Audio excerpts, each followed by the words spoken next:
To Dub Nation. Steph Curry from downtown again. And to those who bleed orange and black. Out of here. Good morning. This is Murph and Marcus. Brian Murphy and Marcus the Waterboy Boucher. Streaming live at twitch.tv/The Sports Leader. Sponsored by Bigelow Tea. Grab a mug and tea proudly. It's probably not wise to have a live mic in front of me today, unless we should just completely not talk about this baseball team, because I guess the mildest thing I can say to start our Tuesday morning is blank this baseball team. That's the mildest thing I can say. Blank what they do to me, blank what they do to you, blank what they do to the Bay Area, Northern California, Giants fans all across the country, all across the world. Blank them for doing this to us, all right? So that's the mildest way I can start our day. The other alternative is just say, go Niners. Let's go. Saturday, Broncos. What do you want to talk? Joseph Moody? You want to talk Tariq Owens? You want to talk Sam Okawanu? I'm here for you, buddy, because blank this baseball team. I'd come off vacation. I should be rested and in a good mood. But next thing you know, I see the Giants. If you missed it, they blew a 4-1 lead to the, wait for it, Pittsburgh Pirates, who own them, and now have won 4 games in 4 tries against the Giants. Oh, by the way, the Giants are 6 out in the wild card. Do the math. So anyway, on that note, good morning to Marcus Boucher. Wearing his lime green hoodie today, looking good. Thank you. The hair is coiffed. Thank you. You know what? I'd rather talk about your hair than the Giants. That's fine. We can talk about my haircut. We can talk about my doppelganger, Ricky Pearsall, and him being back at practice this entire week and putting on some good performances. Let's do it. We can talk a lot of things, Murph. We can talk QB1 Brock Purdy, or we can talk QB1 Joey Bart. Here he is, QB1. Yeah. I mean, if you want to start the show that way. Who had the beep beep Bart sound? Who was that? That was Overnight Dave. That's on the hotkeys. I just have the Yes, Joey. Yes, Joey. There he was last night. That's the second time he's done that now in 4 tries. Didn't he get one of the hits during the homestand? He had the go-ahead RBI in the extra inning game. Yeah. Or was it the extra inning game? I think it was the extra inning game they ended up losing, but he's the one who tied it up or put him ahead a couple weeks ago. He had a big hit in that game, so he's done it twice now to the Giants. He's done this before. And they've only played him 4 times, by the way, yeah. I don't know what to tell you. I mean, that's, perfect, right? Perfect. The boys always try to form the question of the day. What's the question? And they asked, what is the Giants' identity right now? And I was like, you know what? Yeah, right? See? It made you laugh. Yeah, it did. It's a laugh line. What is the Giants' identity? You can just choose whichever laugh track you want. I mean, what's the Giants' identity right now? Laughter, bad baseball. I mean, this is the same problem that we had the last couple of years with Gabe Kapler when we were at the trade deadline saying, I really don't know what our identity is. Really? Is that what you imagine? Honestly, at this point in time, I wonder if Buster and Gabe and Farhan are on a 3-way text going, can you believe these blanking guys? Now I know. Like, for some reason, this unit of Giants in the last, since 2022, 22, 23, 24, 25, this particular group, whoever's wearing the uni, whether it's TA taking down some innings, or whether it's Elliot Ramos, deciding to do unmentionable things to a baseball in left field. This group of Giants, these last 4 years, no matter what, they're just going to play 500 ball. And some days you can be like, hey, and then other days you'll be like, nah, and then you're like, hey, and then you're like, yeah, and then you're like, hey, and then you're like, ah, and now I'm like, ah, now I'm like, puke. Yeah. Trying to make puke noises. I mean, it feels like it doesn't matter if it's the computer spitting out the lineups or Bo Mel breaking out the pen and doing his lineups himself. Yeah, we're like, hey, man, it's a regular lineup. I don't care, 500. Yeah. Hey, they got some starting pitchers. I don't care, 500. Hey, we're using openers. I don't care, 500. Hey, we're going to platoon everybody. Hey, I don't care, 500. Whatever they do. Whatever group. Hey, we're going to sign Adames. I don't care, 500. Hey, we're going to trade for Devers. I don't care, 500. Hey, we're going to give Randy Rodriguez the closer role. Hey, I don't care, 500. So I don't know what the blank to tell you, man. I mean, that's a 4-1 lead. I did make yesterday the bum baby, the Giants' current sketchy bullpen situation, and unfortunately, you could give them the bum baby again today, because that is the number one reason why they lost that game. Is because right now, after trading Tyler Rogers and Camilo Doval, and we talked all day yesterday about how Doval didn't always inspire confidence, and Doval could have easily blown that game last night.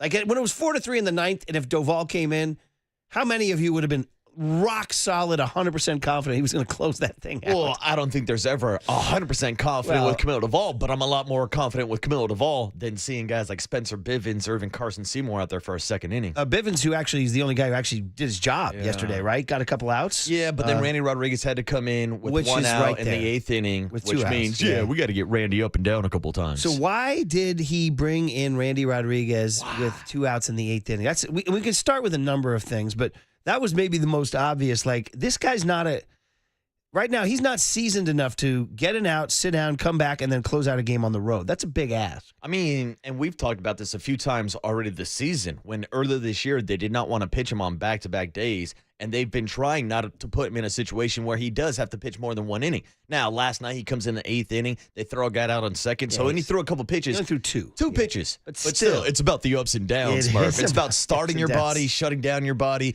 getting back out there, something that Randy has not done a lot in his big league career. And then he walks a guy, and then he hits a guy. Yeah, free 90s will be the death That's it right there. And then we can just talk about the defense, which, again, because Curly's asking me, if Buster says they're a pitching and defense team, well, pitching and defense literally cost them the game yesterday.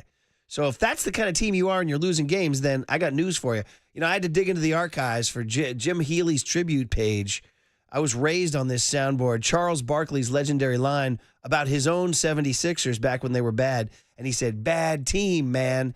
Bad blanking team. Bad team, man. Bad team. Oh, man, the iconic soundbite. There it is. Thank you, young Tony, for that. That's what if you're a pitching and defense team, and you blow it with pitching and defense, young Tony, then you are a bad team. Bad team, man. Bad team. Yeah. So anyway, that's what I mean. So let's start with you know what? In fact, why don't we go all the way back to the first inning, where this guy Oviedo's a mess, right? He's an absolute mess. And in some ways, you're disappointed you only got 2 out of that. Yeah, but when still, you knock a pitcher out after 1 inning for a guy that's making his first big league start in damn near 2 years, you're expecting a bigger crooked number than just a 2 in the first bases inning. Loaded, nobody out. And, but to be honest, bases loaded, nobody out, Giants getting 2 these days, kind of a bonanza. You know what I mean? Because they could easily put up 0 and they could easily put up 1. Yeah, true. So beggars can't be choosers. 2 is like a passing grade. You're ahead 2-0. But the very first batter, who was it? It was frickin' Horwitz. Horwitz. All right, bro? Singles to left, and Ramos goes and decides to frickin' play soccer. Pump. Decides it's the World Cup out there. He played hacky sack with the frickin' ball out there, and immediately your boy Horwitz is on second base. A ground ball advances him to third, and then a sac fly scores him. And if I'm Verlander, I'm like, what are we doing? Again. So it's a 2-0 game. He's done his job to keep it 2-0, but now it's a 2-1 game. And already now the tenor of the game has changed because Elliot Ramos can't play left field at an acceptable level right now. Well, it's not even just playing left field. He can't take the ball out of his glove. Like, I've never seen so many mistakes throughout the entire season. Literally just taking the ball out of your glove and knowing what base to throw the ball to, Murph. There have been multiple examples the entire season. He just simply has a case of the yips. Like I don't think there's no other excuse. You can't forget how to make the transition of taking a ball out of your glove. Yeah. You can't forget it unless you say this to us in February in Scottsdale. But I do want to win a Gold Glove. Yeah, well, I got news for you, buddy. Yeah. Don't stay up when the nominations come out. You can go to bed early that night. Yeah. You can go to bed early. Yeah, what was that list we were talking about? We had a texter sending it in. It was like the trash glove of the season or like the tinfoil glove or something like that. It was like the worst defensive WAR metrics in the league, and Elliot Ramos was on that list. I'm going to throw another one sort of inside baseball-y, but even when Joey Bart, beep, beep, beep, beep, QB1, beep, beep, beep. Gets his, thank you, go ahead, yeah. Oh, you want it. Yeah. Here he is, QB1. When he has, to his credit, a hell of an at-bat against Ray. He fouled off a bunch of balls, hit a pretty nasty slider. He wanted to beat his old team badly, and credit to him, he got the base hit. But that only tied the game. But as the ball was going into left field and the runner was headed to third, who was that? It was it Peguero? I don't know whoever scored the winning run. Anyway, as he's going to third, so Jung-Hoo Lee's coming in on the ball. Ramos is going towards center field. And Lee kind of backs off and lets Ramos take it. Ramos takes it. His body is carrying him towards center field. The runner's going towards third. Do the geography here. Do the physics. He's going the wrong way to make that throw. Lee's coming in on the ball towards third base, and I know he doesn't have the strongest arm, and I'm not saying that Lee was going to throw him out, but Lee had a better angle to throw him out. And as a result, the runner got to third safely, and then he scores on what? A little squibber in the infield, which we can talk about that too. Devers didn't make a terrible throw, but he didn't make the throw he had to make, and you're wondering, why is he out there instead of Dom Smith? So, listen, it wasn't an F of a throw. It wasn't Bonds Bream or whatever, but it was just high enough that the runner was able to score. And that's the difference between winning a ball game and losing a baseball. That's baseball. It's a bang game. And so we're talking about a split-second difference of Elliot Ramos grabbing that ball, having to spin around and throw it in the third instead of Jung-Hoo Lee, to your point, coming in at the correct angle with his body and his momentum already taking the third. There's a higher chance of making that play at third if Jung-Hoo Lee takes priority like he should as a center fielder to make that throw. And then I'm with you on Devers. I actually thought he made a pretty nice play coming in. Ball was a little high. Okay, if it's down, it's a tough. if it's a perfect tag, perfect throw, maybe you got him. He's going on contact. But, it's going to be a bang play. And I don't even know if the perfect throw does get him, but it was 6 inches too high or 12 inches too high or whatever. Also, Sawinski barely even got his pinky over the plate. Yeah. I almost thought that was going to be overturned. Did you think, honestly? I thought his hand crossed it. No? I could see it was like kind of levitating. I'll be honest. I was so kind of disgusted. I didn't even really stick around for the replay. I saw they're like, the Giants are challenging. I'm like, they're not going to overturn that BS. It's funny. Like I said, I'm usually watching like the road broadcast. So even like the Pittsburgh Pirates broadcast. It's like, oh, well, Patrick Bailey was blocking the plate. So if they win this challenge, the Pirates will come back and they will challenge the challenge and they'll win this game off a challenge. I want to go back and replay. Come on, what are we doing? Yeah, why don't we go back and replay some? If we're going to replay anything, let's replay Ramos in the first. Let's replay freaking Bob Melvin leaving Carson Seymour out there for a second inning. Yeah. Like he's earned that? Like he's some sort of like lockdown guy? No. I mean, we're lucky we got one shutout inning at him. You're asking him to do it twice? Yeah, and I thought he actually looked decent in that first inning. Worked quick, had a pair of strikeouts, but then I'm like, Carson Seymour part 2, and I guess that just goes down to not having depth in the bullpen and trying to stretch out a second inning from a guy that was working as a starting pitching down in Sacramento. So I get the thought process there. But again, if we're talking about Randy Rodriguez not being comfortable getting up and down for a second time, you probably shouldn't be doing that with Carson Seymour. Sawinski. Didn't he hit 3 homers against the Giants in a game a few years ago? I think you might be right. Didn't he in Pittsburgh and he hit a bomb yesterday too, right? So he's the one who hit the bomb off of Seymour. Yeah. Sawinski. So when we talk about all these things, the Ramos defensive miscues, the Ramos defensive cutting off of Lee, Bob Melvin's decisions, maybe a throw being too high, getting only 2 in the first inning, it all adds up to what Charles Barkley told us, buddy. Yeah. Thank you, Tony. Bad team, man. Bad team. They're 56 and 57. They're 6 games out, and it's 4. There it is. There it is, buddy. There it is. Good job. Yeah. Good job. Thanks a lot. That was Overnight Dave's beauty, right? Yeah. That was a classic.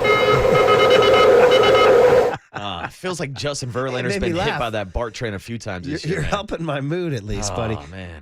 The Pirates are the Giants are the Pirates' bees.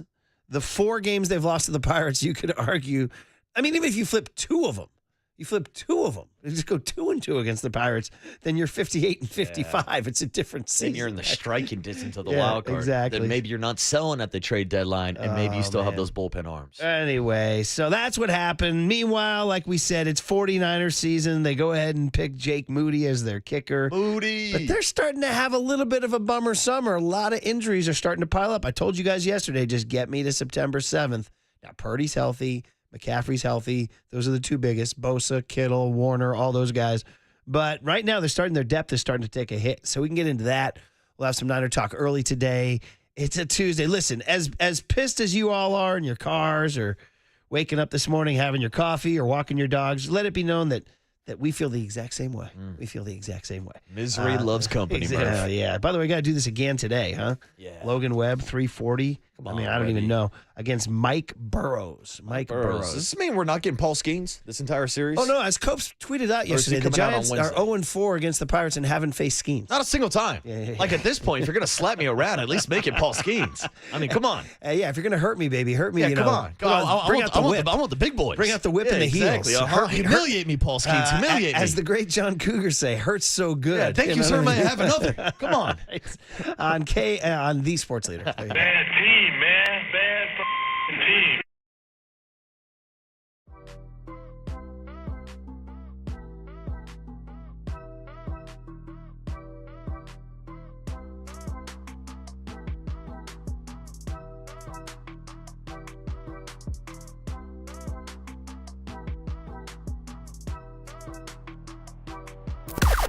Now, from the O'Donnell Financial Group Sports Desk. Learn more at odfigroup.com. O'Donnell Financial Group, because planning is a process, not a product. Good morning. I got something to cheer you guys up. We're giving away 2 tickets to go see actor and stand-up comedian Louis Black at the Masonic on Saturday, August 16th. Stay tuned or not through the 9 a.m. hour for your chance to win.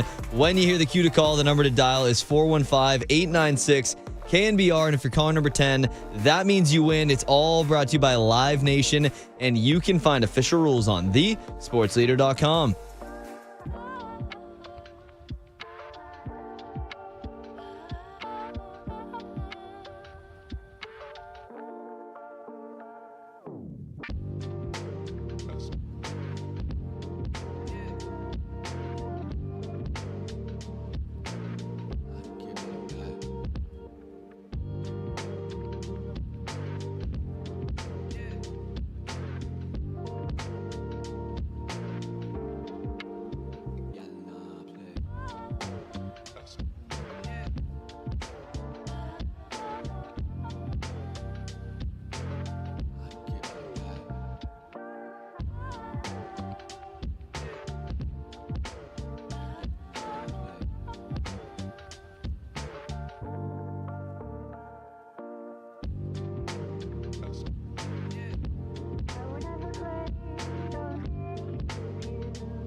And now it's time for the Protect Your Assets Business and Technology Report with me, David Hollander.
Now back to Murph and Marcus on The Sports Leader. Streaming live on thesportsleader.com and KNBR. The Sports Leader app. Murph and Marcus is sponsored by Bigelow Tea. Grab a mug and tea proudly. Now the pitch. Bart swings, lines it over the leaping Adames at short and into left center. Ramos cuts it off. Around third, scoring is Canario. The throw to third, not in time. Zawinski slides in safely. Joey Bart ties the game in the bottom of the ninth. Rodriguez set. His pitch, a swing, little roller to first. Breaking for home, the runner. Devers' throw, not in time. Zawinski in with a head-first dive. And that is how the game ends. Oh, look at that. Young Tony, at least making us smile there. Yeah, that's pretty much the only thing you can say. That is. Yeah, I think you're summing it up nicely. Zawinski sliding home in the tragic Curb Your Enthusiasm-esque loss for the Giants last night. You heard Joey Bart's hit. You heard the squibber off the bat of, was that Kiner Falefa hit that thing, huh? Was that right? IKF. Yeah, IKF. Well, I'll tell you what, I DGAF at this point. Yeah. Yeah, 49ers Broncos Saturday at 5:30. Can't wait. All right. 49ers last place schedule looking real nice right now. Purdy even taking a snap in that game? Probably not. Yeah. I would assume not. Maybe one snap, one series. By the way, we might have John Lynch on Friday. Ooh. We might.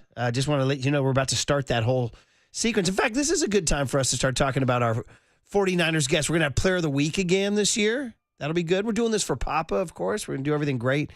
Tracy Sandler's going to be part of our coverage every Wednesday, I believe. Wednesdays. Mm-hmm. Larry Kruger's going to be part of our coverage. Mike Silver is going to be part of our weekly coverage. And who am I forgetting? Matt Mayoko? Yeah, and don't forget, we start every Monday off 7:30 with Tim Ryan. That's the best. Mm-hmm. Yeah. Bam. That was a bad Tim Ryan. What am I trying to say? What was my Ryan impression trying to be? Ball out! Thank you. That's what I was looking for, too. Thank you. There are a couple of texts that came in, and we should mention that the umpire did the Giants no favors last night. But again, that's a loser's game when you start blaming the ump. But Randy Rodriguez did have a strike three call on, I forget which hitter it was that he wound up walking. But it could have been strike three. They could have changed it. They called a bad one on Devers in one of his at-bats. Somebody pointed out in Chapman's at-bat in the first inning with the bases loaded, he got rung up on some nonsense. But again, that's loser's lament. But did just want to acknowledge that. And as 650 says, why did Ramos cut off Lee? Correct. We talked about that. 650 in the first segment. Nobody knows. Again, Nobody I'm knows. not sure. Jung Hoo Lee does not have the greatest arm in the world. I'm not sure he would have made the play, but he would have a better chance at making the just play. with the momentum taking him that way, and you're the center fielder. there's a lot of that going on. Show some priority. There's been multiple cases this year where we've seen fly balls drop right in front of him. We've seen these guys almost run into each other. Yeah. Jung Hoo Lee has priority over every single person on that field. Pop flies, whatever. If the ball is in Jung Hoo Lee's range, it's his ball. He's the one that should be making that throw. That's a little bit that's on both. Like, first of all, Lee just needs to be out there just dominating. Get the blank out of my way. I'm the guy. I'm the sheriff. You're moving. And Ramos needs to know to get the blank out of his way. He needs to know to defer. Speaking of which, 925 texts in, says, doesn't Ramos have a bobblehead day coming up? Will his bobblehead be bobbling a ball? That's a pretty good. I really hope it does. That's a pretty high level text. 415 says Melvin blew it with the bullpen last night. Well, certainly when you press buttons and then you get the seltzer water in your face, that's on you. Well, That's on you. I mean, especially when we are talking about these final 50-so games of the season. And Murph, we talked about it a lot last week with Carey, with FP, with Larry Krueger filling in, the fact that the Giants picked up the option on Bob Melvin. But in my opinion, I don't think that guarantees that he is back next year. Now, that's not me pulling out the picket signs and saying, fire Bob Melvin right now. No, I'm going to say it's going to play out this year. But there's no question in my mind that he's going to be evaluated moving forward. And when there's so much focus on what buttons he presses in the bullpen, now that bullpen is not as deep. So I think it's really going to magnify some of those decisions moving forward. I think it's a very good point. Let's get the guest list going on a Tuesday, August 5, 2025. 8/5/25. The dog days are starting to settle in, certainly down in Santa Clara. You know what gets you through August? Little League World Series. Yeah, dude. Oh, my kids from Alpine Little League last night down in Portola Valley. Oh, man. Tragic. 8th inning loss to Hawaii last night. Young Tony, good morning. Did you watch it? I did not. I was watching the Giants game. This was after. In fact, right after the Giants game, I went, as soon as Sawinski scored, I didn't watch the post game. I went right over to the Little League. Northern California, which, frequently is a team from Sacramento, which isn't our listenership area. We love our Sacramento listeners, but it always means more when it's a team from closer to the Bay. And we have a team from Menlo Park, Portola Valley. It's called Alpine Little League. And they're there, and they won their first game, and there they were in the winner's bracket championship against Hawaii, who's, only in the last couple of years turned into this dynasty. You're old enough to remember when Hawaii wasn't doing it. But they're definitely one of the powerhouses. But the first 20 years of your life, they were not. They were not. Yeah, last 10, I'd say, only been the last 10. Okay. It's an interesting sociological development, which I would rather talk about than the Giants, quite frankly. Yeah, they got some good ball players out there playing on that red clay out in Hawaii. But it's only been since about 2015. But anyway, point is Northern California had a really, really, really, really good chance to win that game last night. They went into extras. Dude, the placed runner, the frickin' Manfred man. We're doing that in Little League? That's what cost him. Oh, yeah, that's what cost him. You're telling me a kid's Little League World Series dreams are ruined because of the Manfred man? Yes, correct. What are we doing? That's correct. And they were so close. Now, they're still alive. They play Southern California today. Okay. I think it's a Little League from Fullerton. And so the winner of that then plays Hawaii again. But Hawaii gets to rest their pitchers. The team that plays today has to burn their guys. But if Alpine does win, they do have the big guy, the 6'1" kid, ready to go. I just want to shout out the lefty from Alpine. Bodie was his name. Bodie. That kid was spectacular last night and got a very, very, very, very tough L in the end because of the frickin' Manfred man. So shout out Bodie the lefty. Dude, that's a great baseball He name. was spectacular. Bodie. He really was. You said this kid's 6'1"? No, they have two different guys. So 6'1" okay. kid is Nolan, and they call him Noli. But Bodie came in. They took Nolan out because of the 50-pitch limit to save him for Thursday, if indeed they make it to Thursday. And they brought in this lefty who was incredible, man. So tough. Anyway, my heart goes out to you guys, but you got to pick yourselves up and get back at it. Next pitch. You got to go next pitch. Next game. I'm telling. That's what gets you through August. Is my point. That's what. This guy's 6'1" in Little League. What is this, like the bench warmers? It's turning into a thing. So we I had, am 12. This was us a year ago. We had the dreams, and we made it to the section final. We were not that far away from San Bernardino, and our tallest guy was 5'10", 5'9", 5'10". You got to have a 6-footer. You got to have a 6'1" kid. All the best teams have 6'1" kids. So it is the puberty lottery. You'd need a 6-footer. We don't even have a 6-footer running our board on the show. It's funny. You see some of the little guys come up, and they're like, hey, that's the young Tony guy. Yeah. I'm telling you, if we shave young Tony's mustache, we could sneak him onto a Little League too. We could. But even Rory, who's so tall right now, is only 5'9", 5'10". So he's 13. He's really tall. And these kids are over 6 feet at age 12. That's really tall. Like when I was in 8th grade, for people who don't know, I'm around 6'2", 6'3" now, 6'3" in Spike Smurf. But in 8th grade, I was only 5'3". Right. Really? Yeah, I hit a foot Grossberg in high school. I didn't really grow until my junior year. So yeah, although the kid from Hawaii who pitched was sort of just a painter. He was just he was not a big guy. He was just going in, out, up, down, out, in, and he did a pretty good job too. It was a great game, and my heart goes out to Alpine, but they're still alive. We'll see what happens to them in their next one. All right, Young Tom, what you got? All right, coming up today, David Lombardi going to join us early 6:50 this morning. The Niners do have one joint practice on Thursday. They are off on Friday, and they're a little programming for us. Kickoff is at 5:30 on Saturday, KSFO 810. Giants are playing the Nationals at 105. I will speak for an entire region and generation when I say you just twisted my brain into a pretzel, what you said. What did you say? What's the station? So KSFO 810. Well, stop right there. Yeah. Time the blank Hey, man, out, I just work here. I'm just telling you what they're telling me. So just just for all of us who come from the 20th century, KSFO is one of the greatest call letters in the history of San Francisco radio, and it was the Giants station from 58 to 79. The Listen 49ers. to the Giants on KSFO. Thank you very much. And, of course, the 49ers station forever.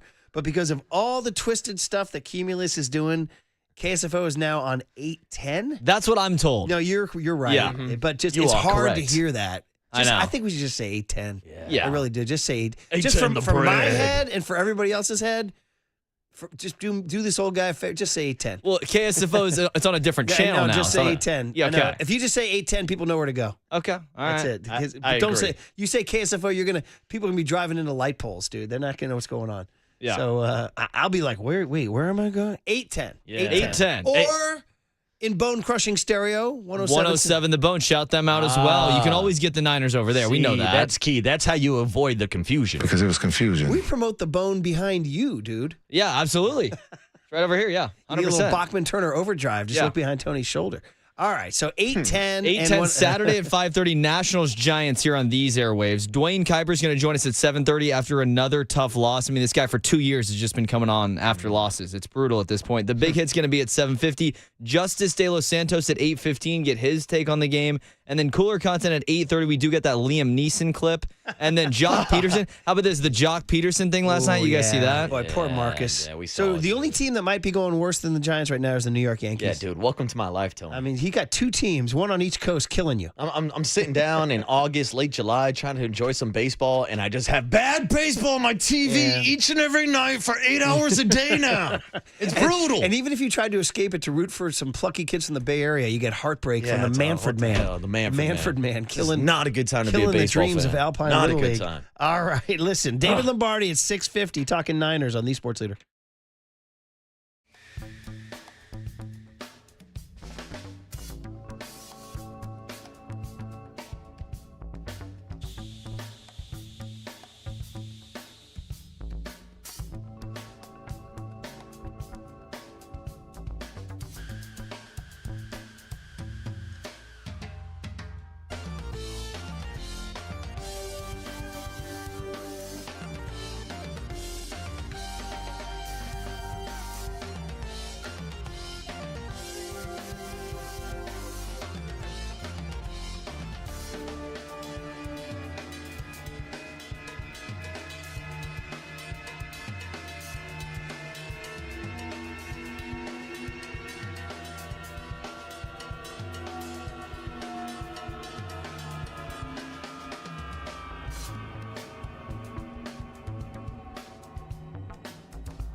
Now back to Murph and Marcus on the Sports Leader. Streaming live on thesportsleader.com and KNBR. The sports leader app. Murph and Marcus is sponsored by Bigelow Tea. Grab a mug and tea proudly. We love having Papa around. He watches everything, eavesdrops sometimes a little too much. We got to back him up. But no, we love Greg. I love doing my TV show with him. He's been awesome. I was telling my kids about that, and my youngest daughter didn't know his name, and then Carter imitated his voice when the Niners scored touchdowns and stuff, so she knew exactly who he was then. But Greg's awesome. We're all pulling for him, and he's in a battle, but a battle we know he's going to win. There you go. Kyle Shanahan talking about our teammate, Greg Papa. It's funny. Yeah, little, I don't know how young Kyle's youngest daughter is, but she's not in the business of memorizing broadcaster names. So Carter Shanahan had to break out the touchdown. That guy. So, which made me laugh. I was telling young Tony as I was walking out of his studio, it still kind of like throws me through a loop. The fact that there's an entire generation of kids now who know Greg Papa as the voice of the 49ers, not the voice of the Raiders, how I grew up. Kind of like an entire generation of, an entire century of listeners who know KSFO as 560. Thank you very much. Nice. Nicely Things done. be changing out here, man. Things be changing. Hey, we are sponsored by Marin Health with top physicians, surgeons, and clinicians right here in the North Bay. Marin Health puts you closer to your best health. World-class care, closer than you think. Susan Slesser joins Papa and Silver at 10:50. She had to, honestly, like last night's game could have changed. If they won that game, they pick up a game on the Dodgers and Padres. They go 3-1 on the roadie. You're like, hey, they're building something here. But man, oh man, to blow that game. We will talk about that with Dwayne Kuiper, of course. But let's turn our attention because David Lombardi is going to join us at 6:50 to the 49ers and the news that, and drum roll, please. Jake Moody's your kicker. Wow. Oh, boy. And the crowd goes mild. The crowd goes boo, is what they say. Honestly, there's really literally nothing. We're powerless as fans. We just have to watch this guy trot out there. The very first kick he takes in a regular season game on Sunday, September 7th, it's going to be like watching the Giants bullpen or like watching Randy Rodriguez or Carson Seymour. You're going to be like, nobody. I'd put it this way, I guess.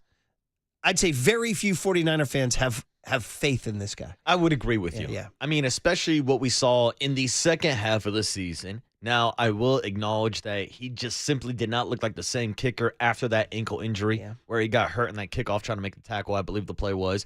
But before that, he was hitting at an extremely high rate. So I will give him the benefit of the doubt and see if he comes into the season healthy this year, which we're all expecting. But we all expected a healthy competition during preseason as well, during training camp. And Murph, you know how much we love to joke about tracking interception numbers and completions and drops and stuff like that? Well, guess what? People were tracking every single kick of this so-called competition. Jake Moody took 24 field goal attempts so far in preseason, went 21 for 24, but Greg Joseph went 22 for 24, actually hit at a higher rate, and now he's being cut before game one of the preseason. Doesn't really seem like there's a true competition. No, and the entire thing was anticlimactic, and it's as a result of some bad news, is that the 49ers had 20 of their 90 camp roster slots injured and or out yesterday. So the injuries are starting to pile up, which is what happens in the NFL. And so the 49ers got to the point where, and this is the way they explain it, they needed the roster spot to get reps at places like D-line, O-line, running back, which is getting thin now. And so they had to cut Greg Joseph. So the whole thing was just a big, gigantic letdown. We wanted to see some preseason action, see how they kicked. But even then, to be honest, I was actually going to be mentally okay with Greg Joseph as the kicker this year. I really was. I was like, okay, because dude, I've been anti that Moody pick, and it's nothing personal against Jake Moody. Sort of more mad at the Niners for taking him in the third round. I just hated. It's one of those just rules in my life. You never need to take a kicker that early. You just don't. It's a rule in life, unless you're talking about my main man, Seabass. Don't forget about the Polish cannon, Murph. And how many rings did he win? Last time I checked, well, he kicked 0. He kicked in one, though. Yeah, right? he was in one. He was in one. Yeah, didn't get to kick a lot. You can find, bottom line is you can find a freaking kicker. Yeah. You don't have to spend that kind of draft capital on a guy.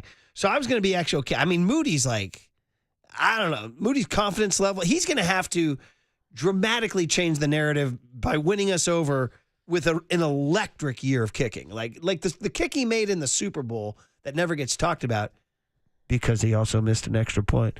But if that kind of kick, like that was a clutch, what was it, a 55-yard or something like that? I forget.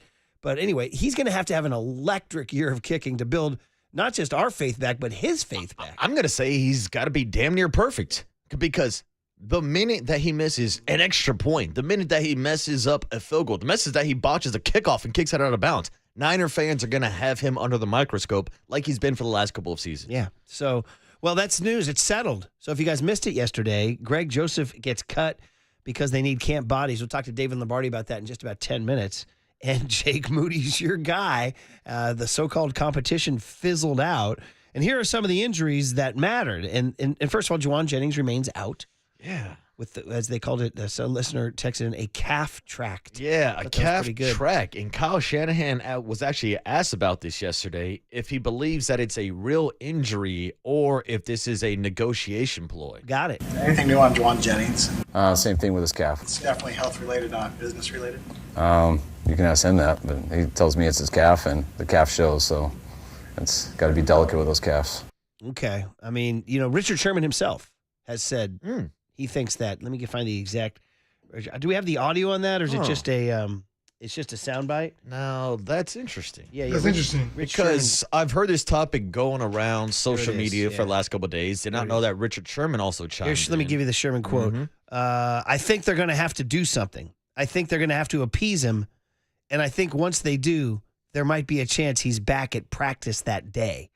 I don't know. Kind of seems that way. Yeah, and that's look, what Richard Sherman said. Richard Sherman has connections on the team. He's got inside sources. I don't know who he's talking to. But also, that narrative doesn't make sense to me because Juwan Jennings could have just not practiced at the beginning of training camp. He could have not showed up to OTAs. Yeah. We gave him credit for showing up and actually going out and being on the practice field while still trying to negotiate a contract. So I don't know what could have happened within the negotiations that all of a sudden he's going to start faking an injury. Something could have developed. Maybe. They could have changed their strategy. Something, I don't know, but something was obviously. He insulted by a contract something offer? like that? Possibly. I don't know. It just logically, though, the pieces aren't adding up to me. Sure, John Lynch would be excited to talk to us about that on Friday. Yeah, can't wait. Again, I'm not calling it the bummer summer yet, but we are going from the feel-good summer to Juwan's situation. Now you got this. Ready for this? Running back Isaac Guerrero hurt his shoulder. Man, we like Ike. The running back Jordan James, the rookie out of Oregon, has, quote, knee issues. So now all of a sudden, and I don't mind this, by the way, because the one day of practice we saw and everything I heard about him in the spring and his college career, the running back out of Cincinnati, Corey Kiner, might be a dude. He might be a dude. So maybe they found another guy.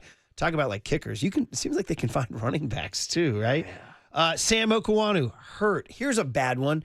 Kevin Givens, one of my guys. He has a pec injury. It's going to go into the regular season. So he's going to miss time there. So already we're talking about a D-line that's unproven and counting on guys. And already Alfred Collins, the second rounder, is getting, shall we say, mixed reviews for his performance in camp. And now you're talking about Givens being out. So, dude, it's starting to pile up.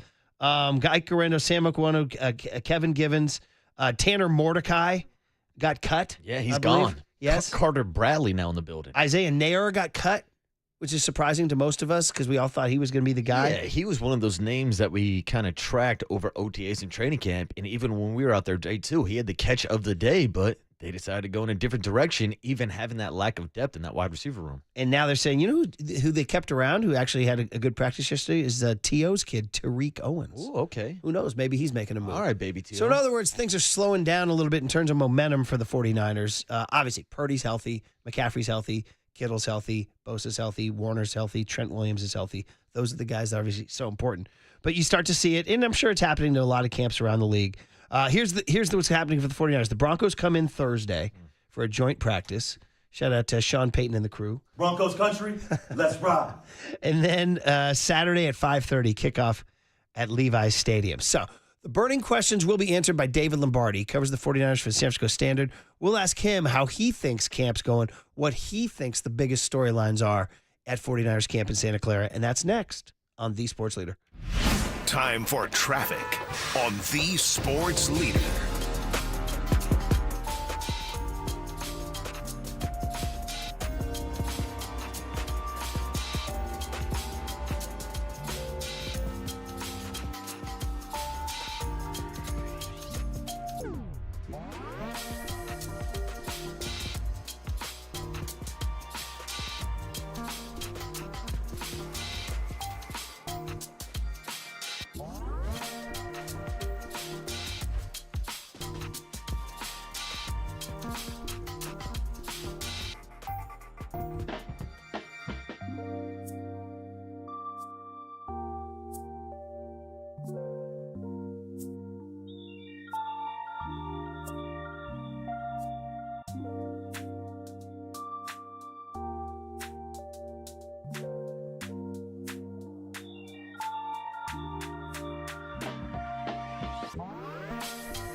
time for KNBR's Opening Bell Report. Sponsored by Protect Your Assets with David Hollander. Concerned inflation will ruin your dream retirement? Learn more. Listen to David's show every Saturday morning or call 1-866-PROTECT.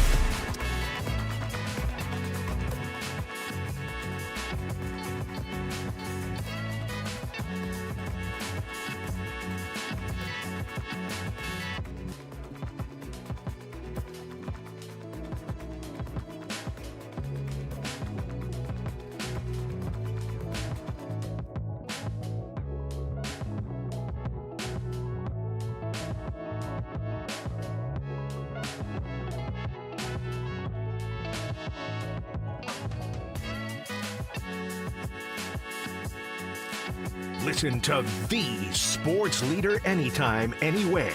Download KNBR, the sports leader app. Murph and Marcus continue live from the Casino Matrix Progressive Jackpot Studios. Casino Matrix. Progressive jackpots are here. Where are you? Just drop in. 1-800-GAMBLER. More just the roster numbers. I would have loved to keep them longer, allow them to play that out longer, but we had 13 guys out of practice today. We got 5 guys on PUP. It's just too many people to have that luxury. It's awesome to have 2 kickers, allow them to battle, but they're not guys who really take reps. We need more people to take reps for us. There he is, Kyle Shanahan, talking about the news of the day yesterday that the 49ers cut Greg Joseph and basically given that kicking job to the embattled Jake Moody. Just one of the many, many stories as we get ready for a 49ers-Broncos preseason opener on Saturday at 5:30 ahead of the Sunday, September 7th opener in Seattle. So let's talk about it with David Lombardi. He covers the 49ers for the San Francisco Standard. Read him at sfstandard.com. Good morning, David. How are you, man? Hey, morning, David. Good morning. How are you? We're good. We're good. I'd love to hear your take just from the top. Lots of fun stuff to talk about. But let's start with the kicker. I'd love to hear your breakdown. And I guess the secondary question is, how you feel Jake Moody is sort of like viewed inside that locker room and by the fan base going into this season. Well, what Kyle said is right. The competition isn't over. They've already hosted a competition right in front of their eyes that most teams don't get to host. Like you normally just have one kicker. You go through training camp. If that kicker struggles at any point, then you look at the contract and you decide what to do, and a lot of teams will cut the kicker and bring somebody else in.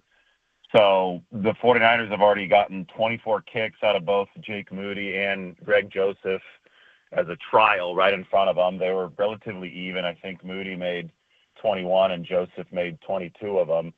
So if Moody struggles moving forward in any of these preseason games and the 49ers start to feel that this is going the same direction as last year, I wouldn't be surprised if they just called Joseph right back up. And right now, they, especially at this exact moment of time, they need these roster spots filled by guys that are helping out at practice at positions not named kicker, because there are a lot of players who are dinged up. The Broncos are coming to town on Thursday, and you have to make sure that you don't overtax guys on reps, because then you're just going to make your injury situation worse. So it was a luxury to carry the 2 kickers in the building at the same time. They've run out of that luxury because of stuff not going well elsewhere, and I just don't think that formally concludes the kicking competition, though, because this is a league where you can make a move at any time. David, it seems like with Moody, you can really split his season into 2 parts last year, pre-ankle injury and post-ankle injury. So where is that ankle? Is he back to being 100%? And is there a belief that they can get him back to being the kicker that they saw in the first half of the season? Well, yeah, he was really good. He only missed 1 kick.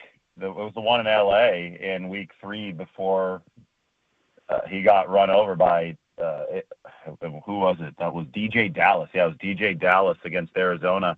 It was ironic, right? Because maybe fitting. Yeah.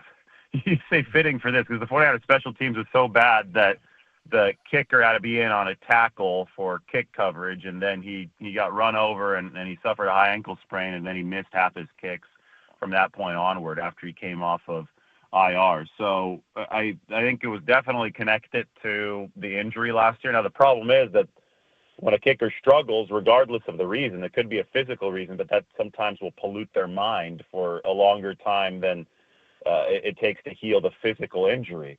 So far, Jake Moody has been good. I mean, he's gone toe-to-toe with Greg Joseph. And, one of the things, too, all things even, Moody was always going to win this competition. And so far, things have been relatively even because he's got 2 more years on his contract. And the 49ers don't want to terminate a contract with an extra year of team control. They could just re-sign Greg Joseph tomorrow and have the same deal that they had with him before. You couldn't say the same thing about Jake Moody, who's still on his rookie contract. But I think that, they saw the injury, they saw what it did to him, and they said, okay, let's give him a chance at a mental reset. That's what he's gotten. He's not going to be able to fully prove that he has successfully reset, though, until games start, at least preseason games. He's got to kick in an actual game situation. So that's why I'm saying he is still on the hot seat right now for the 49ers. Kyle Shanahan, I thought, made that clear during yesterday's press conference. Okay, well, that'll be the status then. Jake Moody, you are good, ... for now, period, and we'll see how he performs. You're listening to KNBR AM and KNBR FM San Francisco, the sports leader, a Cumulus media station. So, David Lombardi, the voice you hear on the UMA guest line, so much depends on these rookies, so much on this draft as the Niners go young and try to restock. How would you evaluate the rookies you're seeing, both drafted and undrafted, the good and the bad? Well, there's a lot of them, which is really exciting. It's really fun to be out there at camp and always be looking at somebody new. At this point, I'm really ready for the Broncos to come in because we have gotten 2 weeks of practice to watch these rookies. And at this point, I understand the skill sets. I understand some of the initial strengths and weaknesses. I can't wait to see them play against somebody else rather than their own teammates because that's what's been going on here for the first part of camp. My, initial impressions, the things that really have stood out to me over the course of not just the past 2 weeks, but also going back to spring and OTAs, is that Alfred Collins and Michael Williams have a lot of length, especially Alfred Collins. His wingspan's over 7 feet tall. So it hasn't been all too surprising to me to see Alfred actually struggle a little bit early in camp just with the leverage, staying low. Because this guy was winning everything in college just because he was stronger than everybody. He was 6'6", 332. And in the league, you can't get away with that. You have to make sure you get your pads lower than the offensive linemen that you're rushing against. And it's been really fun to watch Alfred Collins progress in front of our eyes over the course of the past few days. He won a couple one-on-ones yesterday that he wasn't winning about a week ago because he's starting to get that feel, get lower, starting to get his legs underneath him. He didn't have the OTAs, right, because of the calf injury that he suffered at his pro day before the 49ers drafted him. But now he's healthy. Now he's progressing. And it might take a couple years for this guy to really blossom as a pass rusher, but that's not why the 49ers drafted him. They drafted him to really plug the run. All those guys up front, C.J. West, Alfred Collins, Michael Williams, the primary goal for all of them is to come and stop the bleeding against the run because that's what prevented the 49ers from doing anything positive last year. That was such a bad run defense. So we'll find out if they can turn the corner soon enough in about a month, right, against Seattle. That's going to be the big test early on. But my initial reaction to these rookies has been the length of the defensive linemen. And then, maybe that theme even carries over to the secondary because Upton Stout, who's only 5'8", he only measures 5'8", but he plays so much bigger. And he's the guy that's probably surging the most right now. Ricky Pearsall, by the way, looks unbelievable. Ricky Pearsall looks unreal. But if there's anybody that could cover him and go toe-to-toe with him on at least some reps, it's the rookie third-round pick out of Western Kentucky, Upton Stout. Had another awesome pass breakup yesterday where it looked like he was 6'2", but he's actually only 5'8". Yeah, David, I actually wanted to follow up on that because I saw a lot of hype talking about those one-on-ones between Ricky Pearsall and Upton Stout. What was your breakdown of those one-on-one performances, and is Upton Stout currently tracking to maybe be that starting nickel corner? The two best pass breakups of camp haven't come during one-on-ones. These have actually come during team drills. I know they faced each other some in one-on-ones, but during team drills, about a week ago, Upton Stout just levitated. It was a deep out pass to Ricky Pearsall, and the 49ers, I think, posted the highlight up on their social media. But he got, I think he was a good 35 inches off the ground. I mean, he has a good vertical jump, but he was using all of it, and he knocked the ball away. And then yesterday he knocked another one away on an out pattern as well. So he's had some success near the boundary, which is really nice. They're looking at him as a nickel because he is only 5'8", but I think that he can flex outside in a pinch. And plus, he gives you the advantage, I think, on the inside of flying under the radar because he is a smaller player. So there are times when he's going to get lost in that traffic, and that's good for run defense. That's good for some potential blitzes. And one thing that I can say, I think that Robert Saleh 2.0 here, the changed Robert Saleh over the years. He was with the Jets. He got some experience head coaching, and the league has evolved. And Kyle, I think, made it really clear that he needed a defensive coordinator who could move his defense into 2025. After last year, they were just way too vanilla at times. I think the 49ers are going to blitz a little bit more this year. I think there's going to be guys like Jason Pinnock on the back end. He has 6.5 sacks, and in New York, he was the top-graded blitzing safety in the league one of those years. Guys like Upton Stout, I think they're going to bring some pressure from D. Winters, too, who's going to start at linebacker 2 for the 49ers. These guys are going to bring some creative pressure that we may not have seen the round 1 from Robert Saleh. That'd be interesting. David Lombardi giving us a camp report here. A few more questions here as we get ready. 49ers, Broncos, Saturday at 5:30 at Levi Stadium. Joint practice with the Broncos on Thursday. The running back position is obviously Christian McCaffrey's domain, but the backup running back has been a storyline for the 49ers for the last few years, and with Jordan Mason gone, you sort of look at Isaac Guerendo. Now you hear he's hurt. I don't know how serious that is. You can tell us how that is. And then you look beyond that. They drafted a kid, Jordan James. We heard he's hurt. Then you look beyond that, the undrafted running back, Corey Kiner. I guess that's a long way of saying, could you handicap the running back room?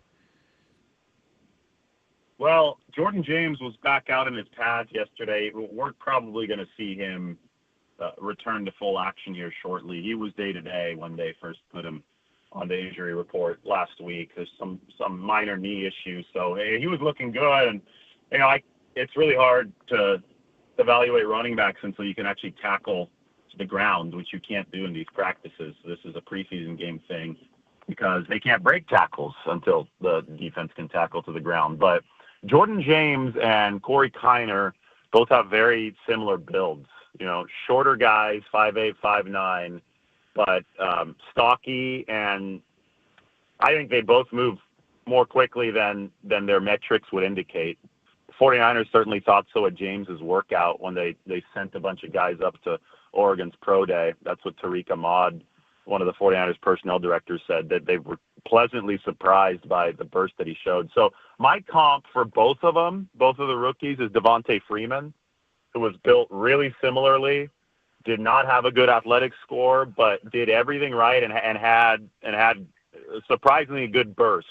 So somehow it wasn't measured, and usually that's because they're intelligent. They're football smart, right? They know when to put their foot on the ground. They know when to cut. They feel where holes are, where tacklers are, and that allows them to play faster. And it doesn't matter how fast their 40 or their 10-yard split is, because the way that they apply their speed intelligently on the field actually makes them move more quickly than the defense. So I think both of those guys are good, just all-around running backs. We'll see how good the pass protection is, though. I think that's the one box that you really have to check once, not just live action starts, but once the regular season starts as well, because that's when the complex blitz packages are going to be thrown at you. That's when you really have to understand what's there to block as a running back, and that's when you develop the trust. So that's going to be a work in progress, but they have some talent there for sure. They've got a veteran who's a good pass protector in Patrick Taylor Jr., and yes, Isaac Guerendo, it sounds like he's going to be out for a few weeks with the shoulder injury. So they need to knock on wood and hope that Christian McCaffrey stays healthy, but that was going to be the case regardless of whether or not Isaac Guerendo was available.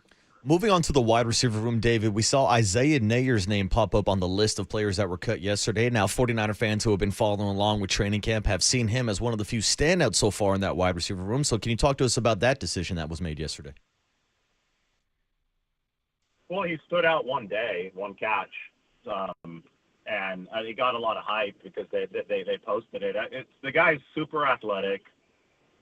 Dane Brugler does a great job. He works with Athletic. He does the draft report. He wrote this year that Isaiah Nayer might be the most athletic player, like not just receiver, player in the entire 2025 rookie class, which is like eye-opening praise. But, I mean, you look at the numbers. 4.40 40, 1.5 10-yard split, 40-inch vertical leap, 6'4", 220. Like everything that you could possibly want from the athletic profile, but it's just like a quarterback where everybody falls in love with the guy who's 6'5", 220, can run a 4.5, 4.4, and they think that he's automatically going to be good. That's not the case at receiver either. It's about consistently running the right route. It's about catching the football down after down. It's not just about one deep pass or one deep catch. It's about the ability to be reliable on a consistent level. So we saw that one amazing catch from Isaiah Nayer on the second day of training camp. It was in triple coverage from Mac Jones. And then we might have seen him make one more catch over the time, over the practices and the subsequent 10 days or so, but not much more than that. And they've got a lot of issues across the roster. The receiver room is a place where they're just looking for as much consistency as they can in the back end of the room, really, to get through these practices. And I guess they felt they weren't seeing enough progress from Isaiah Nayer, so they decided to go ahead and, Robbie Chosen is now on the team. He's a 32-year-old. Do I expect him to make the 53? Maybe if they have a big injury pinch. I don't expect him to be a long-time fixture for the 49ers, but just goes to show you how important consistency is to these coaches in the NFL. And then finally, David, just Juwan Jennings. I mean, Richard Sherman had the comment in his podcast saying, I think if they got him a new contract, his calf might heal up. I'm paraphrasing right now. But what are the rumblings? Is that at all a bad vibe now in camp? I don't think it's a bad vibe because even if there is a hold-in going on, it hasn't been thrust in everybody's face. Like last year, Brandon Ayuk would just walk out onto the field, and it was very clear what was happening. And I don't think it, obviously didn't make Kyle Shanahan happy. And you guys know what the vibe was like last year. This year, Juwan showed up and started practicing and kind of, put that all on the back burner. Then he did leave with the calf and spend 6 practices now that he's missed. So the longer this has taken, the more people are starting to think, oh, okay, wait, maybe this is a delayed onset hold-in. What's going on here? And Richard Sherman brought that up the other day. So then yesterday, Kyle Shanahan was asked again about the calf, and he said same thing, because the time prior, Kyle Shanahan had been really short with his answer about the calf. He said it's the same thing as spring. So yesterday, the follow-up question was, are you sure this is not business related? And Kyle responded, you should go ask Juwan or something. I'm paraphrasing as well. But it was a very curious answer to me because Kyle could have easily said, no, it's not business related. His calf is hurt. But instead, he said, go ask Juwan before saying that his calf is hurt. So I don't think that Kyle chooses his words by accident. I don't have confirmation of this, but I could just read the tea leaves in this situation and say that. I think that, we talked about this 2-3 weeks ago, right? I think that somebody like Juwan Jennings both sides are in between a rock and a hard place, and they've got to find this tough needle to thread because he is a really good receiver who's only being paid $7.5 million this year, but he's not quite an A-list player, right? 49ers have decided to pay all their A-list players big bucks, and they're looking for bargain deals elsewhere. They currently have him on a bargain deal, but sometimes, that arrangement doesn't work for both parties. So can they find a way to still get a good price while Juwan Jennings is happy? I think that's what they're trying to work on right now. All right, comprehensive. Man, oh, man, we could have kept going. We didn't talk O-line. We didn't talk, DB, secondary. Wait, we just got to let you go, though, David. We've plumbed your blame enough. Everybody, for the rest, go to SF Standard or watch David on YouTube. He'll give you all you need to know to cover the 49ers. So we do appreciate the big chunk of information, and we look forward to more coverage, and thanks for hopping on. Yeah, thanks, David. Yeah, thank you. I appreciate it. There he is, David Lombardi. A lot of there's 90 guys down there. You got a lot of people to ask about. Yeah, a lot of questions. I know. We didn't even get to the O-line seems to be quiet this year. Yeah. Just sort of accepting this level of Niner-ness on the O-line. Seems like it's Ben Barch's job at left guard, and we'll see what happens. Yeah. I was reading Matt Barrows had a long Q&A with Chris Forster, and they just continue to have faith in that line despite the fans' misgivings. Yeah. And so you heard that story there. You heard the story, too, about the running back room. I'm interested to see how these young running backs perform. Obviously, you want McCaffrey to get the bulk of the duties, but you got to be ready. As you pointed out, your guy Jordan Mason is no longer here. I'm going to miss Jordan Mason. Yeah, he was your dude. He's a little Marion the Barbarian. All right. Well, listen, Thursday joint practice with the Broncos. Saturday, the game is on 810 and 107.7. Bone-crushing stereo, The Bone, and we'll see. I don't know who's broadcasting it. People are asking. I asked our program director, Mike Kohler. I'll try to get you guys that information as to who's broadcasting the game. And certainly, Greg was listening, I'm sure, wherever Greg is right now, healing up, taking notes on Lombardi, and or eavesdropping, as Kyle said, doing his thing. So, all right. Well, listen, that's a big long. It's about 40 minutes on the Niners. We haven't gotten back to the rage that started our show of that bad baseball team. This is some bad baseball that makes you get into the bourbon. Oh, boy. 4-1 win that would have changed. A 4-1 lead in the seventh inning against a bad team. And you figure, oh, cool. They're going to win 3 out of 4 on this road trip. They're going to pick up a game on the Padres. They're going to start to turn this aircraft carrier in the right direction. Psych. And Jim Rome, of all people, Romy, grabbed a vine and took aim at our beloved baseball team. We'll play you some of that. We got a smack off We can get into some smack off next on the Sports Leader. This is some bad baseball.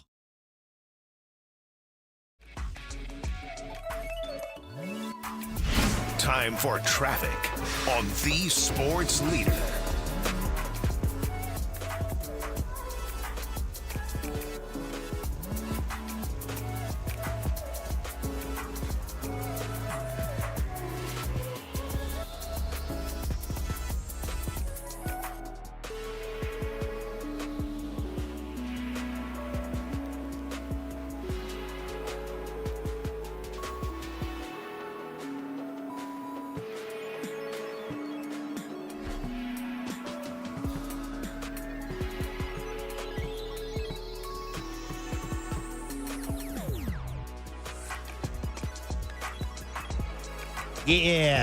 Yeah. Well, that music's playing in the background. I would have thought that my read wouldn't start until the music stopped. There we go. Now we're on the same page, kid. Hey, we're talking about attorney ads is what we're talking about on the radio.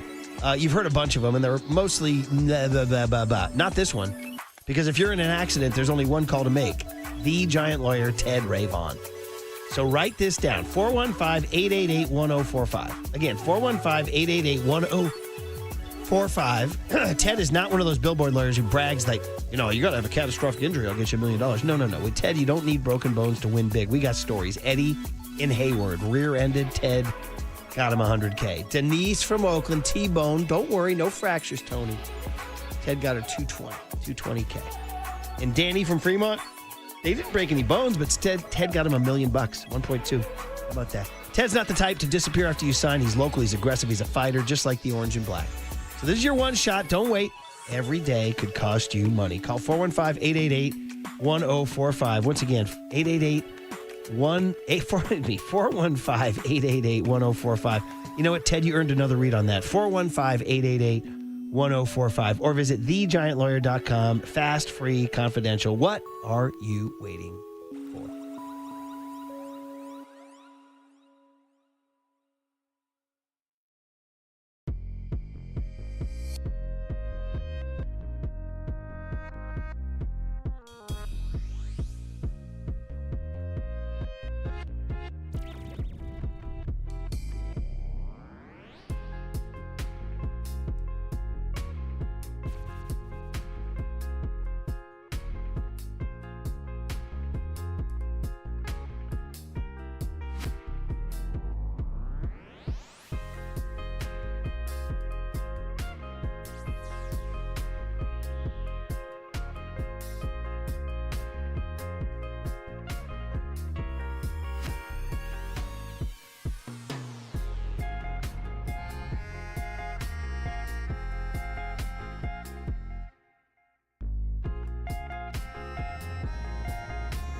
And now it's time for the Protect Your Assets Business and Technology Report with me, David Hollander.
Now back to Murph and Marcus on The Sports Leader. Streaming live on thesportsleader.com and KNBR. The Sports Leader app. Murph and Marcus is sponsored by Bigelow Tea. Grab a mug and tea proudly. Now the pitch. Bart swings, lines it over the leaping Adames at short and into left center. Ramos cuts it off. Around third, scoring is Canario. The throw to third, not in time.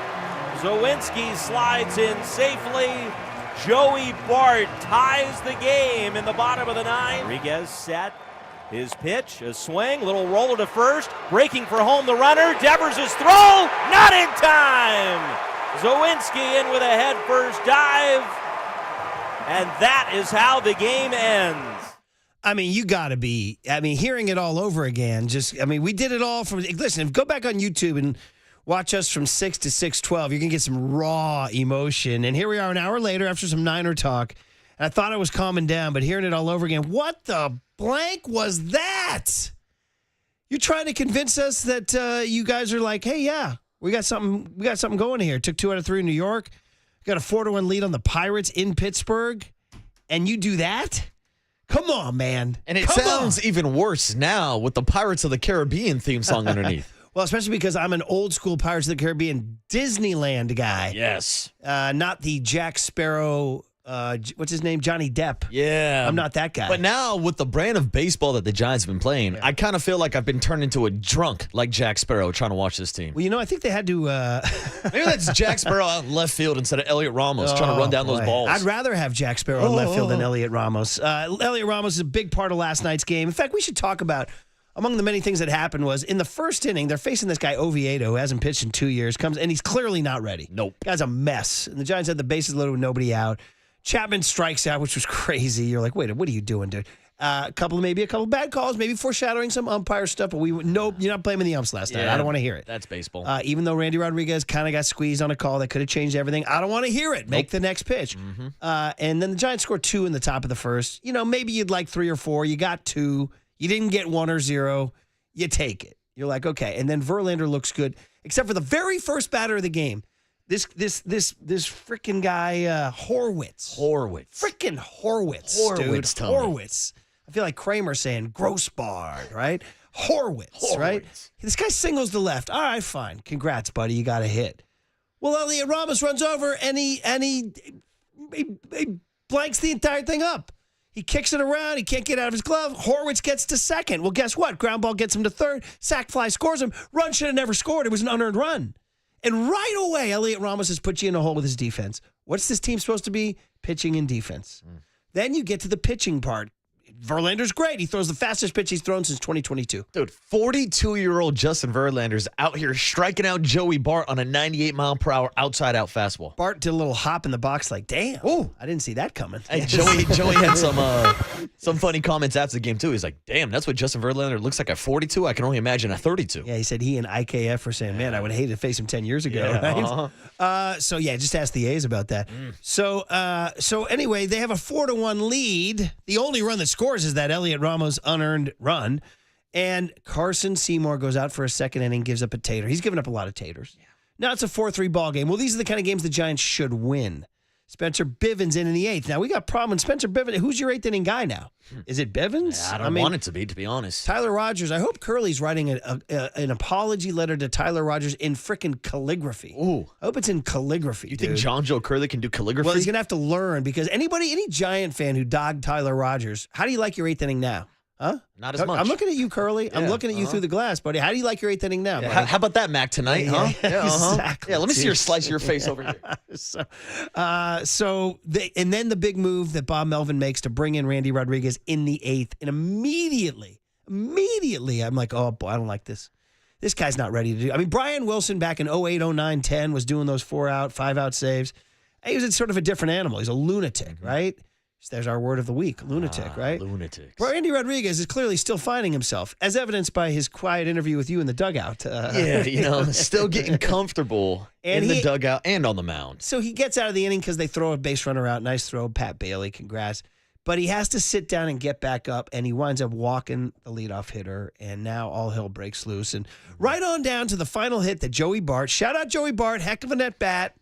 Heck of a net bat. Hit a slider. There he is, QB1. And you know what, Joey? I get it. You're hurting your ex-team. I get it. Yes, Joey. Yeah, cold beer for you, buddy. I get it. But it's still only a tie game. And the ball's squirting into left center field. Jung-Hoo Lee's coming towards it. He's going towards third base. Elliot Ramos is going towards the ball, towards center field. He picks it off. He intercepts Jung-Hoo Lee going the wrong way. And I'm not saying Lee would have thrown the runner out, but he certainly would have had a better chance than Ramos. He was in a better spot, a better position, just a better overall opportunity for him to make that play with his momentum going to third instead of Elliot Ramos cutting him off and having to spin around and try to make a tough throw. That's losing baseball. It is. That's losing baseball. So now it gets to what we were talking about, the big picture.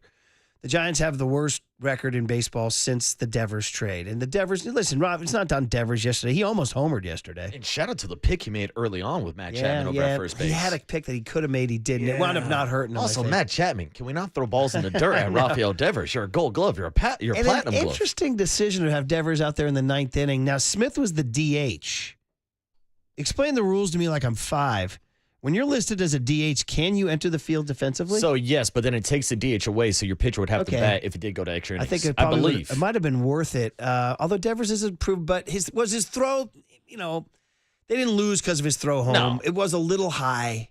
Would Dom Smith made a better throw? Yeah, it's debatable. Tough. You're charging in. It's a slow roller. Yeah. I thought he played that well for a guy that hasn't played a lot. He made a good base. throw, not a great throw. Yeah. And Sawinski broke on it. So, anyway, it leads to the big picture of what's going on. I teased this Romy. I don't have time to tell my Romy Bandon Dune story. It's a good but, one. I'll tell it later on when we have some time. I thought this was interesting. A national guy checking in, because so few people talk about the Giants. They just don't move the needle, man. So I thought it was interesting that Romy checked in. I thought maybe we could debate what he had to say, too. Because it's interesting to get an outside national perspective. And, of course, he calls us Frisco fan. Frisco fan. Which I got no problem with. I get a kick out of Rome. I'll take Frisco fan over San Fran fan any day of the week. Yeah, I've been a fan since the 90s. I'm an old smack-off guy. Shout out Doc Mike Tutala and Silk Bra and the whole crew. Shout out JT the Brick. Yeah, So, and shout out Jim Harbaugh. Yeah, oh yeah. So, here's his take on the Devers trade for both the Red Sox and the Giants. Frisco fan, tell us how our ass tastes. I'm going to borrow a line from Dave Roberts. Given what I laid out just right there, man, this better be rock bottom. It better be rock bottom. It better be, Frisco fan. Because how could it get any worse for you, your team, or Rafi Devers? The entire point of that trade was that was supposed to be the thing or the move that put them over the top. Yet a month and a half later, you're a game under 500. You're 9 games back in the division. You're 6 games out of a wild card spot. So it couldn't be going any worse for the Giants or Devers. Devers might be having the worst optics season of any individual in Major League Baseball history. And that's not even an embellishment. Okay, strong take. I like it. Frisco fan. He's right. It couldn't be going any worse. Frisco fan. But he's taking aim at Devers, the optics of Devers' season, because what happened in Boston and now what's happened in San Francisco. And listen, again, I'm a Devers fan. I love the trade, but this is unbelievable the way it's turning out. Yeah, and Murph, real quick, we talked about this last week because, of course, Alden Gonzalez was one who put out the graphic about the Giants having the worst record in baseball since the Rafael Devers trade, and everybody was losing their mind. Now, I made it crystal clear last week. I don't think Rafael Devers is the sole reason, But I also can't disagree with anything that Romy is saying because he's right. Here's part 2. It starts with him refusing to help the team out and switch positions. Then the guy was such a malcontent, he essentially forced the Red Sox to dump him. Then he shows up to the Giants and immediately sucks the life out of them, and they start sucking. Meanwhile, the second he leaves, the Red Sox suddenly get hot. They're 23-15 without this guy. They've turned their entire season around without this guy. They turned their season around once this guy bounced. And then once this guy arrived in Frisco, their whole season got turned around, but the other way. Meaning Devers is like the biggest cooler ever. Wow. I mean, you can't disagree with anything he's saying. It's like, I mean, of course, you want Devers on your team. You want that bat in the lineup. And the Red Sox were like crazy to trade him. They didn't even get that much for him. And yet here we are. By the way, the Red Sox won. This rant was from a couple days ago. The Red Sox won their 6th straight last night. Dude, what the hell? What is going on, dude? I saw Rafael Devers had a home run against the Yankees in his last at bat as the Boston Red Sox, and then he comes out to the West Coast, and the Giants fall off the face of the universe. Absolutely inexplicable. There's no explanation of why the Giants were better with Lamont Wade Jr. at first base than they are now with Rafael Devers. That's what I got. I'm freaking speechless. All right, listen, Kuiper likes to be on time. He gets mad when he's not on time, so we'll save part 3 for later. And I'm sure Kuiper's so excited to talk about this team. Yeah. Would have been great on Monday. Take 2 out of 3 in New York and have a 4-1 lead. We could have done the interview in the 7th inning with a 4-1 lead. Would have been Should have done the Kuiper right then and there.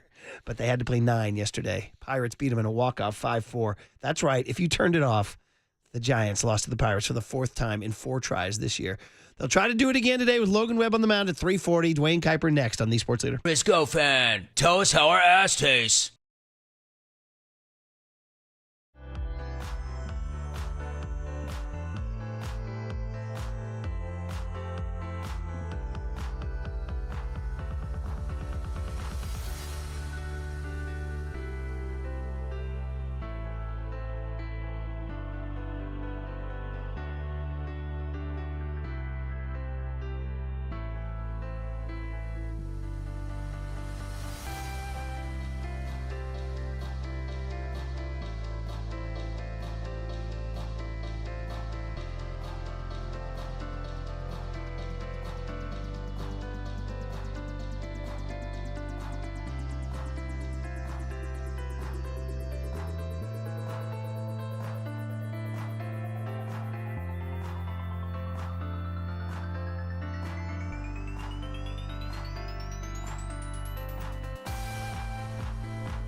There's no question we've got the best in the booth. That's why we all mimic his call. Time for Murph and Marcus to catch up with Kipe on KNBR 104.5 FM and 680 AM. The Murph and Marcus Show is sponsored by Bigelow Tea. Grab a mug and tea proudly. Well, in the seventh inning, it was looking pretty good. Giants up 4-1, coming off winning 2-3 in New York, and then it went bad. Giants get walked off by the Pirates 5-4. They blow the 4-1 lead. Carson Seymour and Randy Rodriguez do not have awesome outings. Some defensive miscues. They go back at it today, 3:40. Logan Webb on the mound against Mike Burrows. And then tomorrow morning, it's a morning game with Robbie Ray at 9:35. So, Dwayne Kuiper on the Yuma guest line. Kipe, good morning. How are you? Hey, morning, Kipe. Yeah, good. I'm happy to be up and early and ready to talk a little Giants baseball. Let's do it. What'd you think about last night's game, Kipe? Well, I mean, look, when it's all said and done, did we think that Randy Rodriguez was going to be perfect? No, probably not. It's just that it's a Verlander game. You know, and that's the whole thing that bothers me the most is the way that guy threw yesterday. I mean, he really did look like he was 35 years old yesterday. I mean, what did he hit? Did he hit 98? Yeah. I think he did once. And, you know, was consistently around 94, 95. But he looked like his old self. And, you know, I guess what you end up seeing, if you didn't realize it, is how important 8th and 9th inning guys are.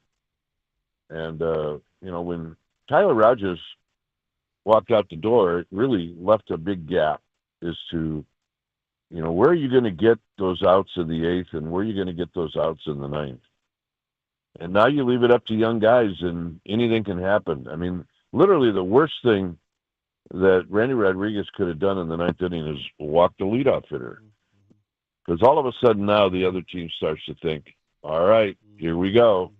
And then it just kind of builds from there, especially with a young guy trying to get the 3 toughest outs of the game, or the last 3. And so I guess you expect it to happen with a young guy. You know, you just don't really want to see it happen at all, but certainly not when Verlander had a chance to win a game. Well, Kipe, let's go big picture on the bullpen because we haven't talked to you in a week, so we haven't talked to you since the trade deadline. What were your thoughts on the Giants' decisions to move on from Tyler Rogers and Camilo Doval? Well, I mean, I thought that here was their shot to get some people where you can, you know, replenish some of the spots in your organization. And hopefully what you get are some people that are pretty close to being able to help you on the major league roster. And I think they did. I don't, you know, like to see guys that you like walk out the door. But, you know, this is a really tough call for Buster. It just so happened that the 3 guys that walked out the door were all 3 guys that he played with. You know, for him, which opened up, I'm sure, a whole new can of worms for him. But, you know, this is his job now, and, you know, sometimes it's not an easy thing to do. But, look, you can't really comment on how the trade went until you see how these guys develop. So, I mean, you're always going to roll the dice when you don't get major leaguers back.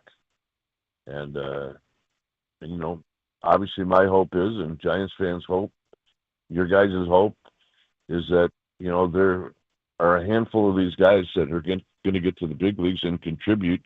And maybe you get 1 or 2 that contribute big. And if you can do that, you know, then these deals that you make are good deals. Did you consider it a punt of the season or not? Yeah, I consider it a partial punt. I mean, I think in a perfect world, you definitely try to get some pieces, but then you know, definitely try to continue to see if you can get on a roll, win 10 out of 12 or whatever, 12 out of 15. And, you know, sometimes that's hard to do, and maybe it's not even realistic, but you have to hope that you can do it. And I think that's what they're doing. I mean, when I saw him take 2 out of 3 in New York, it was like, all right, well, you know what? you take 2 out of 3 in Pittsburgh and then play your tail off at home, all of a sudden maybe you make a little noise. But I don't think you can ever give up on the season. I don't think you can do that. With Yaz being traded, I think a lot of Giants fans thought it would open up the opportunity for more at-bats for Luis Matos. The Giants made the roster move yesterday to activate Gerard off the IL, send Luis Matos down to Sacramento. Grant McCray is on the roster now. Just your thoughts on the right field position moving forward and those opportunities for some of these young guys. Well, I mean, Matos not being here is on Matos. It's not on anybody else. If he would have shown a lot more, he'd still be here. I mean, after a while, you gotta shake things up in a spot where you can possibly do that. And I mean, now you're going to see more at bats from Encarnacion. Problem is Matos is so young. You'd like to see things start to click on an everyday basis, not once a week or once every 2 weeks. I don't think anybody's given up on Matos, but he has had his chances. So now we'll see what Encarnacion does. And, they got some speed in the outfield now. They got some defense. So, yeah, let's see what's going on. Kai Elliott-Ramos has been a topic this morning in his defense. It just doesn't seem to be improving. And we're wondering, I don't know, you've been around. So is it just go get a bucket and some fungos and hit the guy about 1 million line drives and just work him? Is it, do you bench him for a little bit? Do you see a sports psychologist? What do you do to get better on defense and left? I think you are what you are, Murph. And I mean, you can work hard, you can do all those things, but the bottom line is you are what you are. And then everybody's going to have to live with that. I definitely think that he can improve a little bit, but the bottom line is you are what you are, and right now that's exactly what they're getting out of Ramos defensively. He's a max effort guy. He really is, and he works hard. But sometimes you are what you are. Okay, fair enough. So just following up on Marcus's question about the bullpen and trading those guys away. Ideal world, you think Bob Melvin, do you think he has an 8th inning guy in mind? It's night to night, it seems like in the short term, but do you think is there a guy out there? We asked Mike this yesterday. Is it Jose Butto or is it Bevins? I don't know. Is it Eric Miller if he comes back? I don't know. Well, then who's your closer? It's Rodriguez. Yeah. Okay, well then I would have to think that Walker's going to get a lot of the 8th inning, and then Butto too. He's the new guy. See what he can do. Because that 8th inning, God dang it, that can be such. A lot of times it's more important than the 9th inning.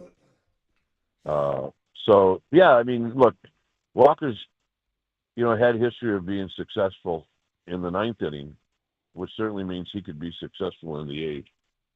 So I think you're probably going to see a lot of Walker. Kuip, it's funny. Earlier this morning, we were joking about if we did this interview yesterday, we would have talked about them winning 2 out of 3 in New York against the Mets. We would have asked about Rafael Devers and Jung-Hoo Lee swinging a hot bat and the positive steps moving forward. But I did want to focus on one positive piece that we did see this past weekend, and that's Carson Whisenhunt getting his first major league win. I know we talked about him a little bit last Tuesday, but what are your thoughts on him getting his first win and getting that celebratory beer shower after? Yeah, look, the beer shower is a lot of fun. The win is the thing that's most important. These young guys have to have a taste of success at this level so that they can look forward to their next start.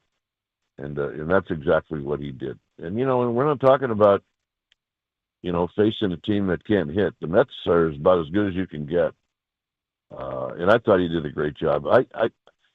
The way he sets up and the way his actions are on the mound, you can tell that he's watched a lot of Madison Bumgarner. And I'm not talking about when he releases the ball, his stuff is like, I'm not talking about that at all. I'm talking about just what he looks like and his actions and his motion. And that's not a bad thing. Kuip, just kind of rounding out the post-trade landscape. I've been a Grant McCray fan since last September. I understand he's young, and obviously the strikeouts are just the gigantic elephant in the room. He had 3 of them yesterday. So here's my question. You said you are what you are with Ramos, which I kind of took. Unfortunately, when it comes to strikeouts, does the same thing apply? You are what you are, or can he fix that? Yeah. I mean, I think you're always going to be a strikeout guy, but you can always do some things to limit the strikeouts. And, and that's where, you got to get some help and try to figure out yourself.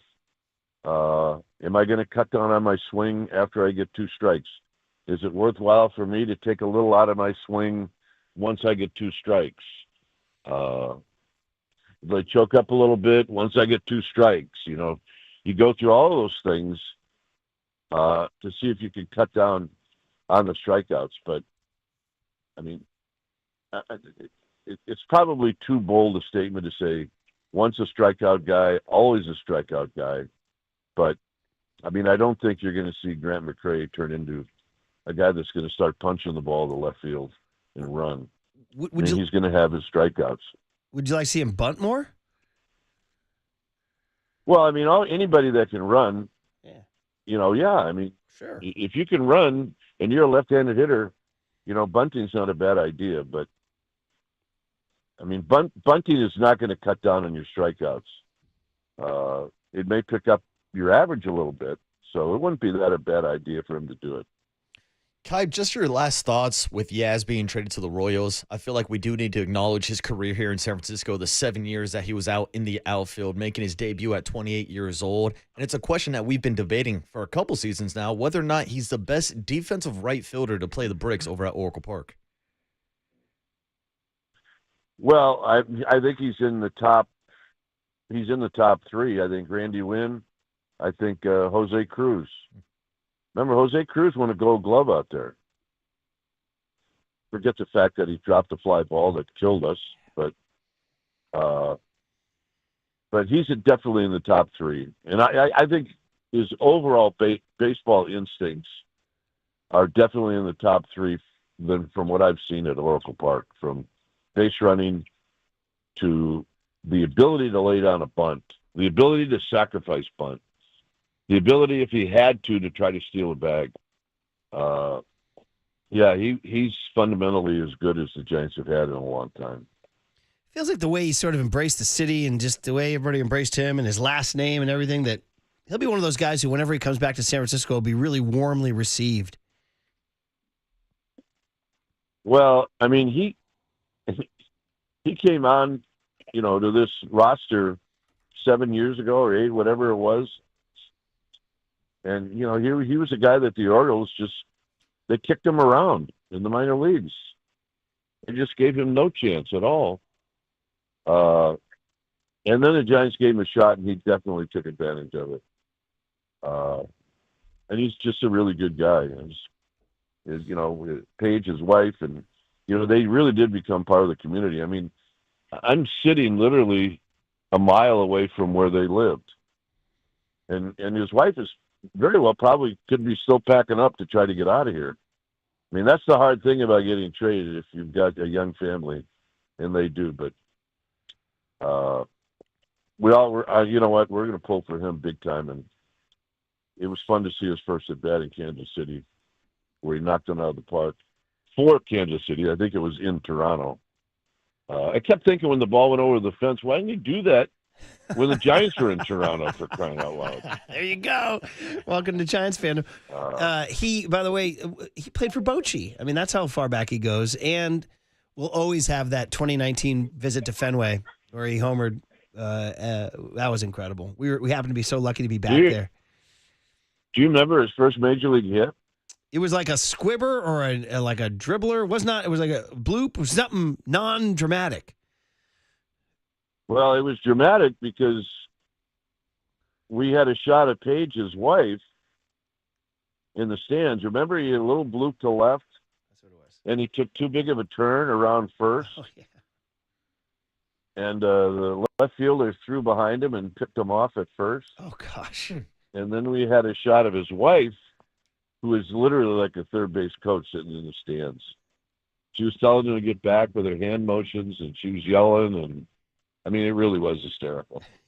But he got a lot of hits after that, and you know what? It in the last 10 years, I think he's probably got more walk-off splash home runs than anybody. Yeah. He had a flair for the dramatic for sure. He was well liked, yeah, but it's time to see the younger guys for sure. He's 34, but man, he'll always be a part. I mean, he can always come back and be part of the community or part of the franchise. Who knows? So, all right. Well, the other thing you don't want to do, Murph, is if you're going to go with the young guys, I mean, you don't want to just have Yaz sit on the bench and not do anything. So if the decision was made to go with some of the younger guys, then give Yaz a shot at another team. And I think that's what Buster did. And good for him. He did. All right, Kuiper. Well, that was a tough one, man. If they had won that game, we might be having a totally different sort of tone today. 3 out of 4 on the road, pick up a game on the Padres. They're coming into town next week, but that was a tough bullpen game. Well, win the next two. I mean, you got Webb and Robbie Ray, right? Yeah. So, your chances of winning the next two are pretty good. You kind of owe the Pirates a little something too, don't you? I mean, if you do that, you got a 4-2 road trip. Yeah. And you owe the Pirates. My Absolutely. God. Enough of the stinking Pirates. Yeah. So anyway, play as hard as you can. See if you can win the next two. And then you got the Nationals for 3, and then you got the Padres for 3. So there's still baseball left. There's a lot of baseball left. And you know what? And we're going to have fun one way or the other. Yeah, we are. We're addicted. 3:40 today on the Sports Leader. All right, Kuiper, thanks for the chat. We will see guys, you. Talk to you next week. There he is. Thanks, Kuiper. Dwayne Kuiper sounding in good form. Kind of say, hey, win the next two. We'll see what happens, which leads us to our big hit, and that is, where are you after last night? The boys are asking, what's the Giants' identity? Are they in the hunt as a contender, or is that lunacy? Is that ridiculous, given that they don't even have a mapped-out bullpen? And their defense is letting them down. 808 KNBR is the phone number. 415-808-5627 is the Golden State Lumber and Showroom text line. Where are you after last night? Are you still thinking win the next two and, hey, now let's go? Or come on, bro. It's 49er season. 808 KNBR is the phone number on the Sports Leader. I don't think I'm a lunatic to say that we can get hot. Now, from the O'Donnell Financial Group Sports Desk. Learn more at odfigroup.com. O'Donnell Financial Group, because planning is a process, not a product. I got something to cheer everybody up. We're giving away 2 tickets to go see actor and stand-up comedian Lewis Black at the Masonic on Saturday, August 16th. Stay tuned through the 9 a.m. hour for your chance to win. When you hear the cue to call, the number to dial is 415-896-KNBR. And if you're calling number 10, that means you win. It's all brought to you by Live Nation. Curly says this guy's hilarious. So you can find the official rules on thesportsleader.com.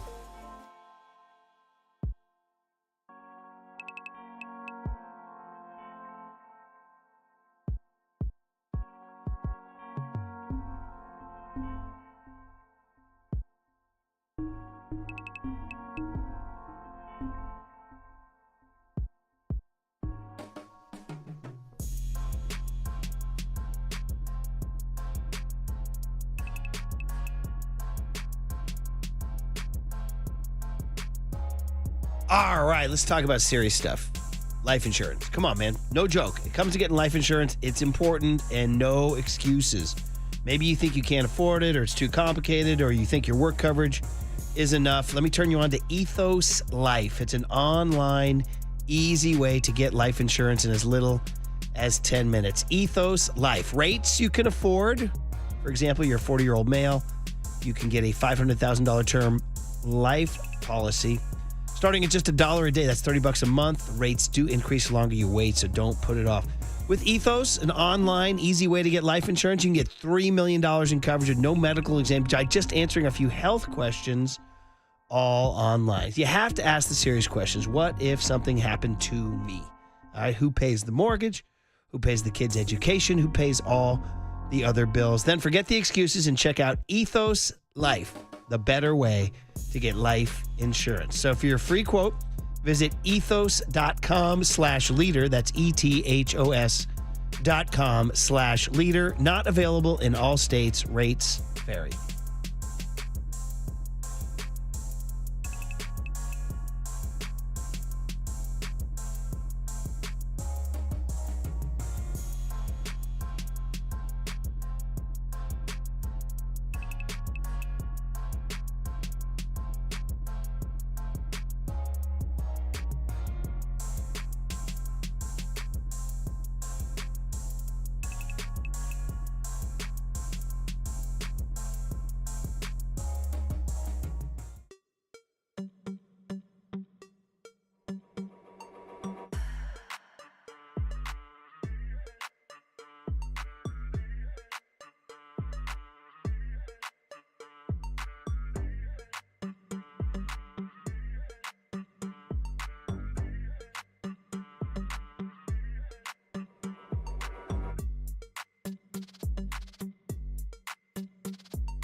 This is The Big Hit, sponsored by Benjamin Moore Paints. Experience the Benjamin Moore retail difference at our independently owned authorized retailers today or at benjaminmoore.com. Murph and Marcus continue live from the Casino Matrix Progressive Jackpot Studios. Casino Matrix. Progressive jackpots are here. Where are you? Just drop in. 1-800-GAMBLER. Now the pitch. Bart swings, lines it over the leaping Adames at short and into left center. Ramos cuts it off. Around third, scoring is Canario. The throw to third, not in time.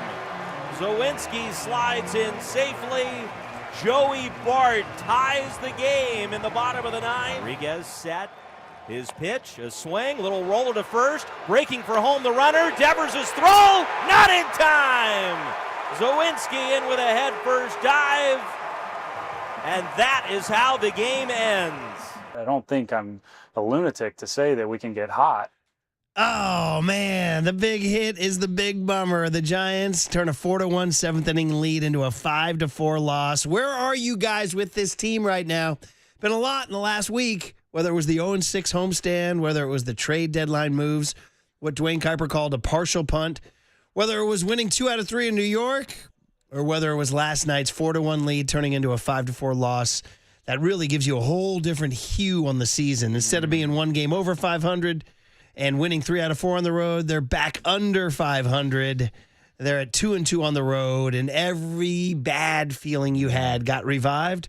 So much so that we got Marcus asking for some Pink Floyd. Yeah, because it feels like the Giants are on the dark side of the moon right now. I love it, buddy. I love it. Any Floyd is good Floyd. Yeah. Very psychedelic, though. We might need to pass something around here, buddy. The lunatic is in left field. Well, yeah. A lot of bad defense by Elliot Ramos. Kipe just told us you are what you are. The lunatic is in the pen. The lunatic is us for tuning back in at 3:40 today. Here we are. For Logan Webb. Again. Thank you, sir. May I have another? So 808 KNBR is the phone number. Give Curly a call. Put him to work. 415-808-5627 is the Golden State Lumber and Showroom text line. I feel like almost like I hate to even say it's not like the NFL where every game is the life and death, but it feels like every game is a referendum on where they go from here on out. Because was it a punt? Was it not a punt? Was it a coffin corner punt? Was it a partial punt? But certainly the back end of their bullpen was left empty. Tyler Rogers' eighth innings are looking a lot better now for all you Tyler Rogers haters. And, Doval, Rodriguez, listen, if Doval was in to close that game last night, I don't know how I would have felt. I felt okay about Randy Rodriguez, although there is a floating theory out there right now. He hasn't been the same since the All-Star game, which is something to think about. Yeah, I know that you have floated out that theory a little bit. Personally, I think he's probably moved on from now because as a pitcher, you have to have a short-term memory, but we're now seeing how hard it is to get the final 3 outs, let alone the final 4 outs of an inning. We talk about this all the time in baseball. The last 3 outs, the numbers 25, 26, and 27 are the hardest 3 outs to get in baseball. And Randy Rodriguez is going to have to experience that now at the big league level. Yeah, I mean, we can look at Bob Melvin for bringing him in the 8th inning. Even though it was only 2 pitches and they threw out a base stealer, it still was weird for him to come in the 8th and then sit down, then get back up, as opposed to just kind of keep warming up, then come into a clean 9th inning. And to sit there in the top of the 9th inning, thinking about the bottom of the 9th, instead of warming up and being in his groove. So that one could be on Bob Melvin, guys, as was maybe leaving Carson Seymour out there for the 2nd inning. It's funny, Kipe told us, he said Ryan Walker maybe should be the 8th inning guy. He was fresh, wasn't he, last night? He threw on Sunday. Did he throw on Sunday? Yeah, so he threw on Sunday, one of the last innings. Okay, Yeah, all right. Either way, you're listening to KNBR AM and KNBR FM San Francisco, the sports leader, Cumulus Media Station. Justice De Los Santos is going to join us about 8:15. He's the Giants beat writer for the Mercury News, and he also covered the Pirates, so he'll have some good stuff to say. He's doing a nice job covering the team. And later in the show, we'll get back into the 49ers and the Juwan Jennings situation, Richard Sherman's comments on that. But out to the Golden State Lumber and Showroom text line. 408 might have the best text of the night to bring it all together. 408 says, the answer is simple. Sign that kid Bodie from Alpine Little League last night. Get Bodie in the bump. We need Bodie in the bullpen. Dude, if anybody missed it, Brad Mansion did the same thing I did, which I was so disgusted with the way that game ended. I just flipped right over to ESPN and watched Hawaii play our Northern California kids from Alpine Little League down in Portola Valley. And Hawaii being Hawaii, they've turned into a dynasty in the last 10 years. And our guys had him, man. It was 3-3 ball game into the 8th. The freaking Manfred Mann got him, dude, the ghost runner. I can't believe it. And when you're the home team always wins that game, and Hawaii had won the coin flip, so they especially in Little League, man, to give a free runner on second. Yeah. Well, then it scored on a pass ball. And exactly, dude. Yeah. So, but the kid Bodie, this lefty, came in and was unbelievable last night. Hawaii kids couldn't touch him. In fact, the only reason the run scored was because it was a pass ball and there was a free runner. Otherwise, he'd still be out there throwing strikes. So that's a pretty fun one. 408 says, signed Bodie from Alpine Little League. 510 says, like Dwayne says, you are who you are, a sub 500 team. That's the Bill Parcells. Your record, you are what your record says you are. Yeah, and it was interesting hearing Kuiper's perspective on the trade deadline and the question that you've been asking since you came back, whether or not they punted or did not punt on the season. It's a question that I was asking leading up to the trade deadline last night. Are they buyers or are they sellers? And FP is like, look, I don't want to talk buyers or sellers. I want to talk about how the Giants are getting better. And I said, FP, that makes sense because the goal is to get better. But are they getting better for this season or are they trying to get better for next season? And that's where it comes to buying or selling, because if you're a buyer, you're trying to get better this season. If you're a seller, you're focused about next season. And we saw him sell Tyler Rogers, Yaz, and Camilo Duvall all whacked out the door. And we talked about this yesterday. The 5 prospects that they got are currently in the top 25 for the Giants farm system. But how much are those guys going to help out this year? Maybe with a few guys at the AAA level. But it really is now the consequences of your own actions of playing bad baseball leading up to the trade deadline where you had to trade 2 of your best pieces from the bullpen. We said this earlier in the show. It's crazy to me, and Buster might be on a text thread with Gabe and Farhan going, man, now I get it. Like, guys, no matter what they do with these uniforms the last 4 years, no matter whether it's Gabe Kapler managing or Bob Melvin managing, no matter whether it's Farhan Zaidi running the show or Buster Posey running the show, they're going back to 500. And what is the deal? I mean, Willie Adames is new. Why is he playing 500 baseball? Rafael Devers is new. Why is he playing sub 500 baseball? Like, this is a maddening collection of baseball players who just seem to want to rest at 500. Did Vegas know when they put it at 80.5? Vegas always knows. Vegas always freaking knows. Always you know why, Marcus? knows. That's why it's always open. Yeah. That's why they're opening brand new casinos every summer, it feels like, despite the tourist numbers going down in Las Vegas. That's another topic. But I'll be out there for 49ers and Raiders in just a few weeks, so I can give you a report, boots on the ground from Vegas. Wait, you're going? Yeah, I'll be out there for that Saturday game. I need to track your itinerary. You're going to go, so you're going for the game, not the practices? Yeah, so I'll be out there for the game. I'll still do the show, fly out Friday, catch a game on Saturday, and then I'll be back Tuesday morning. Got your Max Crosby jersey packed? Yeah, uh-huh. By the way, I was thinking about this on the way smelling in. salts from Max Crosby. I was listening to Adam Schefter on a national show, and he was talking about the Micah Parsons situation. And they were saying, if they traded him, what could they get? And he goes, well, the Khalil Mack deal would be the comp. And I was like, poor Marcus. Man, dude. But I was thinking about, you guys said you guys name your dogs after, like, your dad, mom and dad's dog is named Max. Yes, he is. Did you have a dog named Khalil? No, we never had a Khalil because at that time we had Bo. Okay. Bo Jackson. I want a dog named Khalil. Yeah, that's a good name. Or Mac is a good name for a dog, too. Mac would have been Come here, amazing. Mac. Come here, Macky Wacky. Yeah, Let me scratch that ear. Flashy Washy. Come here, Khalil. Come on, Khalil. Come on, Khalil. 831 says, no one could have predicted them falling on their faces after the Devers trade. We talked about that with Jim Rome. Fresco fans. But as frustrating as it is, they still have a way better core of players than they have in a long time. And if they can get hot the last 2 months, great. If not, I'll still be excited about 2026 and the moves Buster can make this offseason. Now, that's a very optimistic text from 831. 805 says, oh, wow, the loss might have been Bomel's fault due to questionable personnel decisions. That's a first. Oh, wait, ... I sense some sarcasm there. 925 says, bringing in Rodriguez in the 8th allowed Kutch to see 2 pitches, including his first pitch slider. I believe that helped him draw the walk in the 9th. And start the rally. There you go. Interesting. 408 says that kid from Hawaii made a catch and right that Ramos can learn from.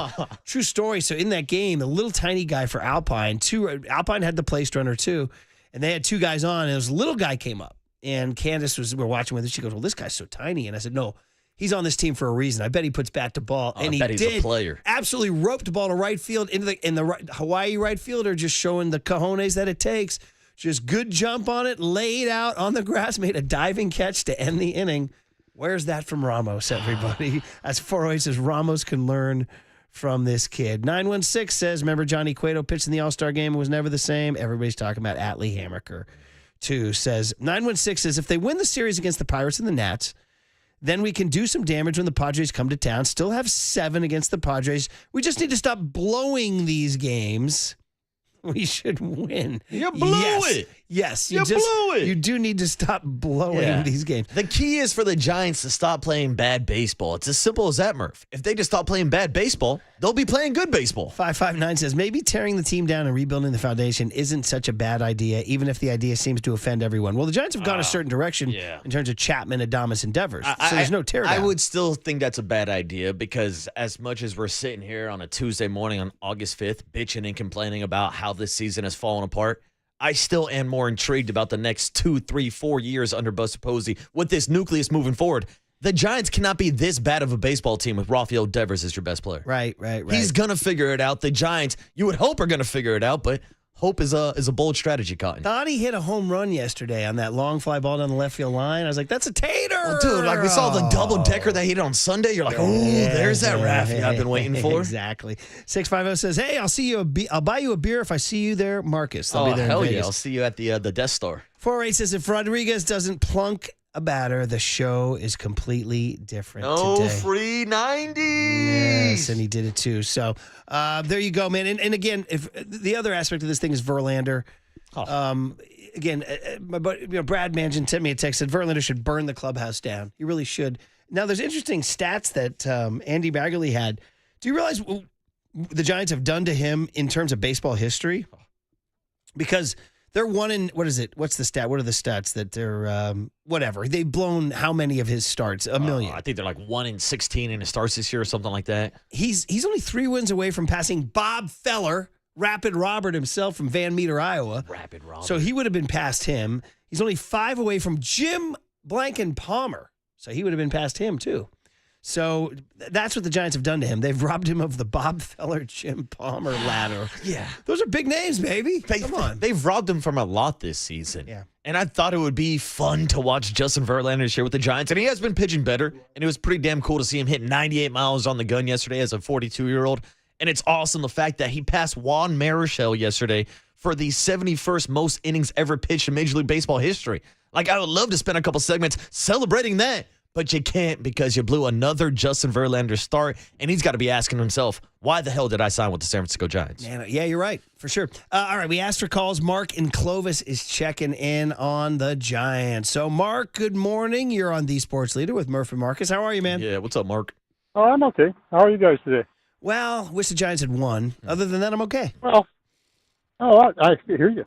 I tried to call last week when FP was on and talk about hitting, but you guys cut me off because you had other things with the 49ers. That's okay.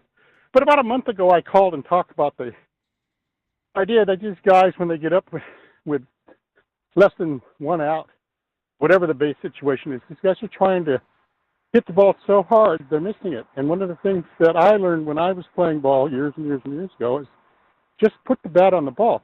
I learned to play pepper when I was like 6 years old. And it teaches you to watch the ball hit the bat. And that's what they're missing. When you look at their after swings, they're looking to see where the ball went, and the catcher's not in the field.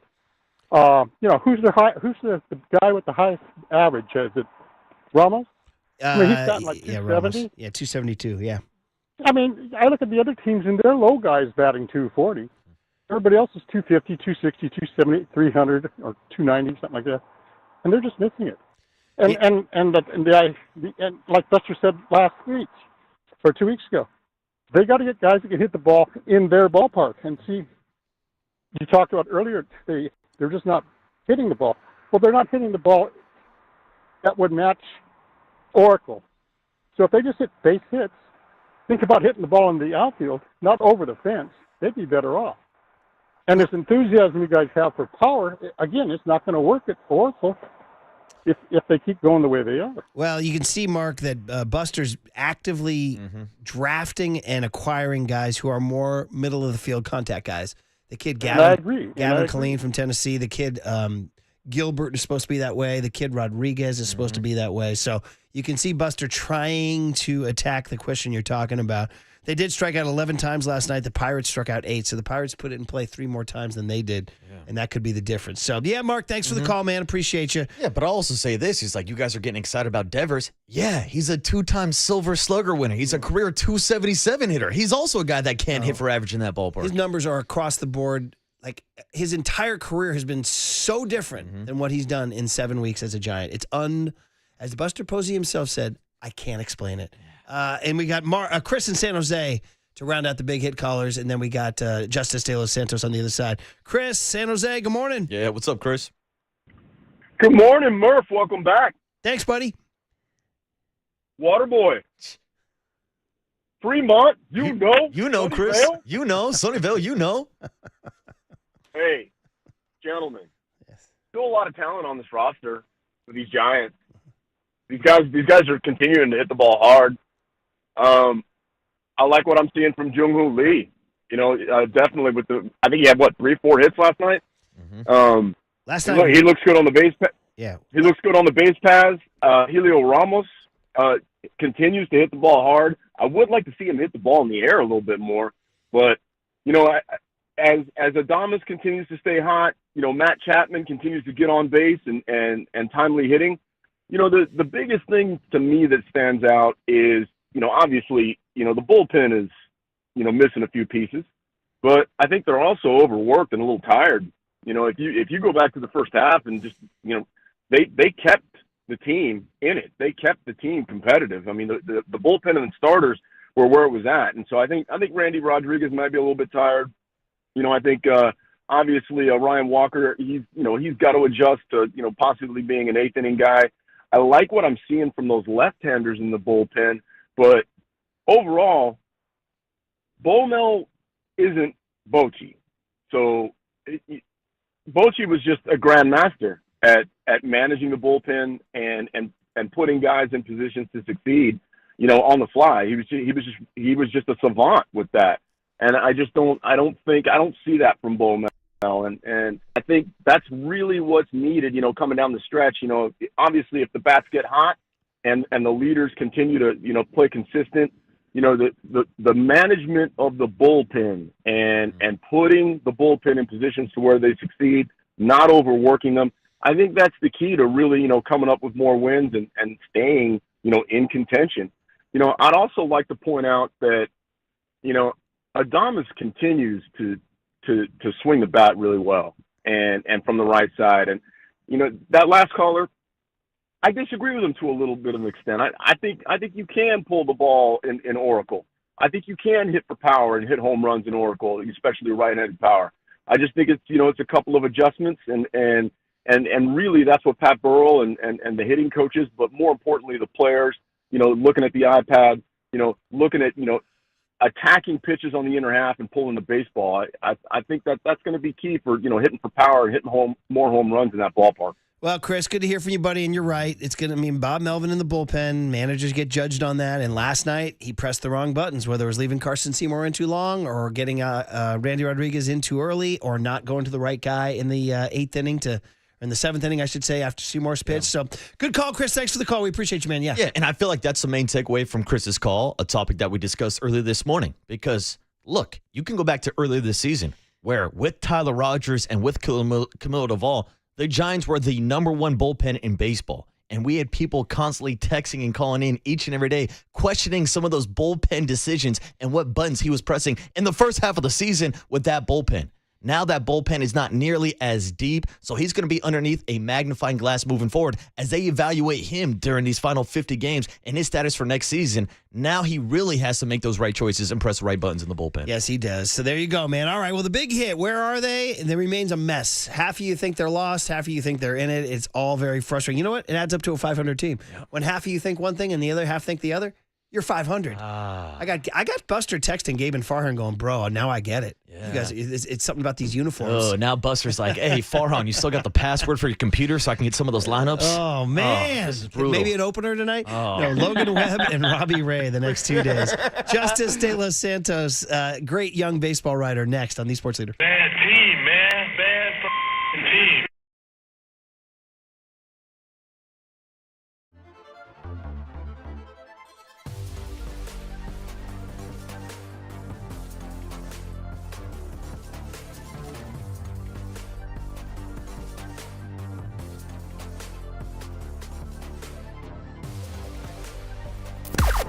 Now, from the O'Donnell Financial Group Sports Desk. Learn more at odfigroup.com. O'Donnell Financial Group, because planning is a process, not a product. We are still giving away 2 tickets to go see actor and stand-up comedian Lewis Black at the Masonic on Saturday, August 16th. Stay tuned through the 9 a.m. hour for your chance to win these tickets. And when you hear the cue to call, the number to dial is 415-896-KNBR. And if you're caller number 10, that means you win. It's all brought to you by Live Nation. And you can find official rules on thesportsleader.com.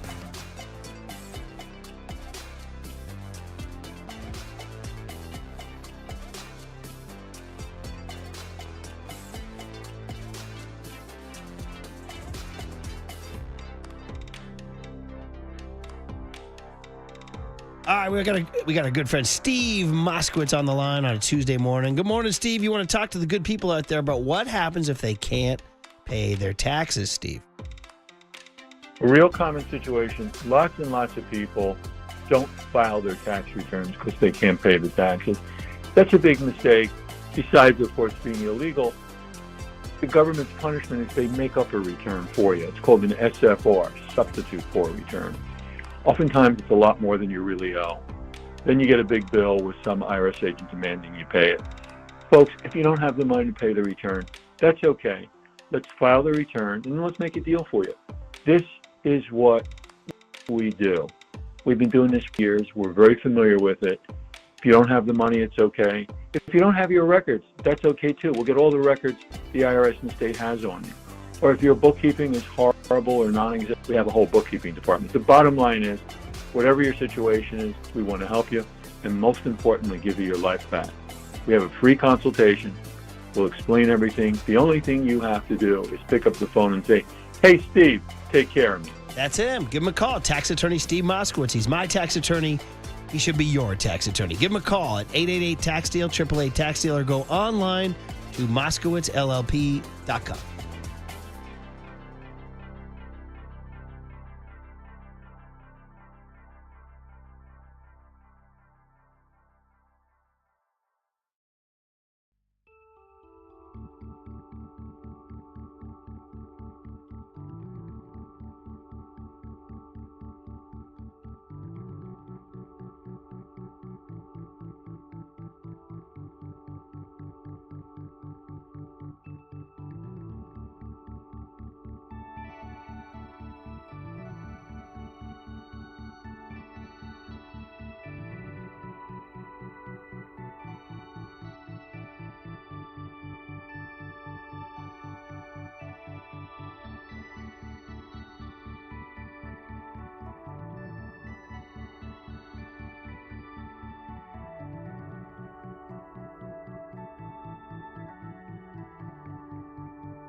And now it's time for the Protect Your Assets Business and Technology Report with me, David Hollander.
Now back to Murph and Marcus on The Sports Leader. Streaming live on thesportsleader.com and KNBR. The Sports Leader app. Murph and Marcus is sponsored by Bigelow Tea. Grab a mug and tea proudly.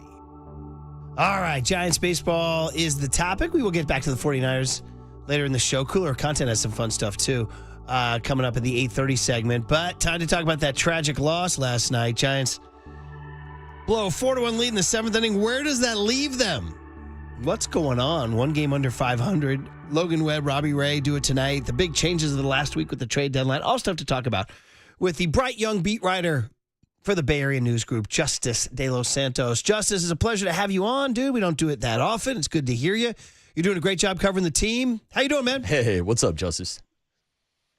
Doing well. I'm back in the city that started my beat writing career, back in Pittsburgh. I covered this team for 2 years, so it's been fun to catch up with a lot of the old friends, see who's here, see who's not here. There's been a bunch of faces getting shipped out of Pittsburgh, kind of similar to what happened in San Francisco at the deadline. But all in all, it's been a fun time to be back here, back in the city, getting downtown with the boys. I like it. It's an underrated city. Let me ask you a question. What the hell? I mean, what are they, just before we get into the Giants? Like, who are the Pirates? Like, what the hell? Like, what the fan base? How do they even invest in this team? They never try to win. Like, what's like when the Pirates wake up in the morning? Who are they trying to be? Listen, I'll say this in regards to the Pirates. I'll say this in regards to the city of Pittsburgh as a whole. There were very few occasions when this ballpark would get packed out in 2022, 2023, 2 years I was covering this team. But when they pack this thing out, you can tell it's one of the most passionate fan bases in all of baseball. We saw it with the Johnny Cueto game in 2013.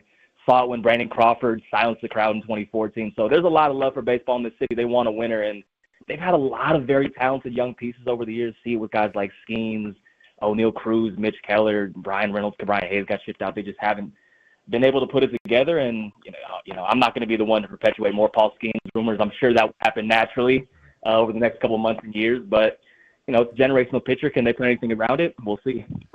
You mentioned seeing some familiar faces out in Pittsburgh. A familiar face to a lot of Giants fans is Joey Bart, who did some damage against the Giants again last night. It was just a couple weeks ago. He was in San Francisco with a big RBI knock also. Does it seem like maybe Joey Bart has a little bit of extra motivation against his former team? I've never talked to Joey personally. I never had the opportunity to cross paths with him either in San Francisco or Pittsburgh, but I would imagine there's always a little extra when you get to do it against your former team. And it wasn't even a couple of weeks ago. It was last week. That's how long this deadline season's been. It feels like everything is so far removed because of the deadline. But yeah, drops the Giants back under 500, spoils Justin Verlander's latest chance for his second win, and honestly it may have been the best that he's looked this entire season, which is saying something considering it's August 3rd, August 4th, whatever it is. His hitting 98 in the 4th inning of his 20th start. Yeah, against Joey Bart, Justice. Yeah, that was. If you had a candidate for just best singular pitch of the year by any Giant, I don't have all of them memorized off the top of my head, but 97.8 up and away freezes Joey Bart. That's got to be one of the best ones of the entire year. Yeah, and things seemed pretty good right then, and then the collapse. So my question would be, given that the trade of Tyler Rogers and Camilo Doval, given that you're on this team beat and you're checking them out, talking to Bob Melvin, JP Martinez in the clubhouse every day, what do you see this bullpen as going forward? Like, who is the 7th inning guy? Who is the 8th inning guy? I mean, I guess Randy Rodriguez is the 9th inning guy, but what do you think the Giants behind closed doors are saying about this bullpen? Well, not even behind closed doors. I remember when we were in New York a couple of days ago, Melvin, it was his first time talking to us after the deadline, and said, I can't remember exactly what he said verbatim, but he effectively said it's going to be a little bit of mixing and matching, seeing what their best options are going to be as far as the 6th, 7th, 8th. We obviously know that Randy Rodriguez is going to be this team's closer, and he's getting an up close and personal look of how much more difficult that is in the 7th inning role. But then as far as 6th, 7th, 8th, we'll probably see Jose Buto, who's the new acquisition, in there. We saw Spencer Bivens in the 8th inning last night. We'll probably see Ryan Walker in the 7th or 8th. Probably some Joey Lucchesi in the mix as well. We saw that in New York.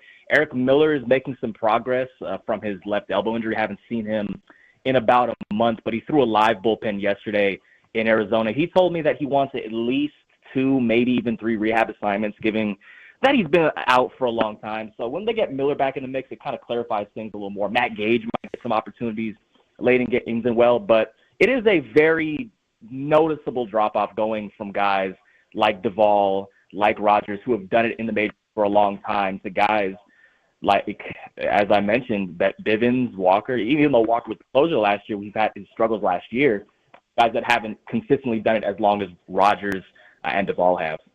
Justice, circling back to the bullpen and last week's trade deadline and some of those decisions to move on from guys like Tyler Rogers and Camilo Doval, just your thoughts overall on the message it sends to the team, to the fans, and the overall return that the Giants got in some of those trades.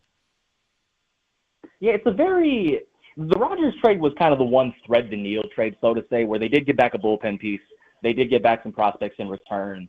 And I don't think Buster Posey's never going to say we don't believe this team. Melvin's going to say they don't believe in this team. And, despite the fact they shipped away some of these guys, there is still a tangible opportunity for them to make a run. I remember Mike Yastrzemski, pretty much the last thing he told us before he was traded was that crazier things have happened. We have seen crazy things. Now, granted, they are under 500 right now, but they've got about 48 games left in the regular season. We've seen it with the 2010 team where they had an awful August and looked out of it. So the core is still here, and whether or not this core this year can do something this year is, we'll see that. But, shipping away Rodgers, an impending free agent, getting something for him. Yastrzemski was an upcoming free agent as well. The Duvall one, that trade package has not been widely received well, given that he had the 2 years of control, but they are getting assets back, and it does give them an opportunity to get some money off the books going over the rest of the season, and then you have the opportunity going into free agency to see where you were at. But, they do still have an opportunity to compete this year. Whether or not they can capitalize on this opportunity, maybe whether this is kind of a wake-up call for the team, time will kind of tell. Justice De Los Santos is the voice you hear. He's the Giants beat writer for the Bay Area News Group. He's in Pittsburgh, used to cover the Pirates, knows this club pretty darn well. I'd love your right field breakdown, particularly the decision to send Matos down and keep Gerard Encarnacion. The easy take from Giants fans is, wait a minute, aren't you? If you're building for the future, you keep Matos, not Encarnacion. And then I would throw in a Grant McCray analysis in there for you, too. Give me your right field breakdown. Yeah, the one thing that's very infatuating about the right field situation right now is it's two incredibly toolsy guys. And what I mean by that is McCray is, his hit tool isn't as refurbished as Matos's, but he has elite speed. He has an elite arm. He has sneaky pop given his frame. And we saw what he can do in limited spurts last year. Had the 5 homers, 5 steals, and I think it was 30 games. And more than anything, he gives the Giants a legitimate option on the base paths, because in the month of July, they didn't just steal 4 bases. They only attempted 4 steals. So speed has just not been in this team's equation for pretty much the entirety of this year. And McCray is someone who, in conversations with him, he is confident in his speed, and he will go when he has the opportunity. And we've seen some of the rawness of his at-bats, and that's going to need to be something for him to polish up if he's going to be a consistent starting everyday right fielder. But he is going to have his opportunity to snatch that position, as will Gerard Encarnacion, as we saw last year, has some legitimately elite bat-to-ball numbers as far as the average exit velocities, the barrel percentage, just things that you can't, pick up as far as just some guy off the street. Like, he can do some really damaging things with the baseball when he makes contact.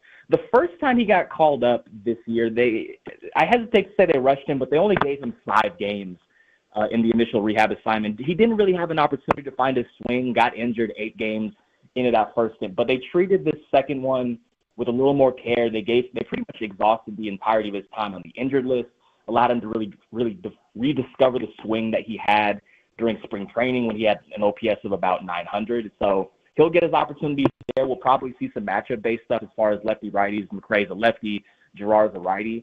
And, again, we saw what these guys can kind of do in limited spurts. There is a rawness to them. But as far as the tools, it will be something to evaluate with the Giants' right field situation going forward. And as far as Matos, he has opportunities, hasn't been extended as a starter, but the bench role is the role that he was always going to play. He wasn't going to usurp Yastrzemski as the starting right fielder and just never really quite capitalized on them. And so it's kind of a weird situation for him. He's only 23, has really good bat-to-ball skills, but, it will kind of be determined as to what his role will be with this team going forward.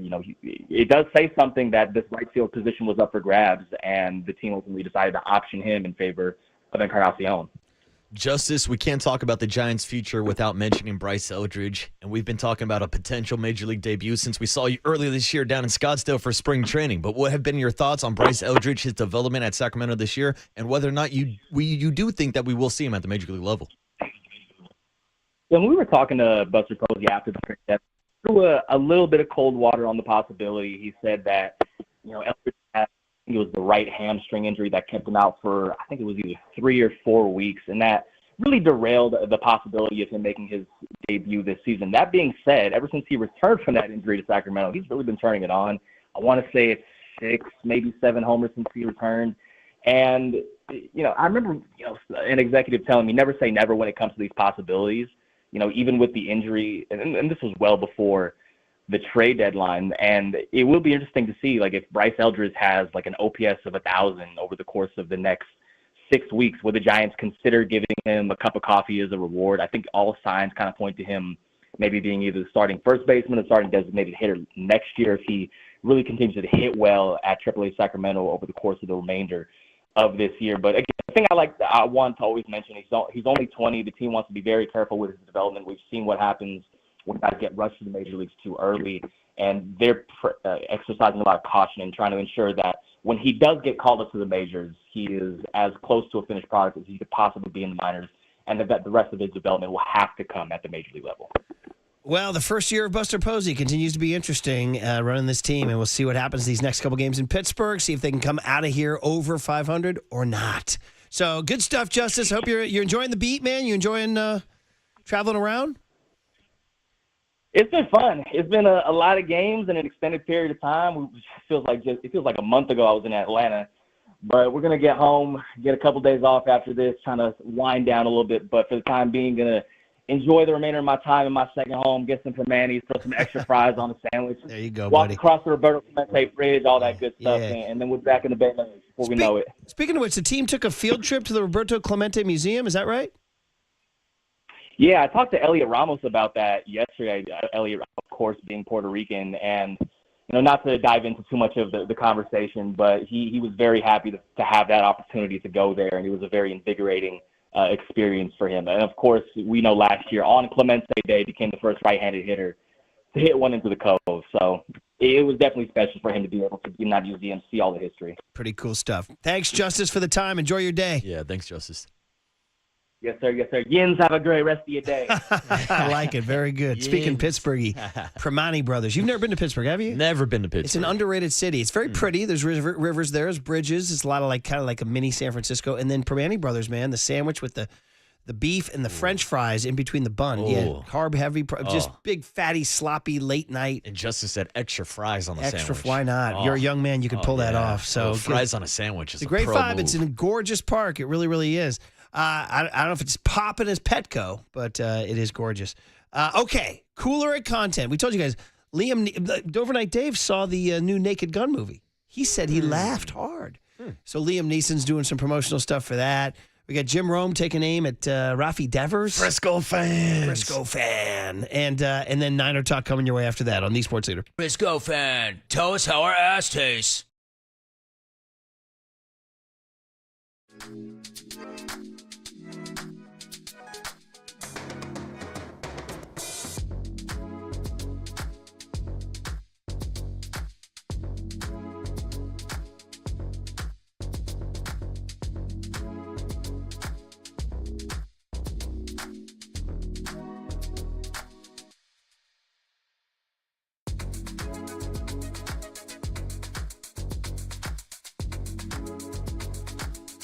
Yeah, let's talk about the good people at Provident Credit Union with a really good situation here on the pick-a-term certificate because the rates are going up, man. You can be smart and sound and safe with your money with Provident Credit Union's pick-a-term certificate and lock in to a high dividend rate of up to 4.13%. Yeah, so you can choose 3 months, 6 months, or 12 months. And lock in that rate. Short-term, stable, all on your terms. So whatever your savings goal, this limited time certificate puts you in control with strong returns and none of the market stress. So here's something also to put a feather in your cap. Newsweek named Provident one of America's best regional credit unions for 2025. I can vouch. So don't wait. This 4.13% rate will not last. Open your account at providentcu.org. or stop by your local branch for a little help getting set up. The rate is effective August 5, 2025. Minimum balance of $10,000. Early withdrawal penalties may apply. Federally insured by the NCUA. Provident Credit Union. Discover the best in retail and business banking right here in your community and learn more at providentcu.org.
All right, everyone, chill. This is the cooler. He's bitten a cooler of content.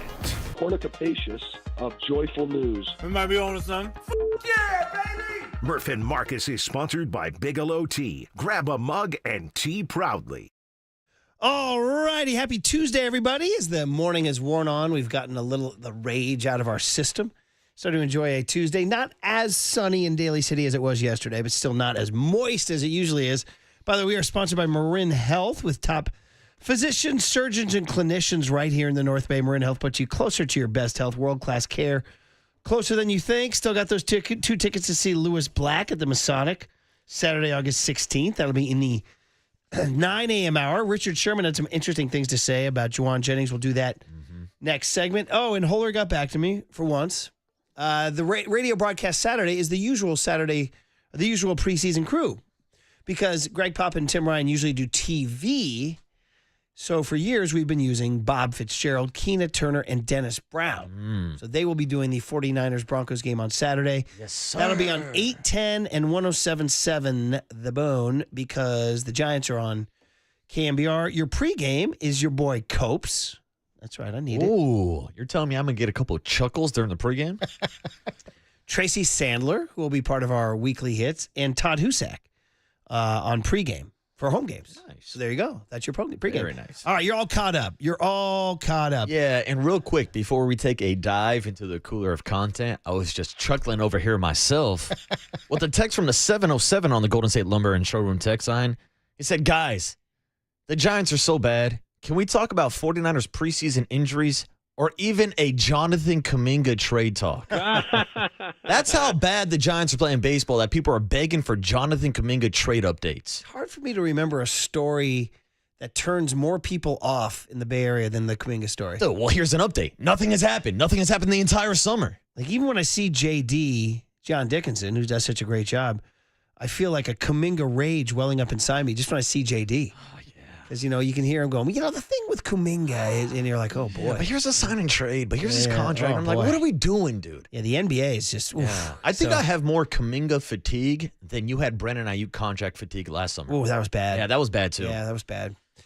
We might be getting to that way with Juwan Jennings pretty soon. Yeah, we might be headed that way. But What do you got, Tony? Kuminga. Do we have the Jenga, too? Oh, of course we do. You smoke a doobie, play a little Kuminga. Oh, man. Good stuff. Do you want to do the Justin Herbert, no lineman discussing grilled cheese and tomato soup culture? Oh, I do love a good grilled cheese sandwich. Is this video? You want video? Okay, so YouTube, Twitch, and Twitter, you get video. You're in your car, you get audio. And this is what happens Hard Knocks starts tonight. Oh, does it? Buffalo Bills. Oh, I had no idea who was on it. Will you watch? I don't have HBO, but I know a guy who knows a guy that can get me that channel. I'm not so sure. I sort of burned out on Hard Knocks a long time ago. It's kind of the same thing. Yeah, and I feel like you can catch just like all the good clips on Twitter. Yeah, that's true now. That's true. So anyway, the whole point is that summer camp is so long that you get all these mic'd up moments, like the famous Jets moment. We're gonna Jeff Ulbrich. Oh, not the kids. We're gonna go pee on the kids' toys. Not the kids. Well, here's Justin Herbert and O lineman discussing grilled cheese and tomato soup culture at a Chargers practice. Did you know there's parts of the country that don't do tomato soup with grilled cheese? That's probably true about a lot of places. We're just weird and have some crazy combos. I feel like grilled cheese and tomato soup is elite. Well, they don't put cheese on pizzas in Italy, right? Isn't it just the sauce? We're talking about our country. Yeah, in the United States. So I'm not talking about other countries. No, I understand that. Then why'd you bring up Italy? Because I'm saying we put cheese on our pizza. They don't. I'm pretty sure you can get a cheese pizza. Not the argument. But the argument was parts of our country do different things, and then all of a sudden you bring up Italy. Oh, you're saying inside of our own country? Yes, that's what we're saying. Or at least I feel like I've seen that on Instagram. Well, then what are they eating grilled cheese with? That's what I'm saying. It'd be crazy if you're just eating a grilled cheese.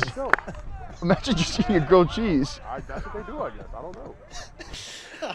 That was better than I thought it would be. That was funny. Yeah. There's a lot going on there. First of all, I'm going to come out and say right away, you don't have to have tomato soup with grilled cheese. I can eat a straight grilled cheese. Oh, absolutely. I will add that a tomato soup, I would agree, makes it elite. I do agree with that. But this turning up your nose at a straight grilled cheese, I'm going to have to disagree with. Yeah, I'll disagree with that because just this past weekend, I woke up hungover on Sunday morning, so I ordered a grilled cheese with bacon in it and just a side of tater tots. I didn't need the soup. Yeah, sure, maybe the soup would have enhance the experience, but it was still a great grilled And I cheese feel sandwich. like the tomato soup grilled cheese has to be almost on like on a winter day, like a rainy day. Yeah, or it's got to something be like that. cold. It got to be cold. Now, I'm not the biggest tomato soup guy, but I do like dipping it in the soup. There you go. I don't actually like sip the soup because I don't like tomatoes. But the guy saying, imagine just eating a grilled cheese is kind of nutty. Where do you come down, Young Tone, on all this? Grilled cheese. I'm and not a tomato- huge grilled cheese guy. I'll eat a tomato soup if it's a cold, windy day. I mean, I don't knock any of it. I will say, like, I think he's right. It does make both together make each other better. But I wouldn't really eat a grilled cheese on its own either, though. So I'm kind of like indifferent. All right, well, let me ask, because Murph said that I was a bit weird for putting ketchup on my eggs. I'll dip a grilled cheese sandwich into some ketchup. I can't say How that. do you feel about that? I've raised a child who has ketchup on everything. In fact, we got him a shirt that says, I put ketchup on my ketchup. Yeah, that's a true story. So, I mean, I don't think you're that crazy Yeah, for but that. you see where I'm going. It's like you're still getting a tomato flavor, but it's ketchup, not soup. It's interesting. And this is also what they do during training camp when they have just so many reps. So many reps. Now, the stuff about Italy, cheese pizza in Italy, I'm trying to remember. I've had cheese on pizza in Italy. Okay. Yeah. There you go. Like, that's a lie. Look at you cultured It's a bad take. Yeah, I've been around the world. You 1% are you? I've had them all over the world. All Murph. right. Very good. But yeah, it was also Italy. That's all later. Why'd you bring up Italy? We're talking about America. Why'd you bring up Italy? Well, Justin Herbert just attacks him Herbert like a was lawyer. mad, Yeah. Herbert's like, we were talking about our country. Herbert almost hit him with the Jimmy Garoppolo. Whoa, you talking Italians? Hey, we actually do have some Devontae Adams on Jimmy G. Do you want to play that one? Oh, yeah, sure. Let's get into it. Because remember last year, the Netflix receiver show did not show well for Jimmy G. Yeah, him throwing those hospital balls to But Devontae. now that they're teammates, Devontae's like, well, I didn't really mean it that way. He's my guy. So here's Devontae walking it back now that they're wearing that Ram helmet together here. Everybody else would want to ask you this question as well. Little did we know that you'd be playing with Jimmy G again, right? Yeah. Based on that series. How's that? It's amazing. I love Jimmy, and it was never a personal thing, and I was hoping we didn't have to have these kind of – I'm surprised this is the first time it's been brought up, but it's been amazing. We got to, catch up and get on the right page, and obviously that was just a dark moment in all of our lives. I think all of us were pretty miserable over there, and we kind of caught up and laughed about it, and we've been making plays since we've been out here, so it's been fun. One of my Can I do the Pinocchio nose? Is it growing out there, dude? Look at that nose growing out there, buddy. See, I don't know. I don't know if I do think he's lying, and maybe I'm just standing up for my guy Devontae, but, listen to the second part of that clip. We were in a dark place. We were all miserable. It's a good out. It's a good out. When you do something that you regret, you're like, it was a tough time. Well, but really, I truly do believe he feels that way about Jimmy G. Yeah, but I feel like he feels even worse about that personal relationship with Josh McDaniels. Like, he's the problem. He's the one that brought in Jimmy Garoppolo. He's the one that was running that elementary school offense. We've scratched a wound here with Yeah, Marcus. dude, trust me, dude. I don't want to go back to the We've days of Josh McDaniels, but I told you, I'll forever be grateful for my quarterback, Jimmy Garoppolo, playing so bad that he got Josh McDaniels fired. I'm seeing footage of Pete Carroll my being quarterback. all happy and jocular down dude, there. he's in got the Vegas. gloves on. Yeah, He's yeah. chewing gum. He's having a great time. He tried to pin one of your linemen during stretching the other day. He jumped on the ground, tried to pin him like a wrestler. He's got so much energy. Look at you. Dude, I'm in such a happier place, and don't even bring up Tom Brady and Raider gear the other day. That was incredible. He Dude, was I wearing can't the believe big it. old sweatshirt, too. I The can't believe big it. logo on it, too. All right, now here, let me spin the table on you because you always ask me, and I knew you were going to ask me the question, how'd you feel about seeing Brady in silver and black? How'd you feel about seeing Brady in silver and black, seeing a kid that grew up a 49er fan, a guy that claimed to be a Joe Montana fan, now rocking the silver and black? Well, I mean, I don't really attach Brady emotionally to the 49ers, so that doesn't affect me. Yeah, he was a Niner fan, that's cool, whatever, but he turned his back, he became a Patriot, so it doesn't affect me. No, he's not like my emotional. Join the club. Montana wearing He's turned the back on all of us, Murph. I'll Join say the this. club. It was a good looking sweatshirt. You should wear that sweatshirt. Hey, he looked good in silver and black. He did. He's a good-looking guy. Do you see that one You guys where think he's a supermodel? See that weird clip going around where he comes after Wayne Rooney, the English soccer star who's a coach? He's got beef with Wayne Rooney? Yeah. I guess he owns a soccer team over there. Did you know this? He owns everything. There's some sort of clip for an upcoming show, and he flew over to the UK. And Wayne Rooney was a famous English soccer player, one of their best players ever, but he's not being successful as a coach. And I guess he coaches Brady's team. And Brady goes and visits him. He's like, yeah, I just want to see what you're up to. And Rooney's giving him a breakdown of film. And then Brady's driving away with some guy. And Brady's on mic. He goes, I'm worried about our head coach's work ethic. He's coming at Rooney on camera, on mic. Tom's trying to control everybody. Yeah, he is. He's coming for Rooney. You can't come after Rooney. All right, here's the deal. Speaking of guys from across the pond, Liam Neeson. Guys who kick balls. Oh, I thought we were talking Moody. Liam Neeson is on. He's a Northern Irish actor who's quite decorated, whether you like the Taken movies or all the other great things he's done. He was in that piece of crap, Love Actually. which I really loathe that movie. But anyway, he's also been. He did a comedy turn on a Ricky Gervais show called Life's Too Short, I think it was, or was it Extras? One of the two. Either way, he's very decorated. Yeah, I know him as the Taken guy. Taken. He's also done other like fancy stuff like Shakespeare or whatever. He's in the A-Team, too, the remake of the A-Team. Well, now he's doing straight slapstick comedy. And he did this Naked Gun remake, which is kind of nutty. He's also, by the way, with Pamela Anderson. Pam's in this? Who's now going no makeup. No, they're romantically linked. Oh, wow. Yeah. My apologies, Liam. And I was not familiar with her big game. move now is to like, she's going all natural. You see her on Good. the red carpet. She's got no makeup on. She's like, this is who I am. From the Love red, me or leave me. From the red swimsuit to the red carpet. Yeah, to the no makeup. Yeah. She's like, come at me, bro. This is who I am. Oh, those were prime Baywatch days, young Tony. Yeah, they are. Yeah. So anyway, Neeson did this. Dude, I thought this was one of those, like, all these guys do their promotion. Like Eli Manning's whole thing with the Giants yesterday was to promote the Eli Manning show. Because at the end it goes, the Eli Manning show coming soon.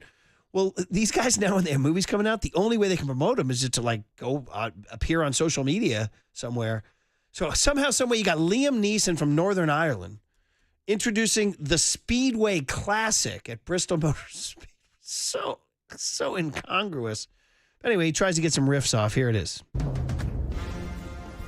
I've heard that people can sit around all day and have a great time just naming random baseball players. Ruben Sierra. Adam Duvall. Brandon Phillips. Armando Reynoso. Trot Nixon. Chili Davis. Fausto Carmona. Melky Cabrera. Yeah, that's pretty random. As random as an Irish actor telling you about a baseball game inside a racetrack. Ready to go racing here at Bristol Motor Speedway. You know what? Random can be a pretty good time. Things don't have to make sense to be awesome. You see, we're taking this game to a place it's never been. Yes.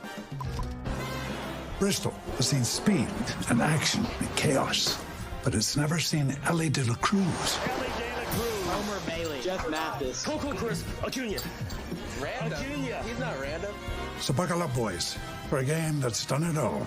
It's time to make history. Dansby Swanson. Oil Can Boyd. Reds legend Johnny Gomes. For the first time ever, the Braves and the Reds are coming to you from Bristol Motor Speedway on Fox. I wonder if Enrico Palazzo will sing the national anthem. I could do this all day. Mike Reminger. Or to be McDowell.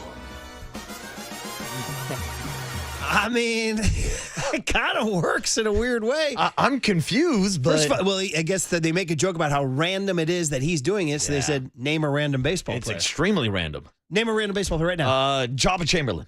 That's pretty good. Ooh. Kevin Correa. Ooh. Young Tony? Luke Jackson. That's pretty good. Obvious, yeah. Curly. Quickly. Come on, Curly. Quickly. Ben Sheets. Ben Sheets. Okay. That's not bad. Okay, That's not bad. Gavin's brother. I'm going to go top of my head, Bruce Bochy. Ooh. Not Bruce Bochy. Can I Bruce give Bochy. you a your mean Mercedes? Shooty Babbitt. Ooh, Shooty. All right. Nice. Ken Singleton. We're so random. Anyway, so that's what they did. So there you go. It is random, but also I don't think that was a random name that young Tony just gave us because during that promo, I whispered to him, if you're going to have anybody do a promo for a baseball game at a racetrack, it does have to be Luke Jackson. Praise Dale or raise hell. Yeah, there That's it is, it, buddy. dude. So you put a seed in his head there. Yeah, praise All Dale right, and well, that raise was kind of hell. fun. Do you want to do the Jock Peterson one or no? Nah. I don't need any more pain this Ryan morning. Rucco saying his physique has evolved, meaning he's gotten fatter, and then he homers off at Devin Williams. tie ball game. All right, guys. Liam Neeson's one of those guys. He's got that Northern Irish accent, and ladies love him. And He's you're a handsome fine guy. with them remaking this movie. Sure. Huh. Naked Gun, sure. Why not? Okay. I mean, I love Naked Gun and Airplane and all that stuff. I don't like share. It's not like, it's hard to explain. I guess I should probably learn to explain it because that's my job. But like, don't remake Caddyshack. Don't remake Animal House.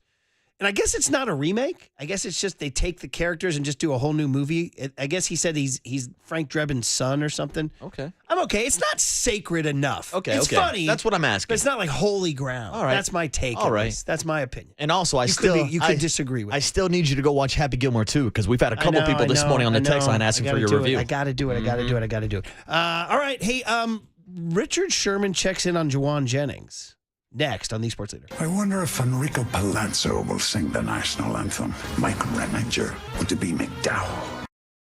For traffic on the Sports Leader.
Listen to the sports leader anytime, anywhere. Download KNBR, the sports leader app. Murph and Marcus continue live from the Casino Matrix Progressive Jackpot Studios. Casino Matrix. Progressive jackpots are here. Where are you? Just drop in. 1-800-GAMBLER. Anything new on Juwan Jennings?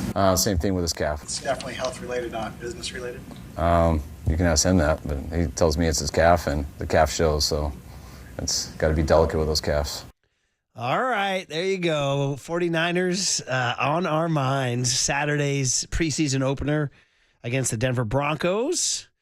They've been playing the Broncos in the preseason forever, and they do it again Saturday at 5:30 at Levi's Stadium. We will be carrying that on 810 and 107.7 KSFO. Do not do that to me. They're going to put. By the way, is this Khalid? Who is this? Oh, I don't know. Tony's on the rejoins, not me. So we're going to be asking a lot of questions. So this is Questions by Jack Harlow. Oh, Jack Harlow. Ah, what's poppin', Tony? All right. You're listening to KNBR AM and KNBR FM, San Francisco, the sports leader, a Cumulus media station. Yeah, don't the KSFO thing, bro. It's on 810, all right? I saw that on a sign around the office. And I was like, wait, what? And no, don't. Yeah. There's crazy business reasons why those call letters moved. I don't even want to talk about it. No. It's like seeing I don't know, like Lon Simmons when he saw Willie Mays in a Mets jersey and just waved him away. No, I don't want to even think about it. 810. We don't got to get into that. 810 and I'm not going into that. 810 and 107.7. It'll be Bob Fitzgerald, Keena Turner, and Dennis Brown on the call. Pre-game with Adam Copeland, Tracy Sandler, and who was that? I'm sorry. Todd Husak. Todd Husak. How can I forget Todd? Come on, man. That's my guy, Todd.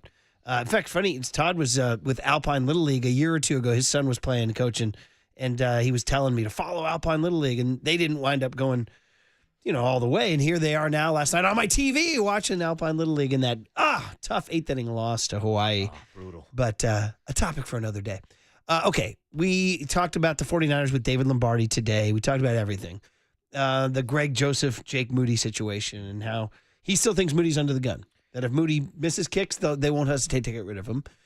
Greg Joseph is just a phone call away. We talked about all the injuries going on and the running back situation, wide receiver or DBs, rookies, all that. Then we got to the wide receiver situation and Juwan Jennings. And I feel like the Giants trade deadline, which was very, very, very newsy and worthy of all the discussion that we gave it and continue to give it, has sort of obscured the Jennings situation, which is now sort of creeping back into our minds because he's now missed, 6 straight practices? Yeah, I want to say 6 going on 7 now. And there's a thought, okay, well, that's too bad that he's hurt. Well, wait, is he hurt?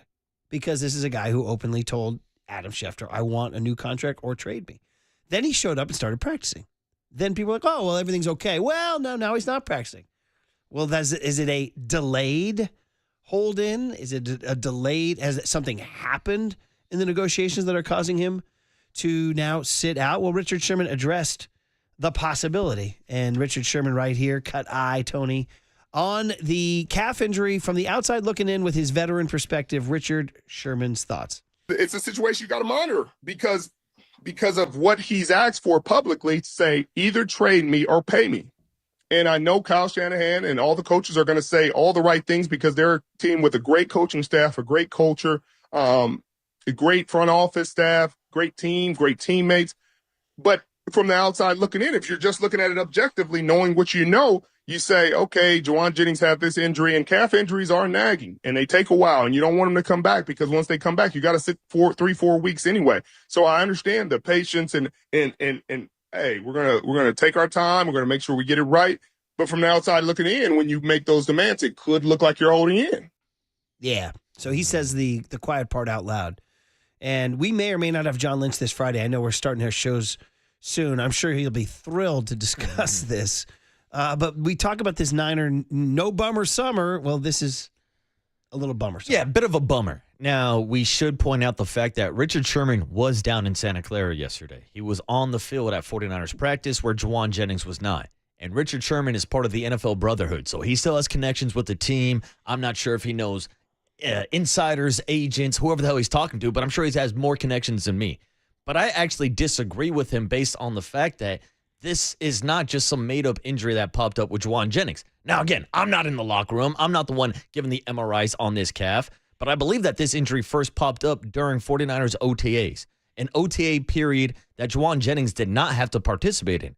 And now he's back at training camp, and he re-aggravates it. Once again, Juwan Jennings did not have to be participating right now. And you would think after the way that things have played out the last couple of years with Deebo Samuel and Brandon Ayuk, that if he really wanted to hold out, he would have never stepped foot on that practice field. So that's why it's hard for me to kind of decipher whether or not this is a real injury or if it's a tactic to get more money and to hold out when we've already seen the willingness to show up in practice and to show up and be out there on the actual field. Right, but it's obviously something changed, right? Something might have changed. Yeah, exactly. So, like, who knows if there was a contract offer that maybe insulted Juwan Jennings, that his agent gave him some different advice. But, like, that's my breakdown from the outside looking in. they're not going to trade him, right? I don't think they can. They can't afford to with the lack of depth they have right now. Sherman had a second cut, it's a shorter cut, about he thinks you'll see him if they appease him here.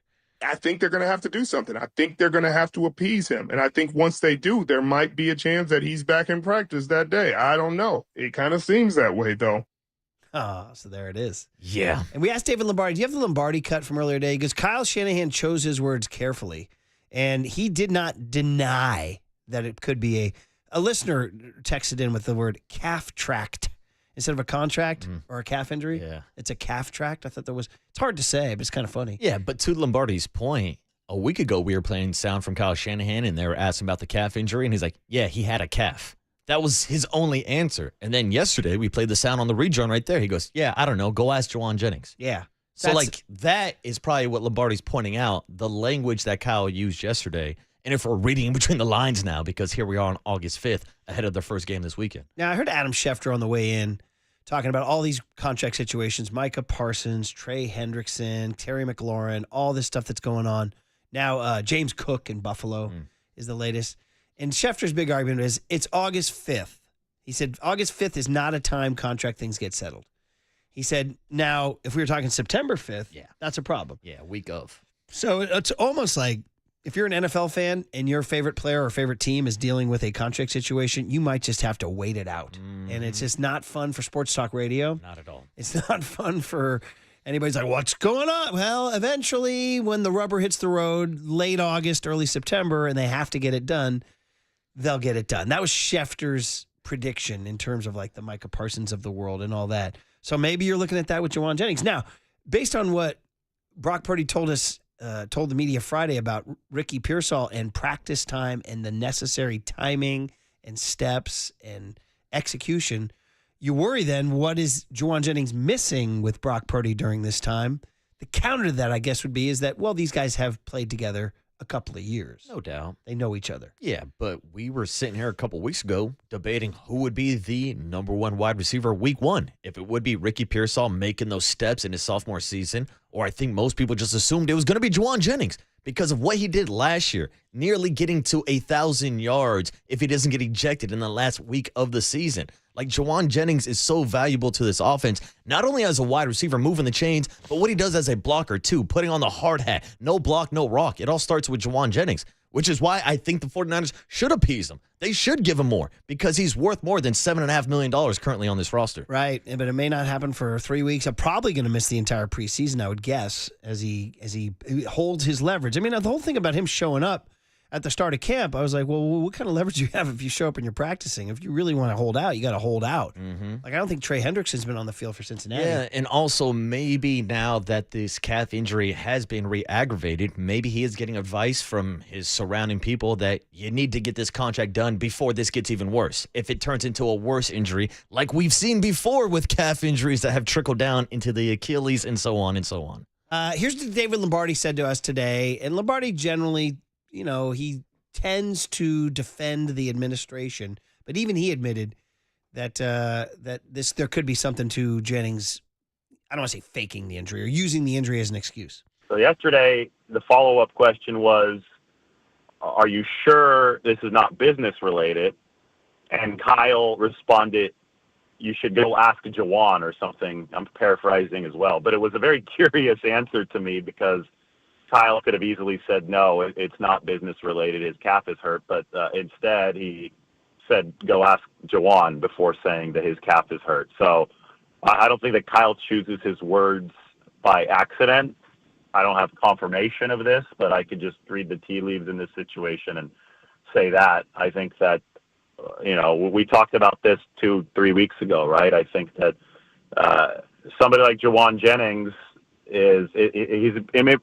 both sides are in between a rock and a hard place, and they've got to find this tough needle to thread, because he is a really good receiver who's only being paid $7.5 million this year, but he's not quite an A-list player, right?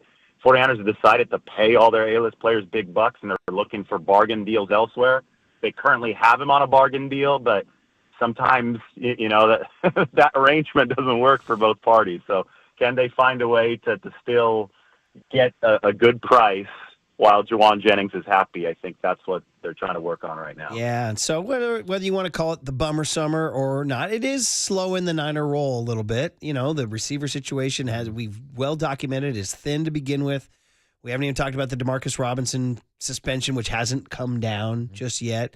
And we've talked about Ayuk, who's going to be out to start the season, and now you got this whole situation. So it's a little bit of a bummer. Yeah, and I've been wondering whether or not this summer and this offseason was a bit of a bummer for Juwan Jennings. Now, he showed up to camp, so everybody thought he was happy, but imagine sitting there seeing all of your friends either get traded away or released in the offseason, and then see the group of friends that stayed behind, like Christian McCaffrey, Brock Purdy, and Trent Williams, and George Kittle, and those guys and Fred Warner get those contract extensions, and you're sitting there like, what about me? I was productive last year. I'm going to be your number one wide receiver to start the year. Where's my contract extension? Where's my money? Because we know everybody wants more money. You're quoting Sally from, of course, Charlie Brown Christmas. All I want is what's coming to me. I want is my fair share. That's what Juwan Jennings wants. He wants his own fair share. 310 says, find out if it's a bluff by bringing in Keenan Allen or Amari Cooper. Well, there you go. Oh, I say make that move regardless. 209 says the easy answer to the number one receiver is Christian McCaffrey. Yeah. But we're talking number one wide receiver because we know the pecking order starts with Christian McCaffrey and George Kittle. But who's filling in the reps on the outside is the question we're asking. 408 says if you do get Kevin Lynch on this week, Kevin Lynch. Pardon me. Shout out my guy, Kevin Lynch. Okay. Lynchy. There's a guy. Let's have Lynchy on. What's up, Kevin? He's a professor down at San Jose State now. If you do get John Lynch on this Friday and ask him about Juwan Jennings, he will chuckle and say, I wish I knew. I wish I knew.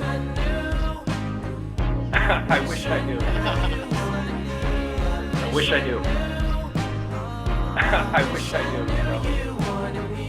I wish I knew. I wish I knew. I wish I knew. I wish I knew.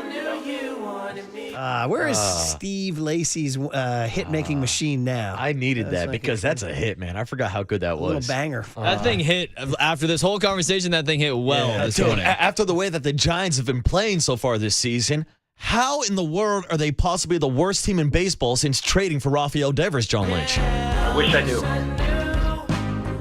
I wish I knew. I wish I knew. I wish I knew. Actually, Buster's line, I can't explain it. Do we have that from the Zoom? Do we have the audio from that? Because then you might want to go to work, Young Tone, for a little The Who. Can't explain. Oh, might want a little remix there. Can't explain. That might be your next banger, buddy. I'll take some Booyah Tribe, what I can't describe, because there is no way to describe the way they're playing right now. Yeah, okay, Booyah or The Who. Yeah. They literally say can't explain. Do we have the audio from Buster? That works. No? I don't know. The Zoom, I don't know. Yeah, no, the Zoom was not recorded. His meeting with the beat writers. Interesting. It was not recorded. What's up with that? Or it might have been recorded. Maybe we didn't get access to it. What are you hiding, Buster? Or maybe somebody here didn't do there anyway. What is he building in there? I digress. By the way, 510 says Amari Cooper just retired. Is that right? Did he? I don't know about that. Did Cooper retire? I didn't see that. 209 says, agree. But when the season really starts in November, it's exciting to think about the offense of Purdy, Ayuk, Jennings, Robinson, Pearsall, Kittle, and CMC. Okay. You're looking forward to November. All right. By the way, I just did a quick Google AI search, and the first article that pops up is Amari Cooper fooled the internet as fake retirement post sends fans into chaos. Come on, 510. Is there chaos about this? I shouldn't have read that. Is there chaos? I shouldn't have read that. That's on me. That's it. All right, guys. Well, there you go. A little Niner talk for you. We'll find out. People are saying Kruger was on Silver and JD saying he fully believes it's a fake injury. Ooh. So that's Kruger's take. So spicy. I mean, instinct would tell you. And that's why you tune in for Niners Nightly for takes like that. There you go, buddy. I mean, your vast experience in the world would tell you that he probably is. And Kyle's answer, I think, told you all you need to know. Yeah, go ask Juwan. Yeah. So they're in an impasse, everybody. They're in an impasse. All right, guys. Jim Rome. Maybe I have some time to tell that story on the other side. Please do. He checks in on Rafael Devers. It's always interesting to get the outside opinions, national opinion, and see if you guys agree with this on the other side, on the Sports Leader. I think New England's got the most underrated defensive player in the entire league in Keon White.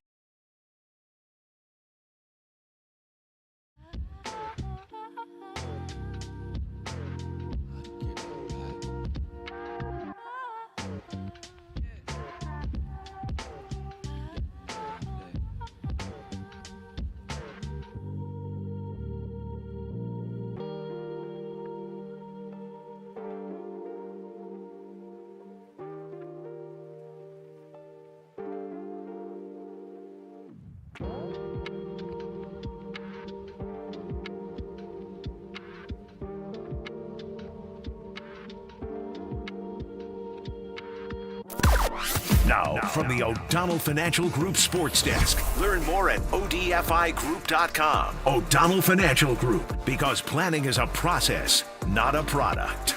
Good morning, everybody. Happy Tuesday. We are giving away 2 tickets to go see actor and stand-up comedian Lewis Black at the Masonic on Saturday, August 16th. Stay tuned through the 9 a.m. hour, through the end of the show, for your chance to win these tickets. When you hear the cue to call from Murph, the number to dial is 415-896-KNBR. And if you're caller number 10, that means you win. It's all brought to you by Live Nation, and you can find official rules on thesportsleader.com.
And now it's time for the Protect Your Assets Business and Technology Report with me, David Hollander.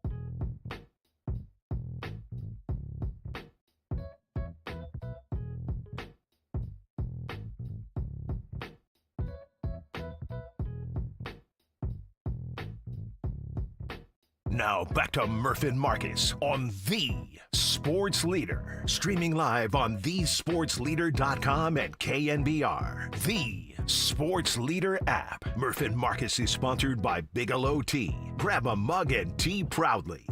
No, I haven't been able to come up with anything to explain it.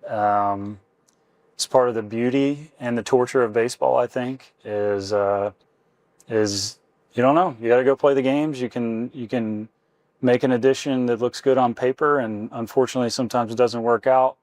I'll say I'm still over the moon ecstatic about Rafi Devers being a Giant for a really long time to come. I've very much enjoyed getting to know him. I think the guy loves to play baseball. He's taken to his teammates quickly. Unfortunately, the record hasn't been good. But he's showing up ready to go every day. He's been a little bit, hurt with the low back and groin. Feel like he's getting that in a better place. But to put your finger on one thing and say this is why, no, I don't. I'd like to hear from the person that has that answer. It's a pretty good cut. I hadn't heard that one yet. That was from Alex Pavlovich's Giants Talk podcast. Thank you for playing that, buddy. That's a longer version of the 4 words. I can't explain it. Of what's happened to the Giants. I mean, you've done all the numbers, right? I mean, yeah. I had it, over the weekend before the Mets series. The stats were after they got swept in the home series by the Pirates and the Mets. There were all sorts of stats. It showed they were the worst team in baseball since the trade.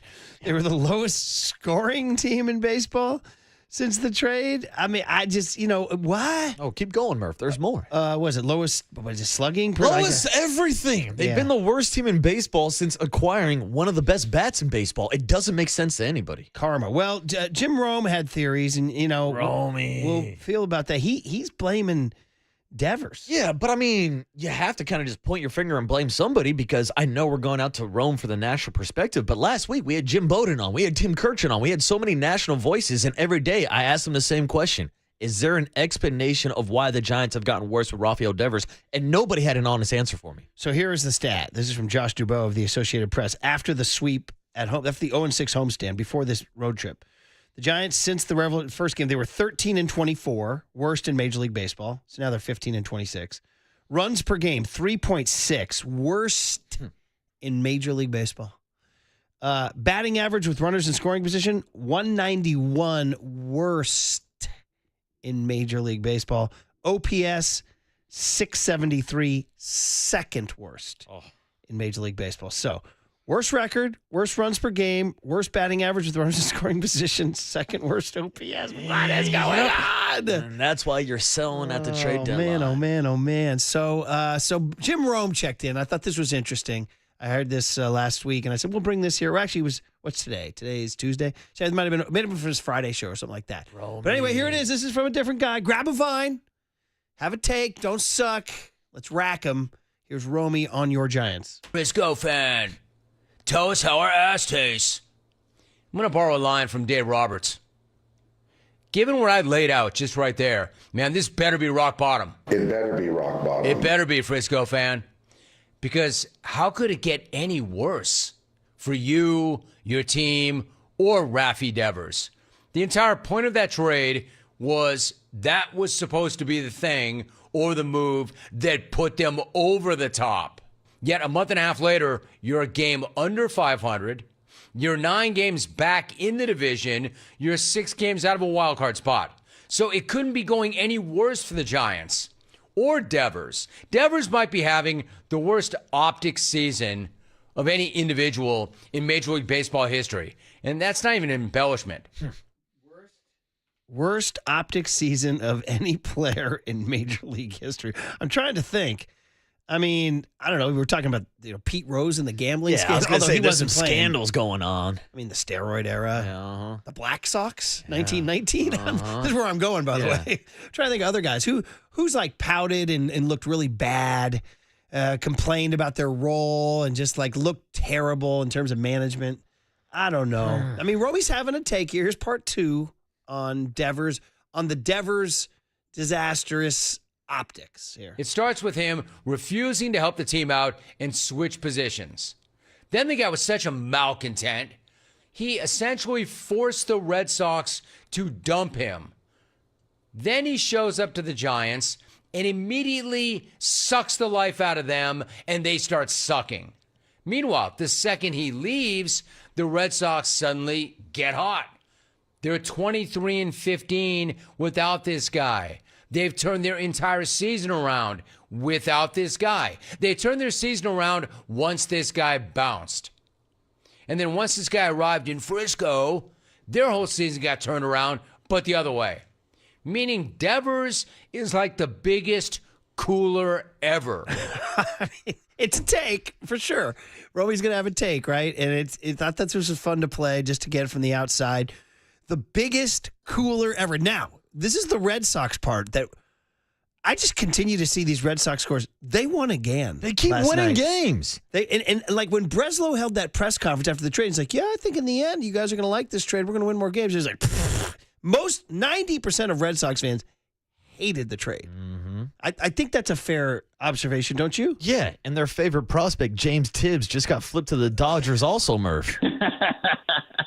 Don't even bring that one up. Yeah, exactly. I don't want to go down that road and start thinking about that future. But yeah, same thing. We asked Tim Kirchin and Jim Bowden last week. They're like, yeah, this was a great trade. It was a robbery for the Giants. They would make that same trade, and I'd still make that same trade this morning. I would too. Does that mean we're idiots? Yeah, I don't know. Does that make us lunatics? Yeah. Young Tony, a lunatic. I'm There's a lunatic. The word of the week. Mm-hmm. Curly suggests Anthony Rendon. That's a good call. When he said, that. I hate baseball or something like that. Optically, too, after getting the amount of money that he got, and that guy just refuses to even step on the field. So that's a good call. He's on that list. Also, the optics have been bad for guys like Trevor Bauer and guys who have dealt with stuff outside of baseball. This is true. Mm-hmm. All right, part 3 of Romy. Frisco fan. What do we got? It's hard to argue that this guy is a plus when the Red Sox immediately come together the second this guy leaves their clubhouse, while at the same time, the Giants' vibes completely tanked as soon as he showed up in their clubhouse. Maybe it's one amazing coinkydink, but I doubt it. And whatever it is, it just looks terrible for Devers because, again, the team that he left where the energy was so bad and the vibe was so bad and they were underachieving, suddenly takes off the second he's gone, and the team that had been playing well, when he arrives, all of a sudden goes right into the tank. Coinky-dink or not? Damn. Does it make the take even more painful when he's dropping coinky-dink on you? He did it twice, dude. I was getting ready for Tony to cut the first one. I didn't know he dropped a second coinkydink. Good old Romy. Yeah. Grab a vibe. Coinky-dink or not? Well, it might be more than just a coinkydink. Because the Giants were one game back in the NL West on Sunday Night Baseball when Buster Posey answered that phone call and made that trade. Not the wild card, Murph. Not the wild card. One game back from the Dodgers in the NL West. And since then, they've fallen off the face of the planet. By the way, for the record, and I've said this before, and I got no problem with Romy using Frisco. That is something that I will defend. And real ones know, and Curly probably knows a bunch of people from the city. That's historically accepted by old school city people. Oh, I would say it was for sure. Herb Cain. So Herb Cain, young Tony, do you even know who Herb Cain is? The legendary columnist Herb Cain. Probably not. Name sounds familiar, yeah.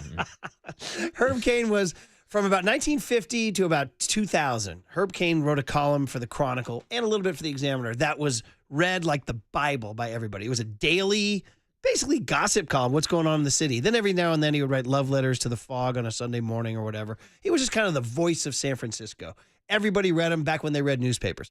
Well, he wrote a book called Don't Call It Frisco. Now, here I want to note this. Herb Caen was from Sacramento. Yeah, okay, Herb. All right, so let's remember that. Frisco goes back to Frisco has historical roots, the gold rush. Everybody who came here, I'm going to Frisco to hit it big, And then you get your rough and tumble guys, your Hell's Angels, they call it Frisco. And then the hip-hop community out in Hunters Point frequently calls it Frisco. Rappers have been using Frisco for years. From San Francisco. Yeah, from San Francisco. Yeah. So, I'd like to see Herb Caen tell a couple Hell's Angels to take Frisco off their back. Or tell the HP Club, or was it the Players Club? You know those guys? Yeah, what's that? Come on, give me a little Players Club on Spotify there, buddy. That's old school, buddy. Hunters Point. Yeah. So anyway, RBL Posse on I'm me. okay with the Frisco. Everybody's freaking out. San Fran is way worse because nobody here says that. Everybody, old school people will say Frisco, but they won't say San Fran. Yeah, That's when Frisco to me is widely accepted in the entire Bay Area, just not San Francisco. Old school. It's old school roots, then embraced by the newer generation. And I think there's like an immediate, like the baby boomer generation that didn't get it. They're like, oh, you can't say Frisco. You can, though. You got the Players Club? Ooh. That's Rappin' Forte. Rappin' Forte. That's Thank who it you is. very much. I remember Drake stole some of his lyrics one time. Did he really? Yeah, and it was controversial. And I had to stand up for my guy, Rappin' Forte. Your boy Drake, what did he do? Did he drop a new album? Yeah, I think so. I'm not going to listen. I'd rather listen to Larry June. Check this out. I'm going down to a Larry June concert in San Jose out in September. Big event. But also Larry June has a song called Meet Me in Frisco. Just to tie it all together. You just settled it. Just right to tie there. it all together. If Larry June says if Uncle Larry says it's all right, it's totally cool. It's all right. Did you find Players Club by the Rappers Forte? Well, I can't find anything clean. I found an instrumental. All right. See, that's it. Well, That's it. Oh, yeah. Here it is. Yeah. Yeah, it's a nice little Rappin' Forte. Thank you, 831, checking in. And Rappers Forte. So anyway, point is that Romy's take is fun and it's provocative, and I wanted to play it to be fun and provocative, but I don't think, I went on a rant during the weekend when we were down in San Diego, or over the week when they got swept. I'm like, how does this happen? How can, because did he have a 4 strikeout game in New York? I think he did, didn't he, on the Friday night? Oh, yeah. Well, he went into that Sunday game, I think, hitless in that series. Yeah. Or as one of the Mets series. When the Mets were in San Francisco, I don't think he had to hit the entire series. You hear Buster say, and listen, I'm not going to lie. I'll be honest with you guys.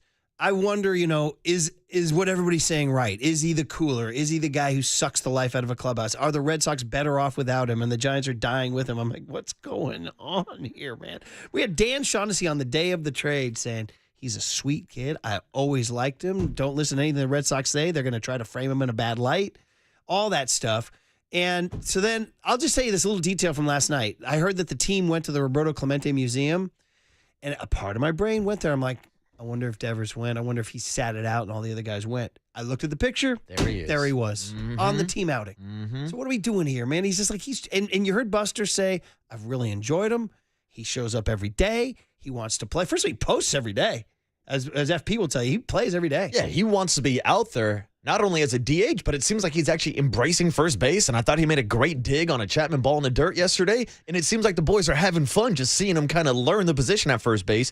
But it's hard to learn the position when you're trying to win ball games. Man, oh, man. All right, we just wanted to get that out there just to enrage y'all and hear Frisco. Yeah. I didn't tell the story, so I'll tell it because I know we're out of time. Oh, that's a good story. 2007, my buddy Brian Sinclair, he's the guy I'm going to L.A. with next week. By the way, I'm out for 2 days next week, Wednesday, Thursday. Ooh. This is my golf buddy. Midweek. And I know, really weird. I'll be back on the Friday. But he invited me he went to SMU.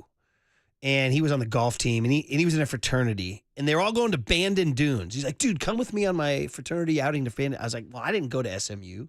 I'm not from Texas. I don't know any of these guys. Because it doesn't matter. Show up, we'll have a good time. I said, yeah, I'll go to. I'd never been to Bandon at that point. Bandon was one of What Did Young Tony Learn Oh, today? dude, now I know all about it. I showed up, and as can happen when you get 12 to 16 guys together, there's that one guy. And apparently he was the guy at the fraternity house who would always like drink the most, pass out the most, say anything to anybody at any time, and immediately he hones in like, who's this guy? On me. And I'm like, hey, what's going on, man? And Sinclair's like, yeah, he hosts a sports talk radio show. He's like, oh, Romy! What's up, Romy? And I was like, yeah, no, Brian Murphy's like, Romy! He's at the bar, right? He's hammered. He's like, have a take, Romy. He's like, what's your take? What's your take? And he's like poking me in the chest. I'm like, bro, I'm just here to play golf, man. Dude, for the next 4 days, any breakfast, bar time, anything, of the moment I showed my face, what's your take, Romy? Romy, come here, do a shot with us, man. Come on, man, give me a take. Give me a take. Dude, no takes today? What's going on, bro? I was like, dude, this guy wore me out. To the last day, we're on the golf course on Bandon Dunes, this beautiful golf. I mean, it's overlooking the Pacific Ocean, about to hit a shot, and the guy from the other fairway yells out, don't shake it, Romy! Oh, come on. You can't be doing that to Murph. Romy! Bad shot, man! I was like, dude.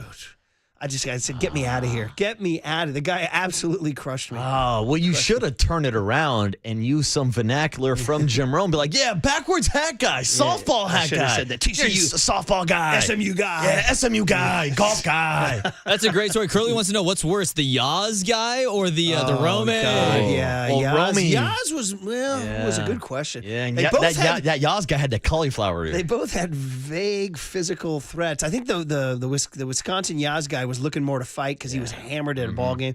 This guy was just apparently that guy. Because my buddy Brian kept saying to me, because like, dude, don't worry about that. He's been doing this since college. He just wears people out. Romy! You gotta Romy! Yeah. Pass the salt, Romy!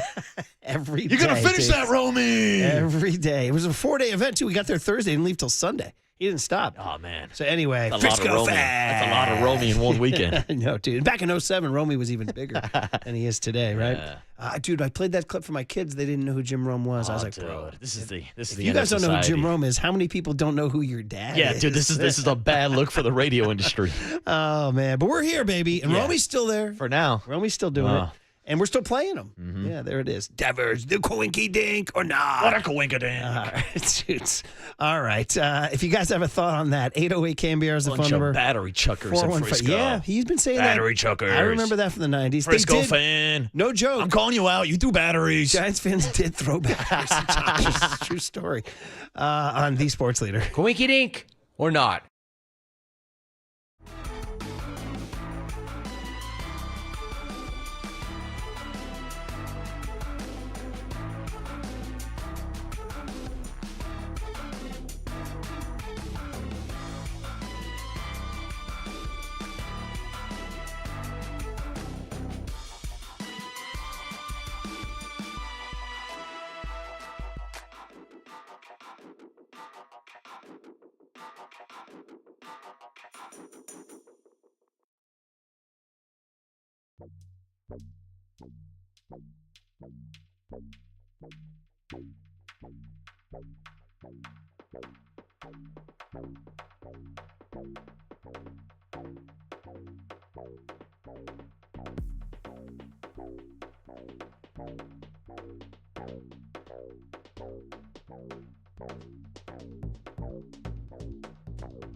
Now back to Murph and Marcus on The Sports Leader. Streaming live on thesportsleader.com and KNBR. The Sports Leader app. Murph and Marcus is sponsored by Bigelow Tea. Grab a mug and tea proudly.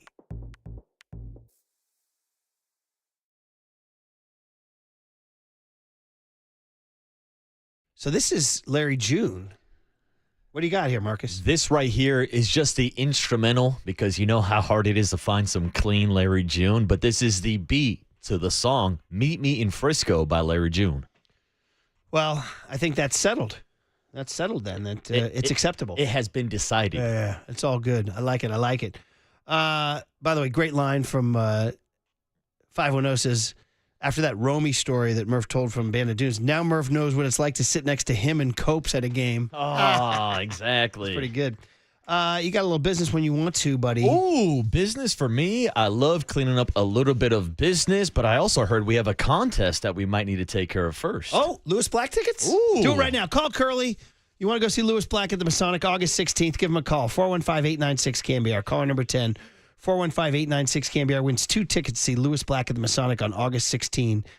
Call right now. He's at the Masonic. LiveNation.com. Tickets on sale now. Ooh, and Murph, your business is nice, but my business is nicer because the Murph and Marcus Show is always sponsored by Redwood Credit Union. Whether you're dreaming of a new home, planning your children's future, or growing your business, Redwood Credit Union is a financial partner that feels like home. Learn more at redwoodcu.org, federally insured by the NCUA. 925 asks, was Devers out there in the 9th inning playing first base? And that was an interesting decision. It's not like he's a butcher at first. He is learning it. He made one nice pick yesterday. He did not make a pick on another one.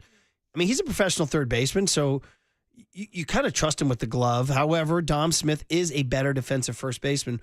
Should Dom Smith have been at first base last night?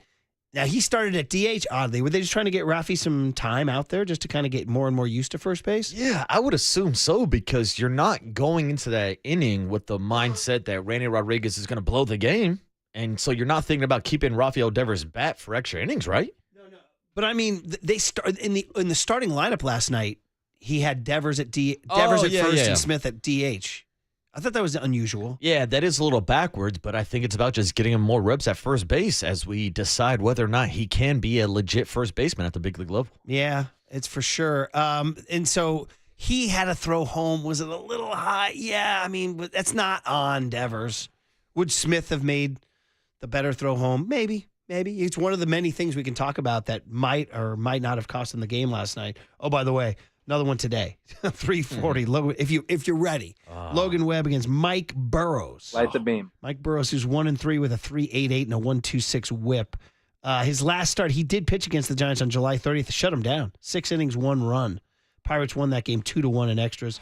Joe Rizzo and FP. Just beat the Buccos, dude. You're not even facing Paul Skeens. Go beat the Buccos. I know they're 0-4. They're 0-4 against the Pirates without facing Paul Skeens. That's the thing, dude. If you're going to get slapped around by the Pirates, at least let me see the face of Paul Skeens. So just before we get out of here today, and who knows, we'll continue to transition towards the Niners as the week goes on. And Thursday, they have a joint practice with the Broncos, and obviously Saturday they're going to have the game. Fitz, Keena, and Dennis Brown on the call, 5:30 on 810 and 107.7 The Bone. We'll see what the backups look like out there. See how the rookies look, really, is how we're going to look.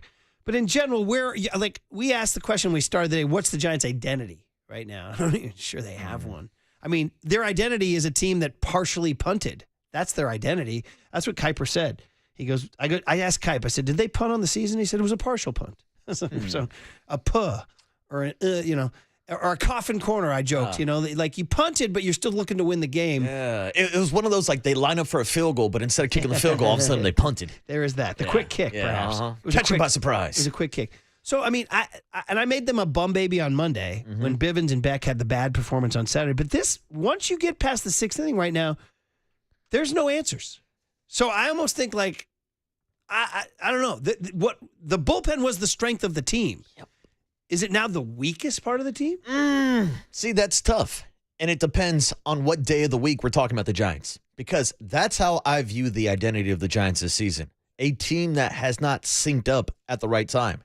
There's a portion of the season where they have the best bullpen in baseball. Hell, even going into the All-Star break, the starting rotation had a top 10 ERA in all of Major League Baseball. But then you come out of the All-Star break, and your pitching disappears. And now you have injuries with Landon Roop, and Hayden Birdsong can't throw a strike. And now all of a sudden you go from a position of strength and depth in your starting rotation to going on this losing streak, which leads you to then dealing from a position of strength again because you give up Tyler Rogers and Camilo Doval. So it seems like we've never really seen the offense and the defense and the pitching click at the right time, which is a problem when you're trying to build your identity as pitching, defense, and timely hitting. We haven't seen all those boxes checked off at the same time. But they were 10, 12 games over. They were. I mean, things were working for a while. And then, and we talked about the walk-off victories and winning these one-run ball games, but they have not had the timely hits, and they have not had that same performance out of the bullpen. There were people who sent texts to us in April saying, this is not sustainable, guys. This is not sustainable. And I was like, well, don't spoil our fun. Well, maybe those texters are looking pretty good right now. By the way, we did mention the 2 tickets. They're on now to Lewis Black. So call Curly right now. Call him. 415-896-KNBR. Caller number 10, 415-896-KNBR. 2 tickets to see Lewis Black at the Masonic on August 16th. So Curly was away from the phone. Give him a call now. He's there now. Yeah, call him. So Put this guy to work. What are we doing? Put him to work. Put him to work there, Tony. My question is, and like I said, I made him a bum baby on Monday, and I'm concerned about the 7th, 8th, and the 9th. I think I actually said, saying this on the couch last night, I think I said during the show yesterday, Randy Rodriguez, there's going to be some bumps. There's going to be some bruises. There's going to be some turbulence along the way as he learns to get that thickened skin. Last night was one of those perfect examples of, okay, buddy, this is your new life. This is what you're going to have. He's going to have to experience that adrenaline hit over and over and over again. What happens when he walks the leadoff guy? What happens when he plunks Sawinski? Yeah. What do you do on runners at first and second? Even when you give up the hit to Joey Bart, which was, to be honest, a really good at bat by Bart. Hell of a battle by Bart. It wasn't the worst pitch in the world. It was actually an outstanding piece of hitting. Honestly, my beef was Elliot Ramos cutting in front of Jung Hoo Lee on that ball. Maybe Lee should be more vocal. Me, I've got this.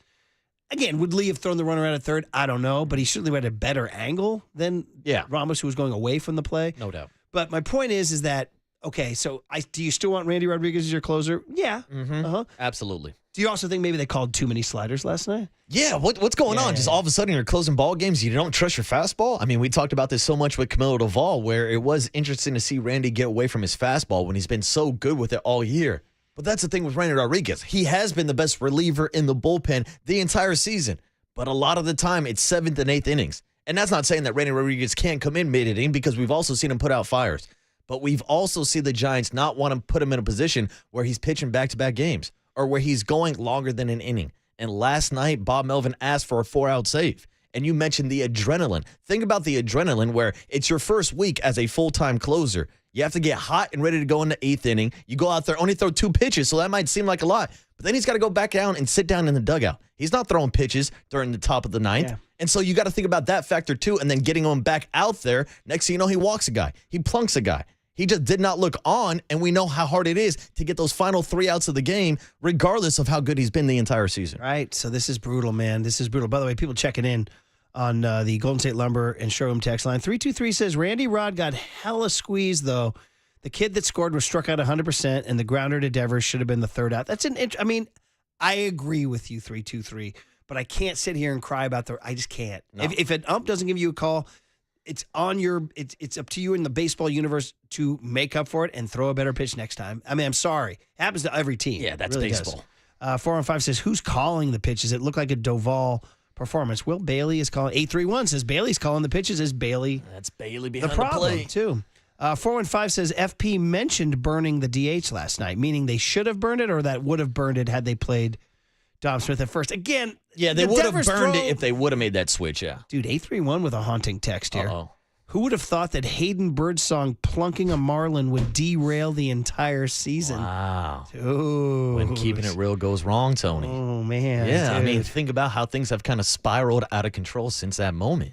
209 says it's the Joey Bart curse, guys. You can't beat the Pirates. I mean, that's QB1 behind home plate. 6506. You're watching When Keeping It Real Goes Wrong. Dude, I was on vacation when that happened, and young Tony and I were drinking a couple beers at the game. I said, bro, you got to play this on the show tomorrow. This is when Keeping It Real goes wrong, and it's gone wrong ever since, Tony. You're watching When Keeping It Real Goes Wrong. 650 says, I hate 4-out saves. I blame Bomel. It was a very interesting move. I thought it was much too quick.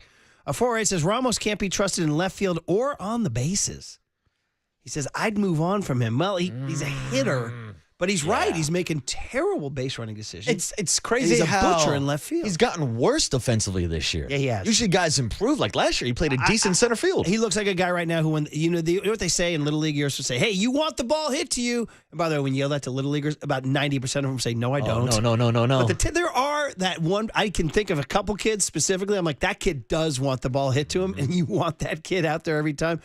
Ramos is starting to look like one of those guys who doesn't want the ball hit to him. Dude, Ramos can't even take the ball out of his glove right now, Murph. He's got a classic case of the yips. And somebody said it perfectly early on the text line. Yeah, his bobblehead day is coming up. Maybe they should switch the bobble from his head to his glove and bobble him that ball. And so you can't be a pitching and defense identity team when you can't play defense. 831, a different 831 says, 4-out saves for closers puts them in a hard spot. I put that on Bob Melvin. 707 says, Randy comes in, throws 2 in the 8th. Can he go stay warm in the bullpen while the Giants hit instead of being in the dugout? No, they won't do that. No, for sure. But I will say this about the bullpen. I do think your 8th inning guy is going to be Ryan Walker. Now, he threw on Sunday, so they did not want to pitch him back-to-back days. And we did get the news yesterday that Eric Miller is back throwing bullpen, so maybe he's back as an option in the 7th or 8th inning. Does Hayden Birdsong return as a reliever? It depends on... If Winston Hunt and if Roop comes back... Yeah. Could you eventually, but I mean, when you want your reliever, you want a reliever to throw strikes. Yeah, I mean, that's the key. Birdsong has got to throw strikes, but yeah, he lost his spot in the rotation. Landon Roop, in my opinion, still has his spot. He also threw a bullpen yesterday, so he could be back soon. And then if Wisenhunt continues to give you 5 innings of quality pitching, I would think maybe Hayden Birdsong's an option out of the bullpen. So how do we ultimately explain, well, getting back to the segment we had last segment, just how do we explain the Red Sox getting so much better without Devers? There is no explanation. Baseball, that's my explanation. Can't explain it. Nope. I need the who, can't explain there, buddy. All right, well, listen, that was a giant segment for you. As we wrap up, get ready for more today, more punishment today. What's the meme of that guy, that martial arts guy getting kicked in the nards over and over again? You know, you've seen that one, right? Where the guy's just getting kicked in the nards. You've seen that, right? It's a martial arts guy? Am I the only one? Yeah, you guys have No, seen I know, that. yeah. Is that like a Chuck Norris meme or something? It says a meme, a guy just taking it. That's us. 340 today. Nice. That's us. Yeah, can't wait. What did young Tony learn today to end the segment? Apparently one of Larry Kruger's favorites. We had that, right? Is that right, Tony? Yeah, so the Niners dinner is towards the end of the night. He's like, Tony, man, I just got to pull you aside here. I really like the end of the show. Your segment, what did you learn? I'm a big fan. I'm always tuning in. Kruger's definitely tuning in because he just texted me to say he was belly laughing at the Romy Bandon Dune story. Romy! Nice. All right, so if we're pleasing Kruger, we're doing something Don't right. slice it, Romy! Oh, man. Have a take, dude. What'd you take?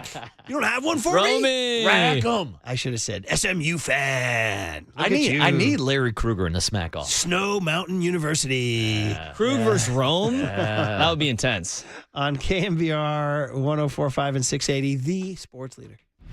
Time for traffic on the Sports Leader.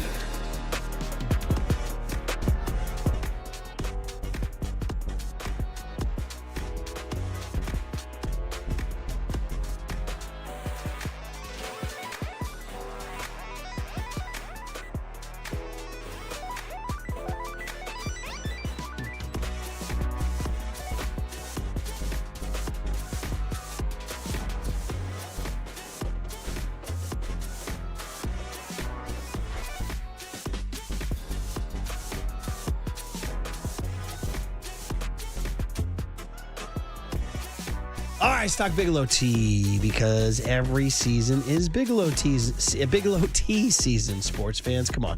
That's why Bigelow is the #1 tea in the Bay Area. We reach for it here. Everybody smartly starts their day with a mug full of English breakfast or Earl Grey. I love all of Bigelow's different flavor options. Perfect for those of us who make our living behind the microphone. So it keeps me going. It keeps you going. Keeps everyone here at the Sports Leader going. So grab a mug full of your favorite Bigelow tea and tea proudly. I'm just sipping on chamomile.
Listen to the sports leader anytime, anywhere. Download KNBR, the sports leader app. Murph and Marcus continue live from the Casino Matrix Progressive Jackpot Studios. Casino Matrix. Progressive jackpots are here. Where are you? Just drop in. 1-800-GAMBLER. Somebody, there you go. Can't explain. Very good, Tone. Very good. Look at you. This could be your What Did Young Tony Learn Today here. 408 says it's not easy watching Sports Center and seeing Schwarber look like Babe Ruth. See this last night? Oh, Schwarber can swing it, man. They were chanting MVP, MVP, and he hit a grand slam. Yeah, so much for the home run derby slump affecting his swing, huh? Yeah, right? Yeah. Well, he wasn't in the derby per se, right? He was just in the swing off. Swing off. Yeah. Whatever. 831 says maybe Ramos needs to work on his defense and base running instead of practicing his bat flips for walks. See, now we're getting personal. He's got a mean bat flip, though. Now we're getting personal. 707 says Tyler Rogers needs to be brought back. There's something to be said for the ability to pitch multiple days in a row And 831 might have nailed it when he says, how bummed do you think Verlander is when he sees Carson Wisdom go out for the second start of his career and the Giants casually put up 12? Yeah. I mean, this guy, for Verlander, dude, we got to write him, I don't know. We got to buy him a big freaking mug of beer or something. We got to do something because this poor guy has been absolutely bummed. It was one of the first things I said when the run scored to tie it in the room. I was like, Verlander, unbelievable. Yeah. Surprise, surprise. Another blown game for Justin Verlander. And he's only 3 wins away from Bob Feller. I don't know if he's going to get there. Dude, and he's out there at 42 years old hitting 98 miles per hour on an outside-out fastball to strike out Joey Bart. Something that did not happen in the ninth inning. Early call. Does he pitch anywhere in 2026? I mean, he's talked about this before. He wants to pitch until he's 45. Now, if you would have asked me this question 2 months ago, the answer would be no. But the way he's been throwing the ball lately in the last 3-4 outings, I'd say somebody's going to kick the tires on him. I'll give you a curveball. He throws a lot of curves. I'll give you 5. He's a number 5 starter, basically. And I don't know. He might. If he wants to, they could. But nobody wanted him at the trade deadline. You asked who was it, Kirkjian? And he said no? Yeah, not a lot of trade interest, especially nobody really wants to take on that $15 million contract. But if he comes back next year for a cheap price, I don't think it's with the Giants. But I could see a contender maybe kicking the tires. His pitch, Justice De Los Santos told us he thought his fastball to Joey Bart was the pitch of the year. The pitch of the year.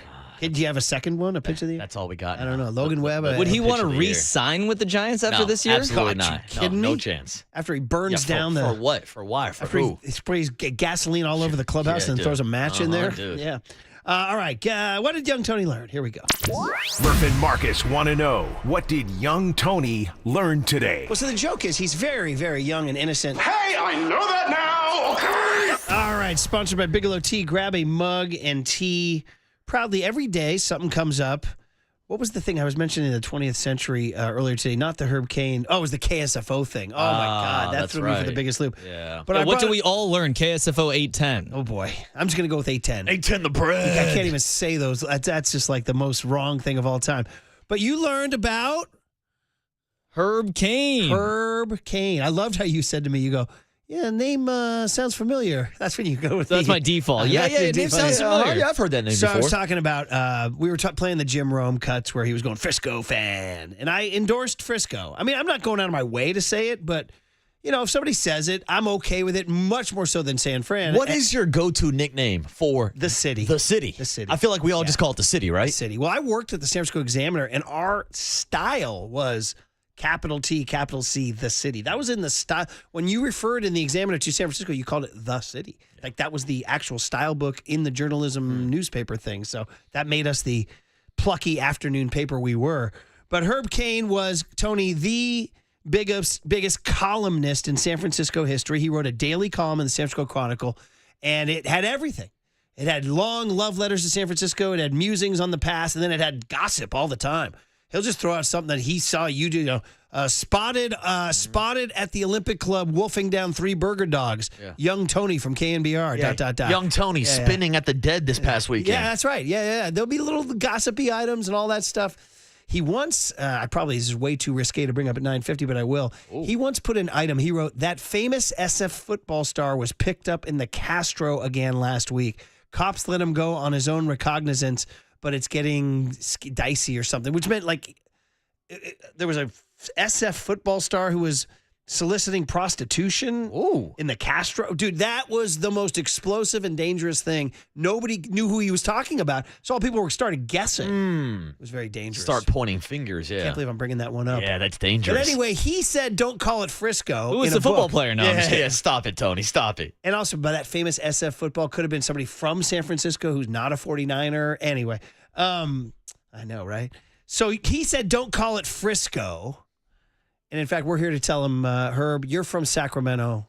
You can't tell us what to call it. How's that? But you guys would not specifically say, yeah, I'm going to Frisco today. Like you two. I would not. Well, I've definitely dropped Frisco a bunch, like especially when like quoting rap lyrics and stuff like that. But if I do talk to somebody, I'm usually going city first, but then I will go Frisco, and I'll never drop a San Fran. So on you will drop it. You will drop a Frisco. Yeah, I'll drop Frisco. Oh, what are you doing this weekend? Oh, I'm just hanging out in Frisco. I like it. I endorse it. Just don't tell Herb Cain. Yeah. Have you ever used it, Tony?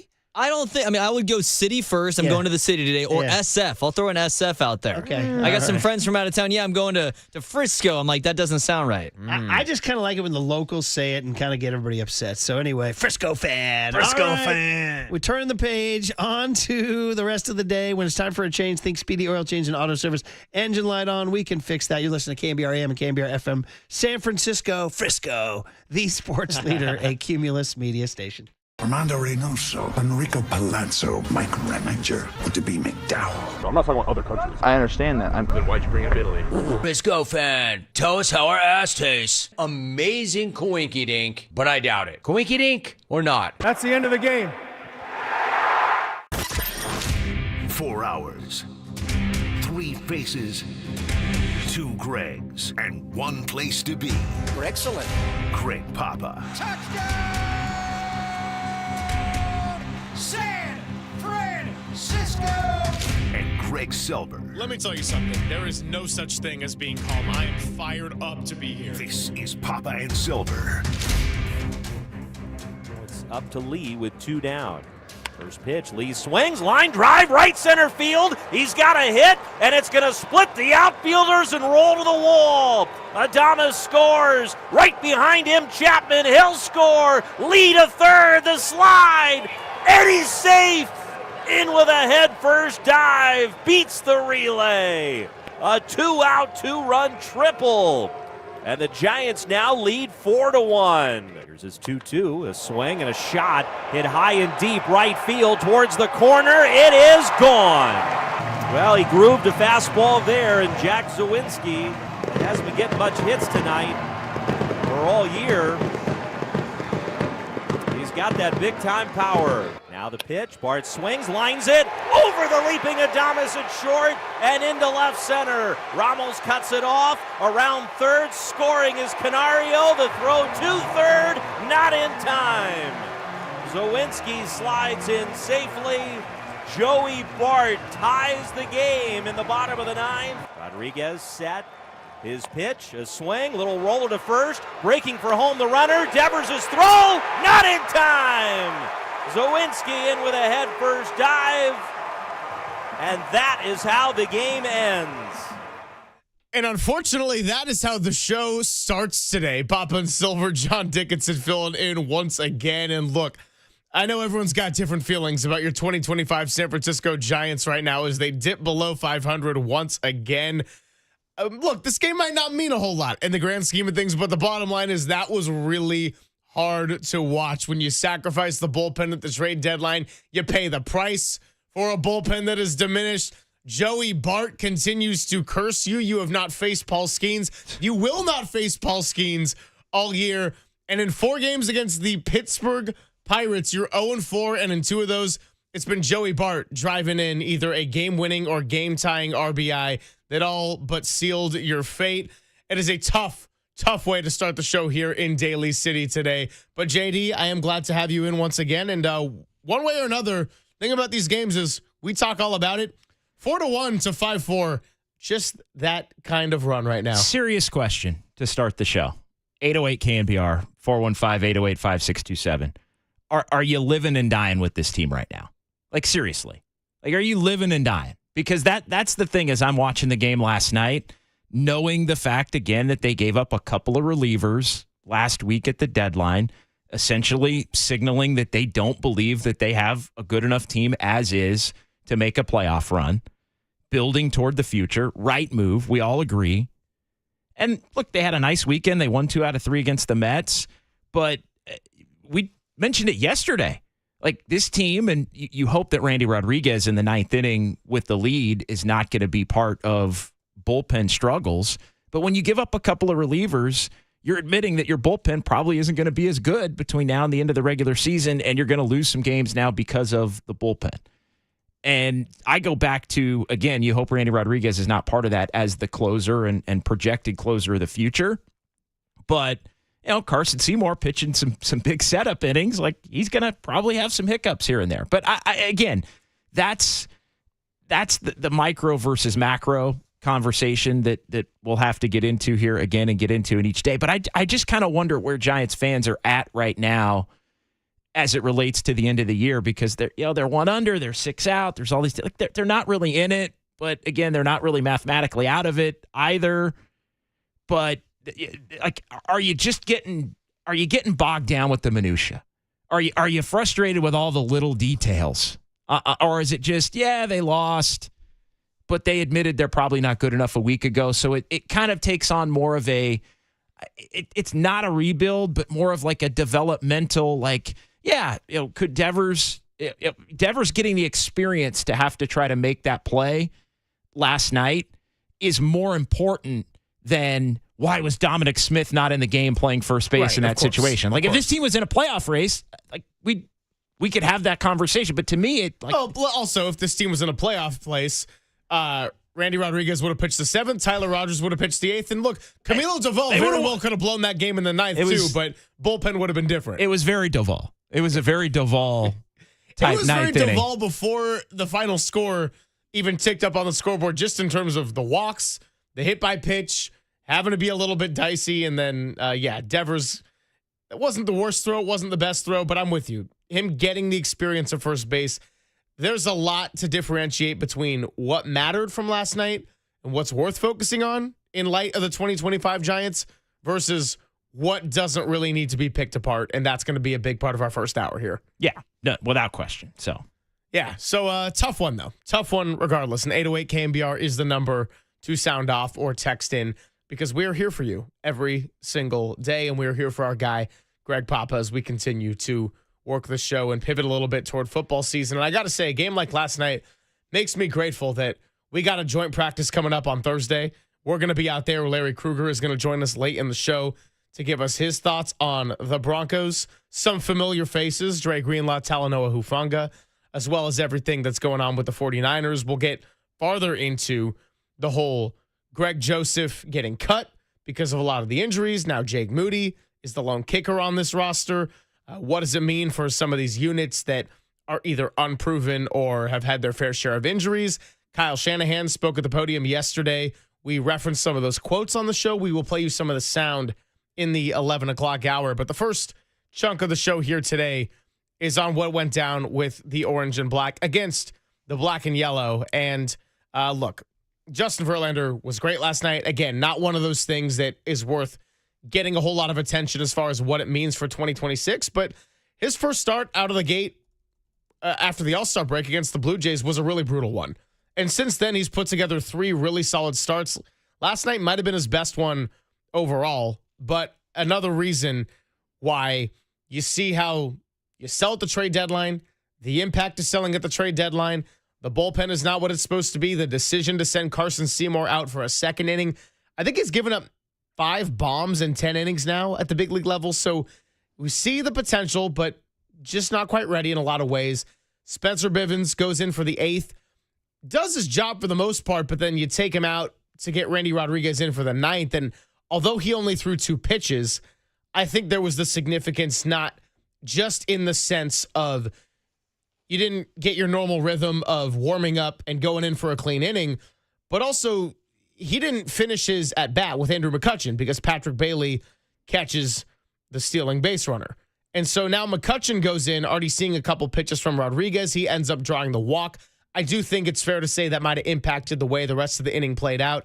And tough all-around sequence of events, tough all-around decisions that led to what went from a 4-1 lead to a 5-4 loss and being 0-4 on the season against the Pirates. Big picture, I think Randy Rodriguez projected to be the closer of the future. It's why the Giants were comfortable moving on from Camilo Doval. They put him in. And I think Randy Rodriguez, as high on him as the Giants are, and rightfully so, as high on him as I think we both are, and deservedly so, I think it's interesting when you look at Randy Rodriguez, because I think you could put him in the category of many of the others that are kind of in these open spots, not to basically find out can they hold up in a new role. A lot like, is Casey Schmidt going to be the second baseman? Can he earn that spot? What are you going to do in right field? You want to give Devers the opportunity to play a lot of first base, obviously, so he can get more comfortable, because that's what he projects to be for beyond 2025. But I also think we're learning here in the final 2 months, can Randy Rodriguez be a closer? Because we all know pitching the ninth inning is a lot different from pitching the sixth and seventh innings. And look, Rodriguez has come in basically every possible situation imaginable this year and been excellent. All-star caliber. I mean, he was spoken of as maybe the best reliever in the major leagues this year, going back to when he earned that all-star opportunity. But pitching the ninth inning consistently is different. It is a level up type of a thing that anybody who goes from being a middle reliever or setup guy to being a closer has to learn and in some ways prove that they can do. So I think while we all think Randy Rodriguez is supremely talented and can do it, like that, I think that's another sneaky evaluation point that maybe I wouldn't have had on the bingo card as high when they made those moves. And it's only enhanced by the fact that they've taken away some of the setup help in front of him to kick him, up to the head of the class, so to speak, as far as the relievers go. Yeah, as far as Randy Rodriguez in this closer role, what comes to the top of the mind is he came in for Ryan Walker in that Padres game at home that started that crazy stretch of single run victories. He got his first career save in that one.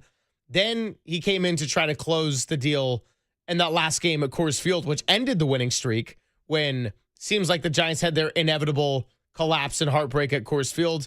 That was one of Randy Rodriguez's very rare bad outings before the All-Star break. Then you got the Friday game when it got a little bit dicey against the Mets, but he did have the big strikeout and get the job done. And then you had last night. So you have gotten a very mixed bag of results right now from Randy Rodriguez as your closer. And again, I think that is one of those things that is worth paying attention to.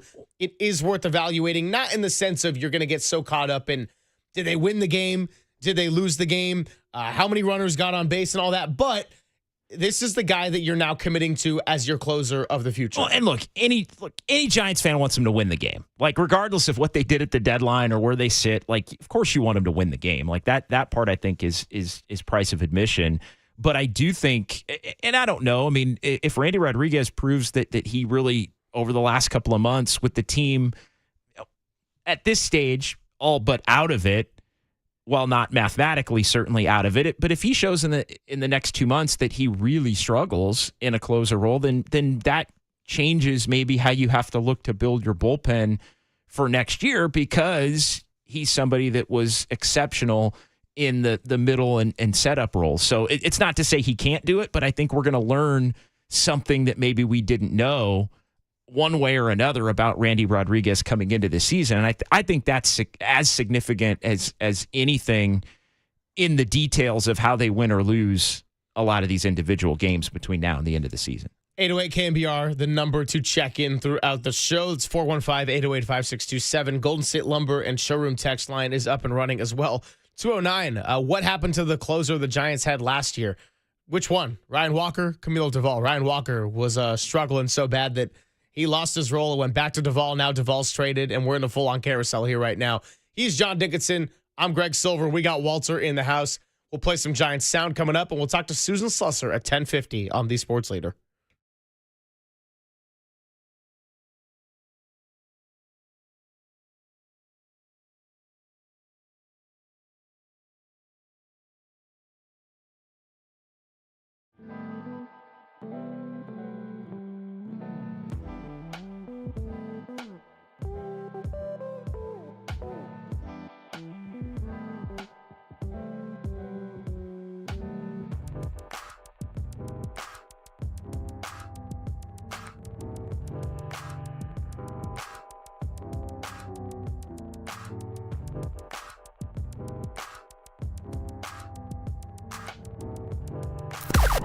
Now, from the O'Donnell Financial Group Sports Desk. Learn more at odfigroup.com. O'Donnell Financial Group, because planning is a process, not a product.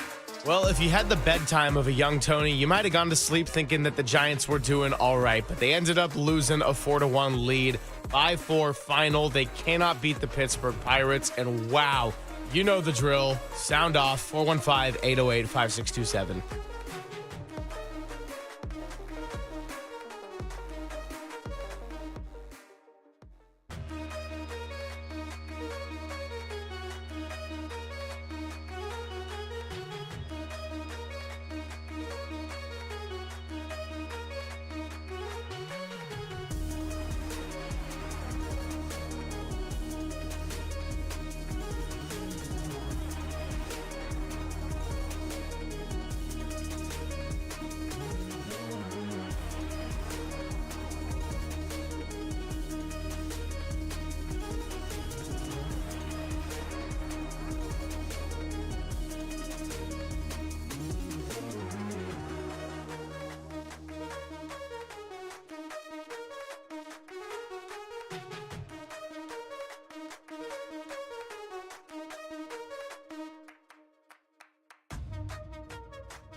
Papa and Silver now continues live from the KNBR Casino Matrix Progressive Jackpot Studios. Casino Matrix. Progressive jackpots are here. Where are you? Just drop in. Please play responsibly. 1-800-GAMBLER.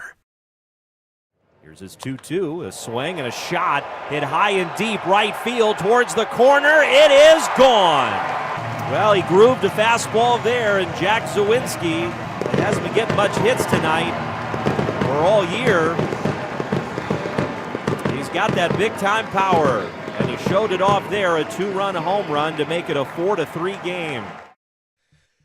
Zawinski with a little 2-run shot off of Carson Seymour. That got it from 4-1 to 4-3, and then the Pirates scored their 2 and final runs in the 9th inning to come back and win it 5-4. It's Papa and Silver, John Dickinson, Greg Silver, Walter hanging out with you from 10 to 2. Short show tomorrow, because we'll see if the Giants are able to even up the series and get their first win against the Pirates all year with Logan Webb on the mound. But either way, 9:35 first pitch tomorrow. So by the time that we talk to you on Wednesday, we're going to have 2 Giants games to react to. For those that are living and dying still, and I know there are still a lot of people out there that are living and dying, it's set up very well with Logan Webb and Robbie Ray the next to get the next 2 and get back to 1 over.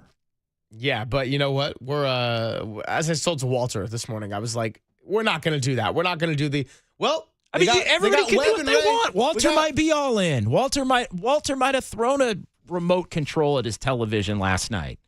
Like, do people do that? People do. Nah. Nah, I can tell by I'm saving that for football season. Okay, That's what, I'm waiting. Here's when I knew that Walter was not going to be throwing anything at a television screen when it came to the Giants is when he showed up with a 49ers hat, which, by the way, he's got on today. He showed up last week with a 49ers hat on. I was like, he's ready to go. Yeah. Got to mix it up. Got to change the mojo. You know what I mean? By the way, remember the Patrick Bailey walk-off inside the park home run magical moment, and we were out at the patio the next day riding that high? It was, 4 weeks ago today, I believe. Giants have won, I think, 5 games since then. Oh, my Am I making that up? I think it's 5 games that they've won since that moment. So this thing has turned downhill fast. And look, they could win the final 2 games of this series, but they are still 6 back. It is rough. We are now seeing that what was once the identity and backbone of this team, the bullpen, is something that has been sacrificed at the trade deadline to try to get some prospects, try to get some pieces that can help you moving forward. It wasn't a full-on fire sale. That's why Robbie Ray is going to be pitching tomorrow. But it's a very different look. It's a very different approach than, say, A.J. Preller and the San Diego Padres might have been pulling off. And by the way, going to see the Padres 7 times this month, 3 of those next week. That is an instance in which we will be back at the patio. Yeah, looking forward to that a week from tomorrow. I believe that'll be the series finale against the Padres and the 3rd game of the 7 over the course of the next 2 weeks, beginning next Monday and then they're Monday through Thursday down in San Diego. So can the Giants work themselves into a position where those games matter against the Padres? They're kind of it's the old they're a step away from being a step away, right? They're a hot streak away to maybe have a hot streak against the Padres, and then maybe they're actually are able to climb back into the race. But it's interesting because it is sort of twofold for those that are still living and dying with it. Missed opportunity last night, had the lead in the 9th inning. Padres lost to the Diamondbacks, could have cut it to 5. Whereas I think if you're somebody that views it more in the macro, it's like, hey, Devers is getting an opportunity to continue to learn to play first base. We're learning whether Randy Rodriguez can be a legitimate closer between now and the end of the year. And yeah, you feel bad for Justin Verlander, but the middle relief part of this Giants roster is significantly worse than it was a week ago. And I think that's a new area now where even if this team hits better than they have in the middle third of the season, they were winning games. I mean, there were 2 things that I think really made this team special. When they were playing well, and it is Logan Webb and Robbie Ray at the top of the rotation. It's the bullpen. Yep. And so if you take away the middle relief, well, let's add a third thing too. They were incredibly clutch. Yeah. Well, clutch. They were clutch in terms of winning close games. They weren't always clutch. They're not. It's funny when you say that because I have to stop myself because you're right. Like they've had all these clutch wins, but then you look at their clutch hitting numbers. It's runners in scoring position, that kind of thing. But that's no, fair. You're right. You're right. I would say innings 7 through 9, they were highly productive in close games. They were winning, but they're winning all these 1-run games despite being at the bottom of the league in terms of clutch hitting. So they were a clutch team without individually maybe having clutch. It kind of it was one of the things that maybe didn't add up. Yeah. But no, they were. I mean, you don't lead the league, and I don't think they are necessarily anymore in 1-run wins and walk-offs at one point, and walk off halfway through the season unless you're doing something right. Yeah. So that was what we were experiencing a lot of, and since then, and really since the Rafael Devers trade, it's been a lot of tough sledding, particularly on the offensive side. As far as Devers and first base, I was glad to watch that game start to finish last night because if we're going to look at the macro again, that was a good example of, hey, Devers got some things he needs to work on, but he also made a couple of really nice plays too. So you kind of got the full spectrum. That one pick he made in the dirt on a rare Chapman throw that was a little bit off target to end an inning, that was really impressive. And you can see Verlander was really fired up about that one after the fact too. Then there was also a couple of errors. And then, the very end, if Devers makes a perfect throw on time to Patrick Bailey, maybe the tag gets down, it's an out, and the game keeps going, and at the very least, you're going to extra innings. But, that wasn't – Rafael Devers not throwing that on the money wasn't going to be something where I look at and say, hey, that's the reason you lost the game on any kind of soft contact like that. It's a bang-bang play, and he's still learning the position. Yeah, I just can't do the whole, why was Dominic Smith not in the game? Because because Rafael Devers is your first baseman of the future. And again, when you admit not that you don't think you can get on a hot run, but you basically sell, then you need to also be, I think, equally committed to things that develop your team moving forward. And I think that means Devers, and he hasn't been playing it every day. He's been playing it most days. I think 2 out of every 3 here, basically, he's been playing first base over the, since he started playing first base a couple of weeks ago. So I think you need him to be able to get those reps. And if he makes mistakes that cost you a game, you'd rather have him make the mistake that cost you a game now in August and September than April of next year. Correct. Exactly right. 808 KNBR, the number to check in. Scarecrow is in Turlock. Love Scarecrow, but I feel like he's always moving locations on us. He's a traveling man. Wants to talk about some learning moments. What's going on, Scarecrow? I'm just going to ask you guys a question. Would you rather have Randy Rodriguez learn how to be a closer now, or actually in a playoff game when all the marbles are on the line? I'll take now, right now. Of course. The fact of the matter is, if you don't treat this like a glorified extra spring training, you're going to end up doing the same things Farhan did, and that move players up and down for no particular doggone reason. Your alleged, supposedly, premier prospect, Luciano, you can't bring him up anymore because he has no options. Meckler has no options. What do you do with Encarnacion? I mean, he was great in the Mexican League. This isn't the Mexican League. So you might as well take the time and find out what the heck you've got in the minor leagues, as opposed to moving them up and down whether or not they can actually hit something in the infield or not. I mean, how many more A.J. Pollocks do you need? Well, I don't think the Giants... They're not in the A.J. Pollock business right now, Scarecrow. I think we know that. And they brought Encarnacion back. They sent Matos down.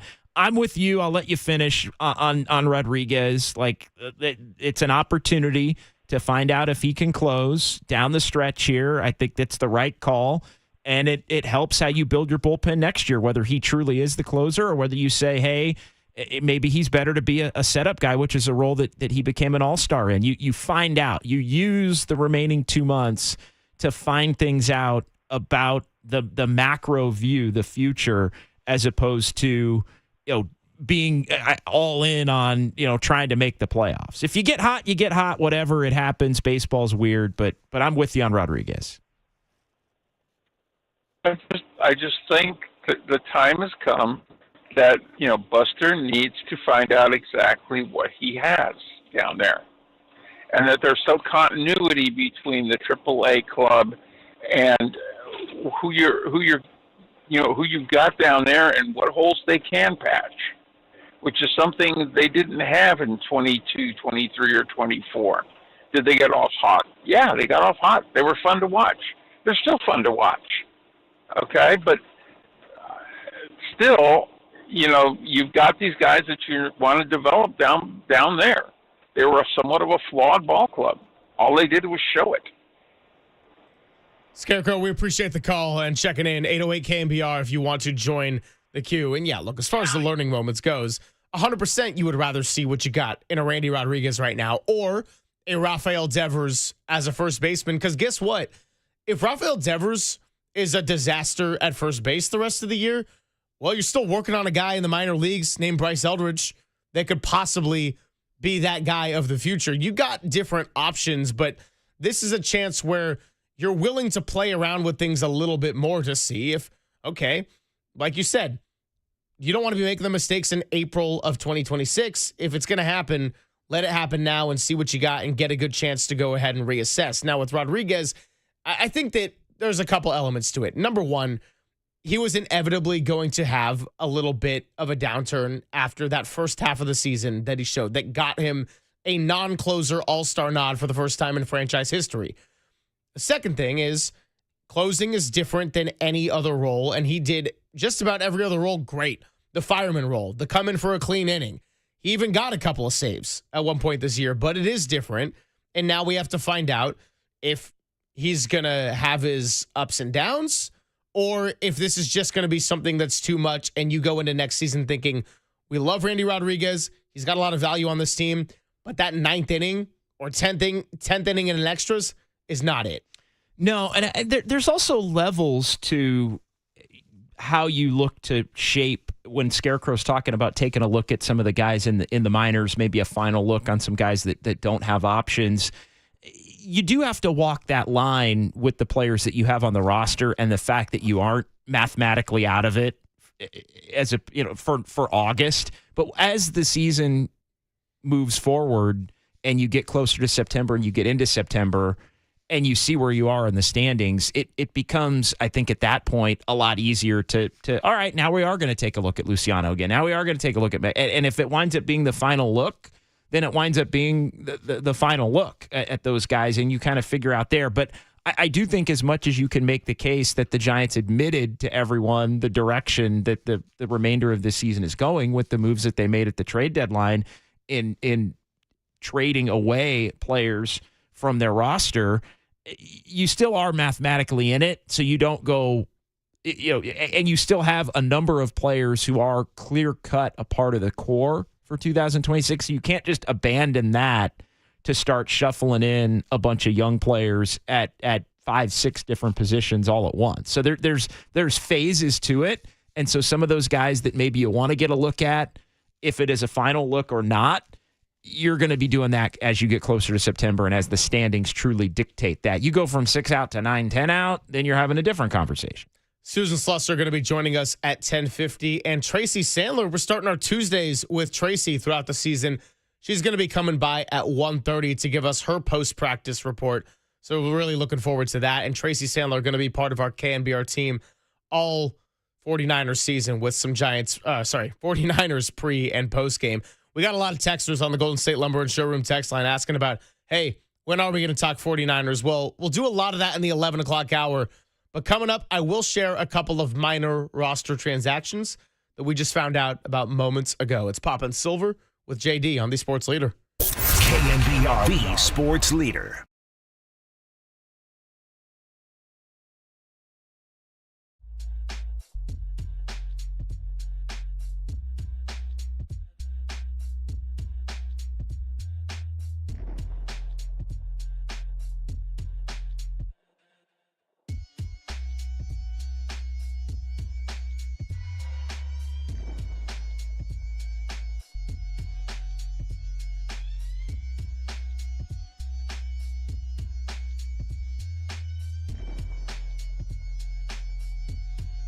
Hey, it's Greg Silver. I'm getting held in the studio by Walter. Just kidding. Did you know that many of the attorney ads you've seen or heard aren't based in the Bay Area? Some not even in California.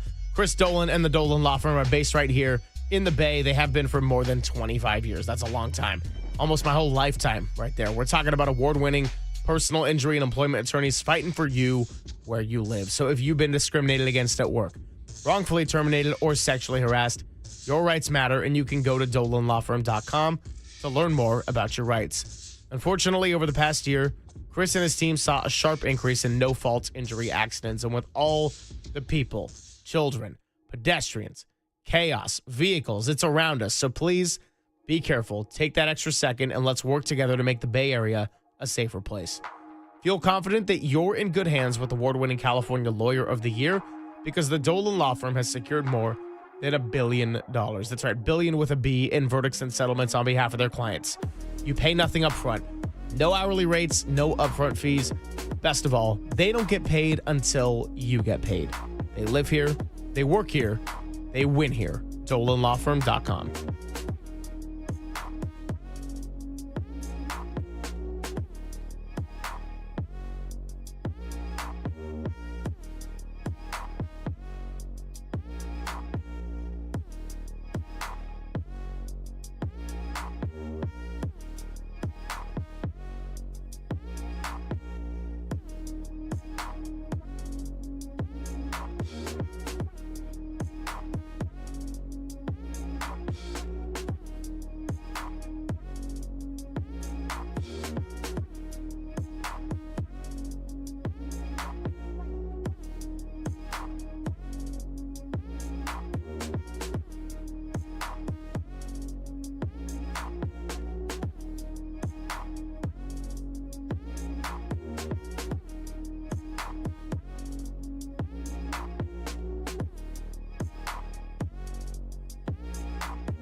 to Greg Papa and Greg Silver on KNBR, the sports leader.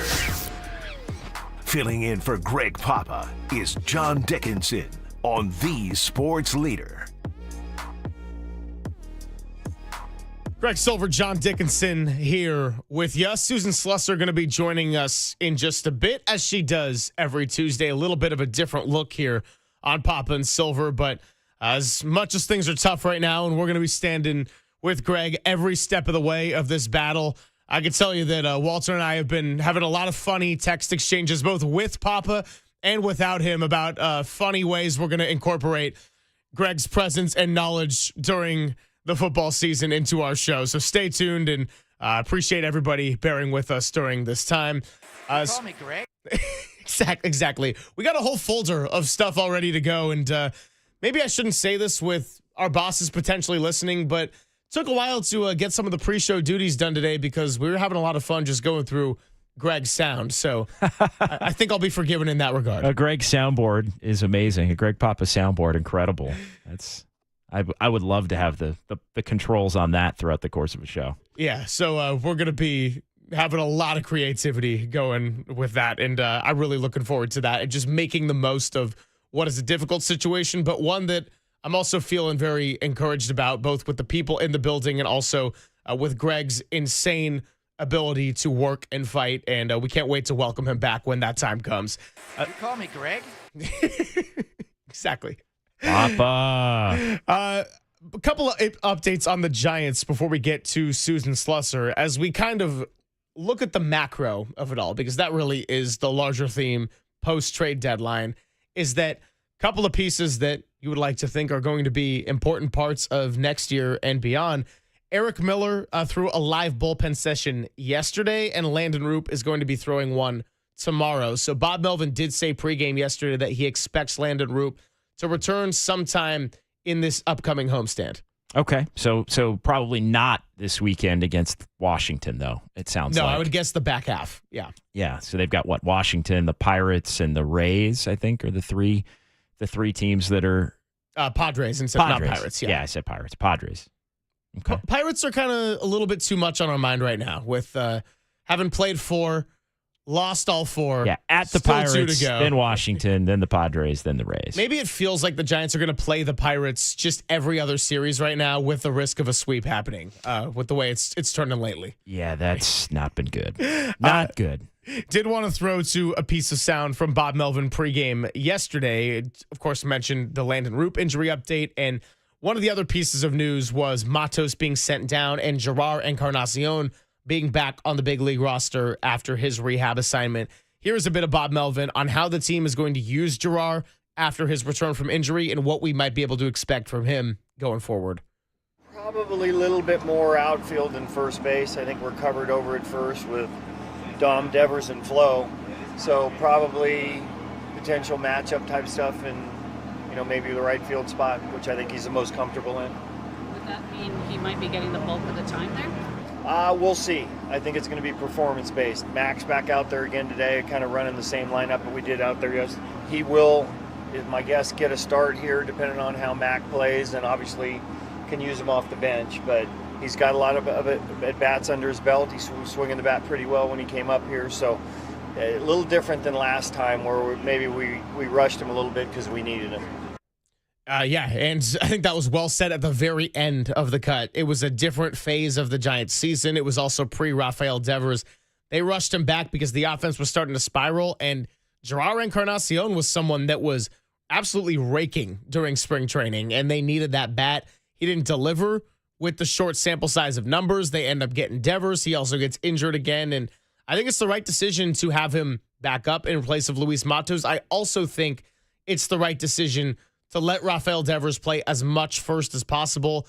And on the days where you're not going to put him there, then maybe you can use a Dom Smith or a Wilmer Flores, but let Gerard play in the outfield where he does have some experience with the Marlins organization. Yeah, unfortunately, he's just had this injury completely wrecked, or this season completely wrecked because of injuries. I mean, he did have a great spring. I think there was a lot of optimism that he could have been somebody that at a minimum would have been a platoon type player at the beginning of the year and maybe helped some of the hitting woes throughout the year.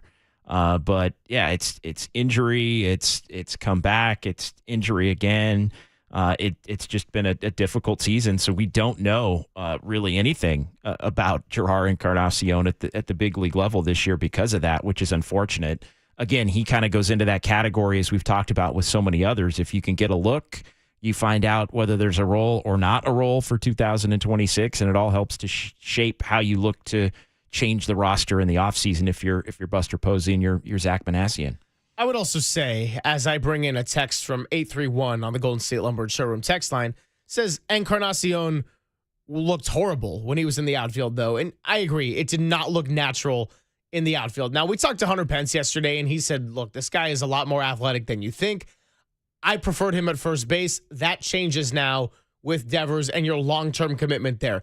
The difference is that Encarnacion, you don't have to, nor might you at all, have any long-term commitments to him, whereas with Rafael Devers, you do. Any discussion around Devers or Chapman and Adames, those are the guys that Buster Posey is choosing to build around. And now, I know we said this a little bit off the air pregame. If that plan ends up being a failure, then this front office, this whole coaching staff is probably going to be out of luck. But that's also not a conversation we would even be having for another couple of years or so. So right now you're looking at guys like an Encarnacion, a Matos. What do you do with a Luciano? What do you do with some of these prospects that you just brought in? Grant McCray has a lot of potential in the outfield. He's got a lot of confidence, and he is relatively young. But again, yesterday you saw 0 for 4, 3 strikeouts. That has routinely been his issue at the big league level. He's not necessarily the Jung-Hoo Lee type where he's going to be bat to ball, and even if he's slumping, you're getting the contact. Grant McCray is a lot of swing and miss, and that has been a tough thing to watch so far. It has, and we'll see if, how long he continues to get opportunities. I know Scarecrow brought it up on the phone lines a little bit earlier, the fact that the Giants do have some other players in the minor leagues that maybe could come up at some point. They're giving McCray that look right now. Encarnacion as a right-handed bat could potentially complement that. Is it Matos again? I mean, all of that remains to be seen.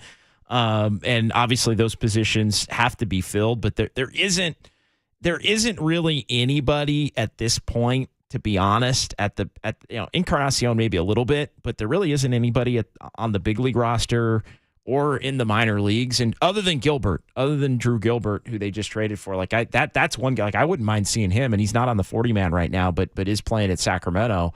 He's somebody that I would hope maybe we get an opportunity to see between now and the end of the year, because I don't really think there's any other outfielder that intrigues me right now, McCray or otherwise. A couple of quick notes before we get to Susan Slusser. I told you about the 49ers roster moves. We'll react to this more in the 11 o'clock hour, but they re-signed Equanimeous St. Brown and released Andy Isabella.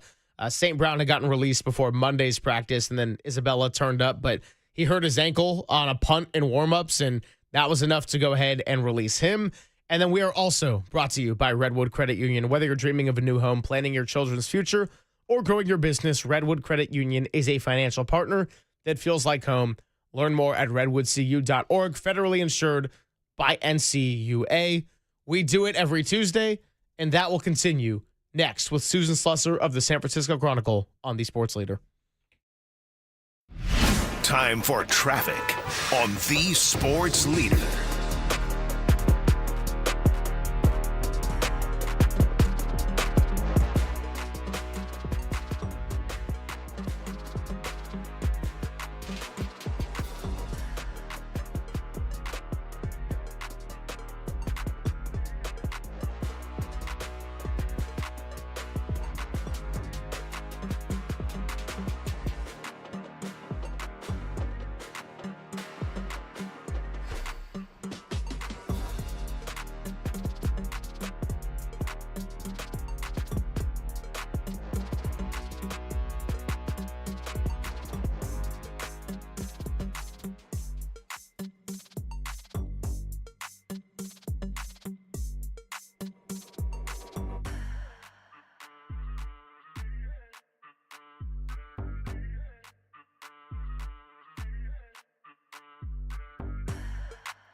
This is Papa and Silver on KNBR, the sports leader.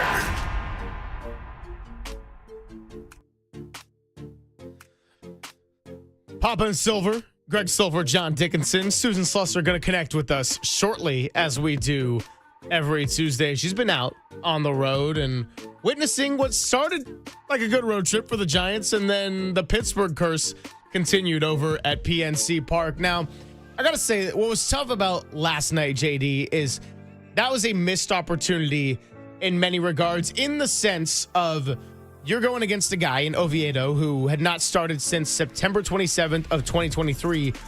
He only pitched one inning because you were able to get 43 pitches out of him. And they ended up scoring 2 runs, but it looked like they could have gotten that to 4 or 5. And they topped out at 4 for the entire game. Pirates bullpen got used heavily, but they also held their own, and the Giants did not. Yeah, they could have buried Oviedo and really had a much bigger lead, and then added on to that lead with the runs that they scored later. And maybe they're in a position where you go to the ninth inning and, you know, you've got 7 runs on the board, and then we're talking about a potentially different outcome, I think, for sure. Justin Verlander, by the way, got this note from Susan's article, and we will connect with her shortly, that in the 10 starts he has made this season, in which he's worked at least 5 innings and allowed no more than 2 runs, the Giants are 1-9 in said games. And so, again, this is not to fixate on Justin Verlander and the win numbers, and he's probably not going to be part of the 2026 plans. But it does go to show that this trend of the Giants playing their worst baseball when Justin Verlander has been on the mound, and particularly when Justin Verlander has given you some quality pitching, it is a trend that is very hard to explain. And I guess that when you play the game long enough, like Justin, at some point you're going to have a stretch like that. Yeah, they are 5-14 overall in his 19 starts. I mean, by far the worst record among any of their starting pitchers. And look, some of it, he has not pitched well, but there have been a lot of times, as Susan's note alludes to, where he has pitched well enough to win. Maybe not well enough for where he gets the win, but well enough where the Giants should be getting the win at a greater level than 5-14. And if a few of those games had gone in the other direction, we might be having a whole completely different macro conversation about this team for the remainder of this season. But for whatever reason, it always kind of feels like there's one pitcher on a staff that has the rotten luck. And I think, you know, Verlander's got a case. Robbie Ray's also got a case with 2-1 loss and multiple 1-0 defeats, though. Oh, yeah. And the Giants are 16-7 in Robbie Ray's starts, and that, I think, could even be better. It was all magic with Robbie Ray on the mound to begin the year, but then he's gotten his fair share of tough goes as well. So yeah, and if anything, Ray was the guy where they would come back and win some of the games where maybe he gave up a couple, although the numbers still overall very, very good. He was what we would call the stopper, is what's going on. I think we might be having a bit of a phone issue in the back. So it happens. Hey, we'll talk to Susan when we talk to Susan. Hopefully that's in this segment. But you know, when I was finishing up my vacation at the beginning part of last week, I was actually jet lagged, running around, getting some errands done, picking up cars, all that stuff. And I was listening to some good old Papa and Silver without me, so the best kind. And I was listening to you talk to Susan while Krug was at practice. And something I want to revisit with her is the catcher discussion, because she kind of floated that out there as like, hey, look, that might be an area where Buster Posey is curious about. And they did ultimately go and get someone who's been hitting it well in the minor league level as part of the Camilo Doval package. But Patrick Bailey, another night last night of, you saw how the 8th inning ended.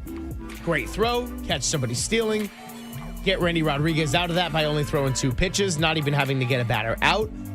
But also, we look at the first inning, and it looked like they were poised to run away with it. Bases loaded, 2 outs, full count, and Patrick Bailey strikes out. We've just seen that pattern play out a little bit too frequently, to where I understand he's a Gold Glover. I understand that for a team that wants the identity to be pitching and defense, Patrick Bailey brings a lot of value on that side of the ball. But as the team continues to struggle up and down the lineup, and you see situations like last night, it does get tougher and tougher to justify devoting a spot in the lineup to somebody that's been hitting it below 200 for a bulk of the year. And for a switch hitter, really hasn't had enough productivity on either side of the plate. One of two things has to happen related to Patrick Bailey next year. And I guess you could maybe even say it's three. But one of two things has to happen.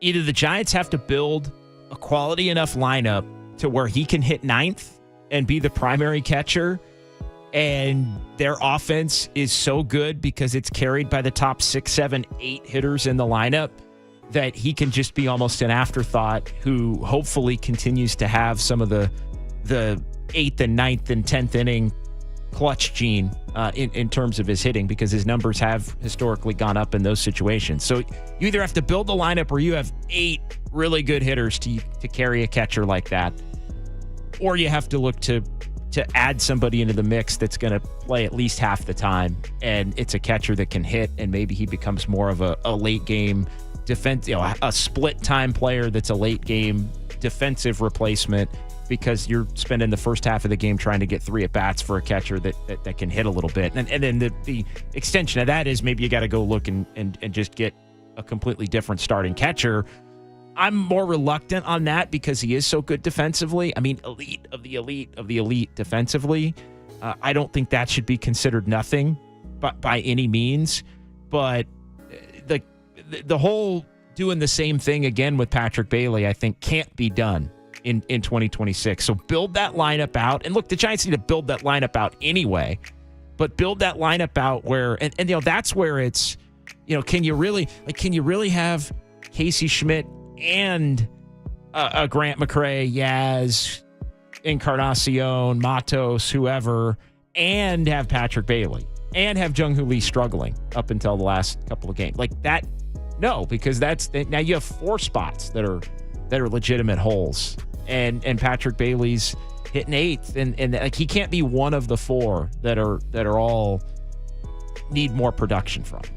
No, there's no question about it. I think going into the season, the lineup depth was a big concern of mine, and this was obviously without Rafael Devers. Now, ironically, I thought the Giants were going to do fine against lefties, given how many righties were in this lineup, how Jung-Hoo Lee was a rather unproven hitter at this level. Turns out they were able to do just fine against lefties. In fact, Yaz and Jung-Hoo Lee, 2 lefties of their own, were the ones who were hitting at the beginning of the year, and they were struggling against the lefties and doing okay against the righties, ironically. But that's all beside the point. To have a lineup where you have, say, 2 out of 9 big question marks, like the Casey Schmidt example you used, and 2 out of 9 guys that are really struggling, if Patrick Bailey's going to be one of them, or Tyler Fitzgerald was earlier in the year, this team, even as well as they were pitching, to be 12 over 500 at one point, you figured that probably wasn't going to be sustainable in the second half of the year. They were very fortunate to have a 5-man rotation that they didn't really have to tweak. Hayden Birdsong eventually flipped for Jordan Hicks before Hayden Birdsong lost it, and now has been in AAA since. There's always going to be some injuries. There's always going to be random pitcher slumps. You don't know what you're going to get out of a Robbie Ray even next year at this older stage in his career. And so you got to have enough offense to make up for the pitching and the bullpen. As much as that can be the identity of your team, you don't have to completely scrap who you are. To get through a full 162 in this competitive of a division and a national league, well, you're going to have at least enough offensive production to where, hey, some nights the pitching might not be there. You got to have your offense go ahead and win you some games. Yeah, it just, and the bullpen also, it doesn't, and maybe the bullpen you can add, and it becomes a better bullpen again between where it sits now, where you traded away your closer and one of the top right-handed setup men in the entire league. So you gave up 2 really, really quality arms. Say what you want about Duvall in that closer role. I mean, he is still a quality plus bullpen arm in terms of his talent. So you also have to kind of factor that in. But no, offense. And again, I know they like Casey Schmidt. I don't want to be the guy that's always down on Casey Schmidt. You could say Bailey's a greater concern, and he is. The corner outfield and right field is a greater concern, and it is. Jung-Hoo Lee shouldn't be a greater concern than Schmidt. If Jung-Hoo Lee is a greater concern than Schmidt, then that's an indicator that you've got even bigger problems. But again, you have to, like, if your power numbers are going to be somewhat augmented by the park in a negative fashion, then that means you have to have more professional hitters. That means you have to have the depth. That means you have to have 7, 8, 9 on some days professional hitters to be able to move the line and keep things going. And I think you have to look to build your team that way. That's also how you win close games. You win close games because your 8 hitter is just as capable of getting a base hit or hitting a sac fly as your 2 hitter. Right. And that's how you win on the margins. With having a great bullpen, part of that, with having a 1-2 punch at the top of the rotation. Landon Roop's been terrific as kind of that third guy. Like, you can find pitching. Like, the Giants will not have a problem building a rotation next year off of Logan Webb and Robbie Ray and a veteran here, a young player there. Wisenhunt's pitched well, as he's progressed through the 2 starts. So I think he projects to be a part of it for sure. Like, you can find the pitching, but you got to find the hitting that complements it. As far as the catcher discussion goes, I understand that backup catcher is not exactly some position of abundance across the league. And the backup catchers that have been with the Giants this year haven't been enough to get the job done and really threaten a Patrick Bailey status, right? Sam Huff theoretically was going to have some of that power, got a couple of homers. They ended up DFAing him, and I think he's now back in AAA. And then he was dealing with injuries. Joey Porter, Andrew Kisner, right? A couple of other guys. Sorry, Logan Porter, Andrew Kisner. But I have to say, as someone on the Golden State Lumber Showroom text line keeps mentioning, says, yeah, we need a catcher. Could do a little bit more at the plate. Wonder if they can trade back for Joey Bart. It is comical that Joey Bart has haunted the Giants in 2 of these 4 games. And he haunted him even last year, I think. Like, this is not the first time that Joey Bart has haunted the Giants since they moved on from him. It happens. It happens. It sucks. And just one of those things. I mean, it's not like Joey Bart's an everyday starting, hitting catcher, but could he be somebody as I actually think they probably need better than both of them, to be perfectly honest, in a perfect world. So, but yeah, I mean, it's the pain of the guy you gave up coming back to haunt is always something, especially when you go through regime changes as the Giants have here, going back to 2018-19, and then obviously last year into this. Well, in this particular instance too, right? You got Joey Bart. It was a number 2 pick. Yeah, you got him at the number 2 pick, largely for the bat.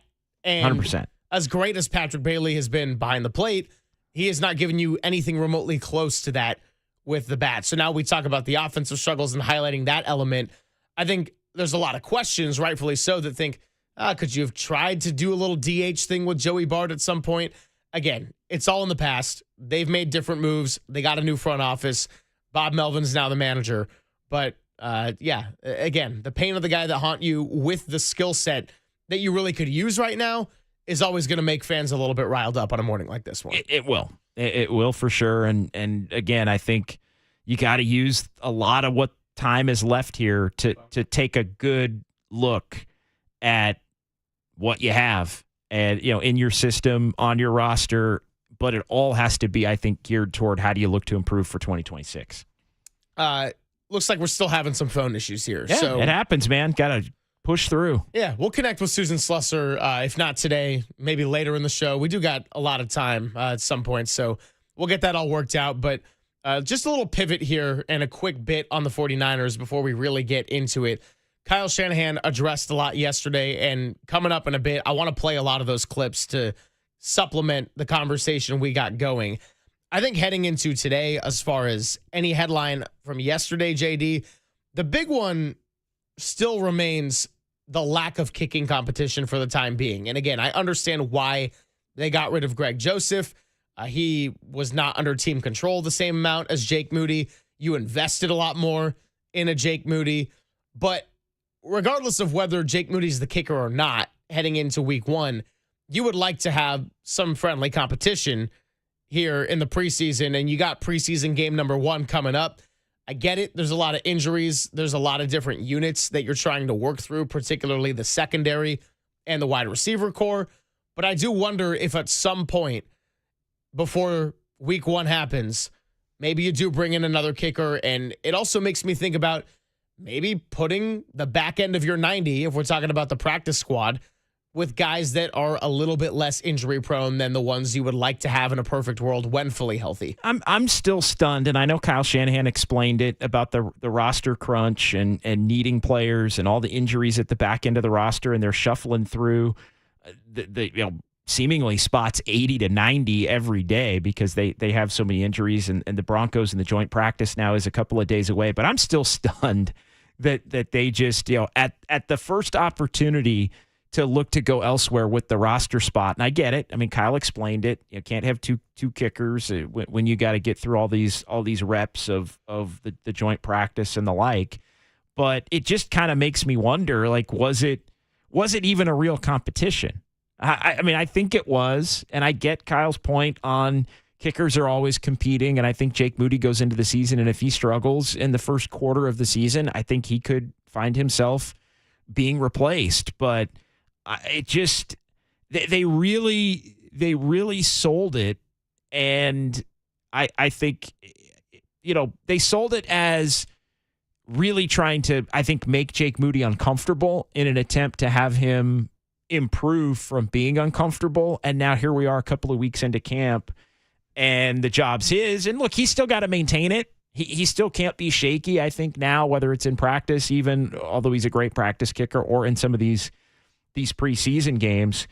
But I mean, the roster crunch and the injuries, as stunned as I am that they made that move, considering the way they had built up the kicker competition, the roster crunch and the injuries everywhere, I feel like is a bigger problem right now than who the kicker is, as much as the 49ers were trying to shift course on the importance of making sure they had the best kicker possible week 1 in Seattle. Yeah, it makes sense to me, but I would like to see maybe somebody else get brought in before it is all said and done here in week 1. And hey, who knows? Maybe Jake Moody ends up getting that job, and maybe there's no competition, and maybe he's able to just use that big leg and kick it with good accuracy. I mean, he went 6 for 6 there on the Monday night opener, and that got him off to a great start. And then we all know what happened with the injury and everything thereafter. And it is a big question mark. And look, kickers are going to be a heavily scrutinized position on any NFL team. But when you get drafted in the 3rd round, I think that does a disservice to the player at times. Remember, was it 2nd round when the Buccaneers took Roberto Aguayo? And that guy had such a short NFL career period. Like, he didn't even go and have the change of scenery thing and thrive somewhere else. So you invested a good amount in Jake Moody. I mean, he was the same round of a pick as a Fred Warner. So it is a little bit of a now or never at this point, though. And you could bring up the schedule, and the 49ers don't play anybody. Dude, the 49ers got a lot to worry about within themselves and a lot of new faces in this locker room. It's very much the OG core and trying to supplement it with some youth and a little bit of cheaper talent, too, as they look to reset financially. But, that's someone you invested in, and I would say it is very much a now or never, not just year, it's a now or never first month. Well, and I get it. I get him being the incumbent, and you spent a 3rd round pick on him, and you're clearly comfortable with him. And I think there's a belief that if you can get him right, he has all the tools that you want to be an elite kicker for a decade, and then you don't have to worry about it. And I think, in part, that's why the Niners spent the pick that they did, comp pick, into the 3rd round comp pick, basically a 4th, right? I'm kidding. That was a whole thing. Kyle Shanahan kind of bristled a little bit at it and made a joke of it. But they spent that pick on him, and so you don't want to be finding a guy off the waiver wire and the scrap heap and the street. Like, yeah, you want the guy you drafted who has the ability and has the talent to be able to work his way into being the guy. But yeah, as you look at the big picture, and we can get into it, I mean, it's the Kevin Givens injury, it's the Guerrero injury, it's they say Nick Bosa's not hurt, but then he's working off to the side for a second, third consecutive practice, as Vic Tafer of The Athletic has reported and put out there on social media from practice this morning. It's Guerrero and Givens, who was going to be a starter for them. on the interior. So those are the concerns, because so much was contingent on the 49ers' success. For as optimistic as the first couple of weeks have been, a lot of that success is contingent on the ability to stay healthy. And now here, almost 2 weeks into camp, 2 weeks exactly from the report day, it was 2 weeks ago today, they're showing some, maybe not the elite star players, but that next tier right now, that second tier, or that 1A tier, is really starting to get banged up, in addition to the guys at the back end of the roster. Less important in the grand scheme of things, but important in terms of the day-to-day, to be able to operate and manage the load in camp of the guys that you really need to make sure are ready to go September 7th. What I would even argue for maybe some of the back end, or say people with potential to make a jump this year, this is a really important stretch for them. Everyone's been raving about Jacob Cowing and the offseason he's had, and not just being a special teamer and putting on weight and being a big part of the offseason program. But he's not available right now, and he really hasn't been for most of training camp. And you'd like to think that this is someone you want to get good reps at training camp. You want to get good reps in the preseason, because when you come back, there's no substitution for game reps, as we discussed with Dom Pooney, as we discussed in regards to an Alfred Collins. So I think it's very important, not just for that 1A tier, but also players who are young and looking to make a jump from year 1 to 2 or 2 to 3, which is why it's been so encouraging to see D. Winters be available and have a really good camp alongside of Fred Warner. Let's play some Kyle Shanahan sound coming up in just a bit. More on Greg Joseph, more on Jawan Jennings, and more on this wide receiver core on the Sports Leader.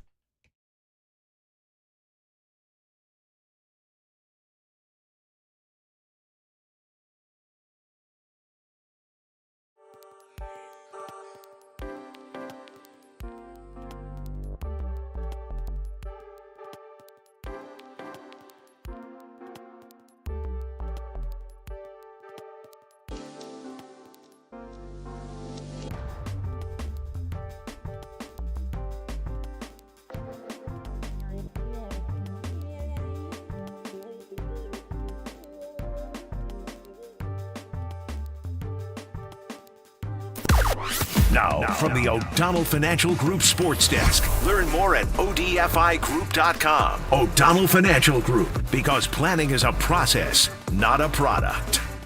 49ers made a series of roster moves yesterday, and with all the injuries they have piling up, kicker Greg Joseph was released.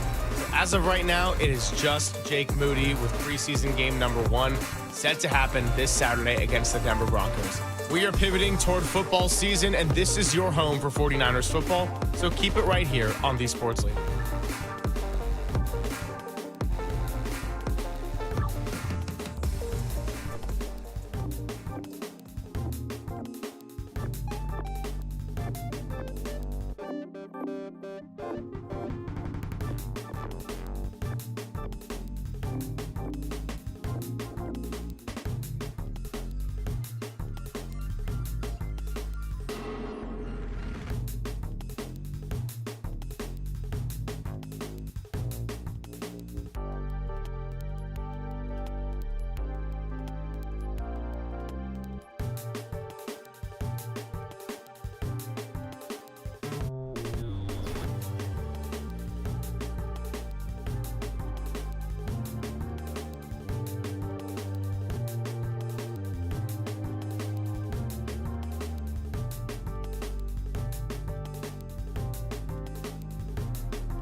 Papa and Silver now continues live from the KNBR Casino Matrix Progressive Jackpot Studios. Casino Matrix. Progressive jackpots are here. Where are you? Just drop in. Please play responsibly. 1-800-GAMBLER. More just the roster numbers. I would have loved to keep them longer, allow them to play that out longer, but we had 13 guys out of practice today. We got 5 guys on PUP. It's just too many people to have that luxury. It's awesome to have 2 kickers, allow them to battle, but they're not guys who really take reps. We need more people to take reps for us. That was Kyle Shanahan yesterday at the podium on the decision to cut Greg Joseph, clear up some more roster space for skill positions to go ahead and take reps. We'll be playing some more Shanahan sound throughout the coming couple of segments. Phone lines still down, but if you want to chime in on the Golden State Lumber and Showroom text line, the number is 415-808-5627. Papa and Silver, John Dickinson filling in yet again. And YouTube chat as well. Love Love the YouTube chat. Don't forget about them. Yeah. I got to go pop in there. Usually I do it at the start of the show, but I think I'm a little bit late today because Randy Rodriguez and Joey Bart had me a little bit thrown off here on a Tuesday morning. Did you throw your remote control at the television last night? No. We know No. Walter didn't. Saving it for football. He's saving it for that first Jake Moody missed kick. No. In Seattle, yeah. No. I'm kidding. That's not nice. I was actually cooking dinner at the time, so no cooking-related injuries. I think I was working with some ground chicken or anything, so no knives in the hands, just, nice and dirty, soy sauce, all that good stuff. Did these, smash tacos. You ever take a ground chicken or ground beef or anything and you spread it on a tortilla and then you just throw it face down in the pan? 3 days a week. Yeah, it was the best. And so I did these Asian style smash tacos, and gotta say, I do like cooking. It's just I have energy for it maybe 3 days a week. Every time I cook, I try to make 2 meals out of it. Any kids out there in the car, if you complain about having leftovers, the second I turned 18 and went off to college and was also out of the dorms and the whole meal plan thing, I had a newfound appreciation for leftovers, sometimes even better than the night of, because you don't have to be tired. You get to eat at the time you want. It's a pretty beautiful thing. Yeah. Food is food. That's sort of always been my mantra. Food is food. I like food. I like to eat. Yeah. And sorry, I'm laughing at the text line right now. 408's talking about the Giants issue is clutch hitting. Pitching is fine. 49er issue is no wide receivers.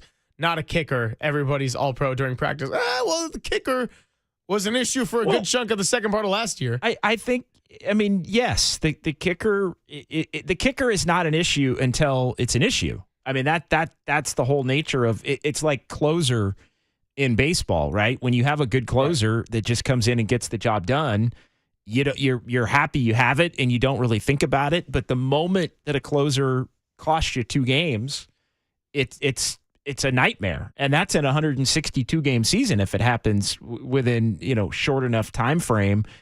In the NFL, you wreck one game because you can't make kicks, and it's never always about that in games where they end up within that margin of a make here or a miss there. There's always going to be things that you can point to in an NFL game as to why that's not the only reason. That being said, the moment that any kicker finds themselves in a position where it's, all right, 38-yarder to win the game right here, win or lose, and you miss it. With a 17-game schedule, you can't be – you have one of those a year, you can maybe overcome it, but it's a hell of a gut punch. You have more than one of those a year, it's an unmitigated disaster. And so it's not a thing until it's a thing. And if you look at, the Niners did win the game where Moody missed the 3 in Tampa middle of last year. That was kind of their final high point. They were 5-4, I think, after that game. Ended up only winning 1 the rest of the way. That was actually the last show before I got the privilege of sitting in this chair, because the next weekend was the Seattle game at home. Geno Smith scramble, hit the night, and the only win they had thereafter was against the Bears. Yeah, 5 from 5. So, but they won that game. You go back to the Cleveland game 2 years ago when Moody missed the kick to win it there, and the Niners were undefeated at that point. So they hadn't lost a game, so you kind of throw it away on their way to 13-4 a couple of years ago and going to the Super Bowl. He kicked exceptionally well, obviously, in the Super Bowl, but then there was the PAT that wound up being problematic later as the Chiefs were going to tie the game, and it ended up in overtime and all that. We don't need to rehash all that, but it's not a problem until it's a problem. That being said, I'm with the text line with the receiver issues, because if you look at the depth chart, you've got Juwan Jennings, who, maybe I think the deal with Juwan Jennings is he came in, he was healthy, he was, despite the contract dispute, out there at practice, good faith, trying to work toward a deal with the 49ers front office. And then I do think he tweaked the calf a little bit. And I think that was enough, considering the contract demand, to where it's like, look, I can't risk this anymore, so I'm going to shut this thing down. And it's in essence become kind of a hold-in situation, which, again, on the one hand, you want Juwan Jennings to be healthy, but you also may have to figure out that contract situation as well. You've got, as we talk about almost every day, Ayuk projecting to come back at some point, probably October-ish at the earliest, maybe later. Demarcus Robinson, potential for suspension that hasn't been announced yet. Ricky Pearsall's been awesome the last two practices from being out there. And I was out there on Saturday when he and Brock Purdy were just connecting repeatedly. I mean, he looked every bit like a number one wide receiver. And apparently from those who were out there yesterday, we had Krug on. He looked that way yesterday as well. So a couple of consecutive practices with the 49ers bringing him along slowly to get him up to that point. That's a great sign, but that's one guy. That's one guy with Robinson. And if, Jennings, I think if it's week one, he's probably healthy enough to be out there. So they are at this point, I think, a man short, at least when you look at, Pearsall, Jennings, Demarcus Robinson. Cowing's been out basically since the first practice. How much are you going to count on Jordan Watkins?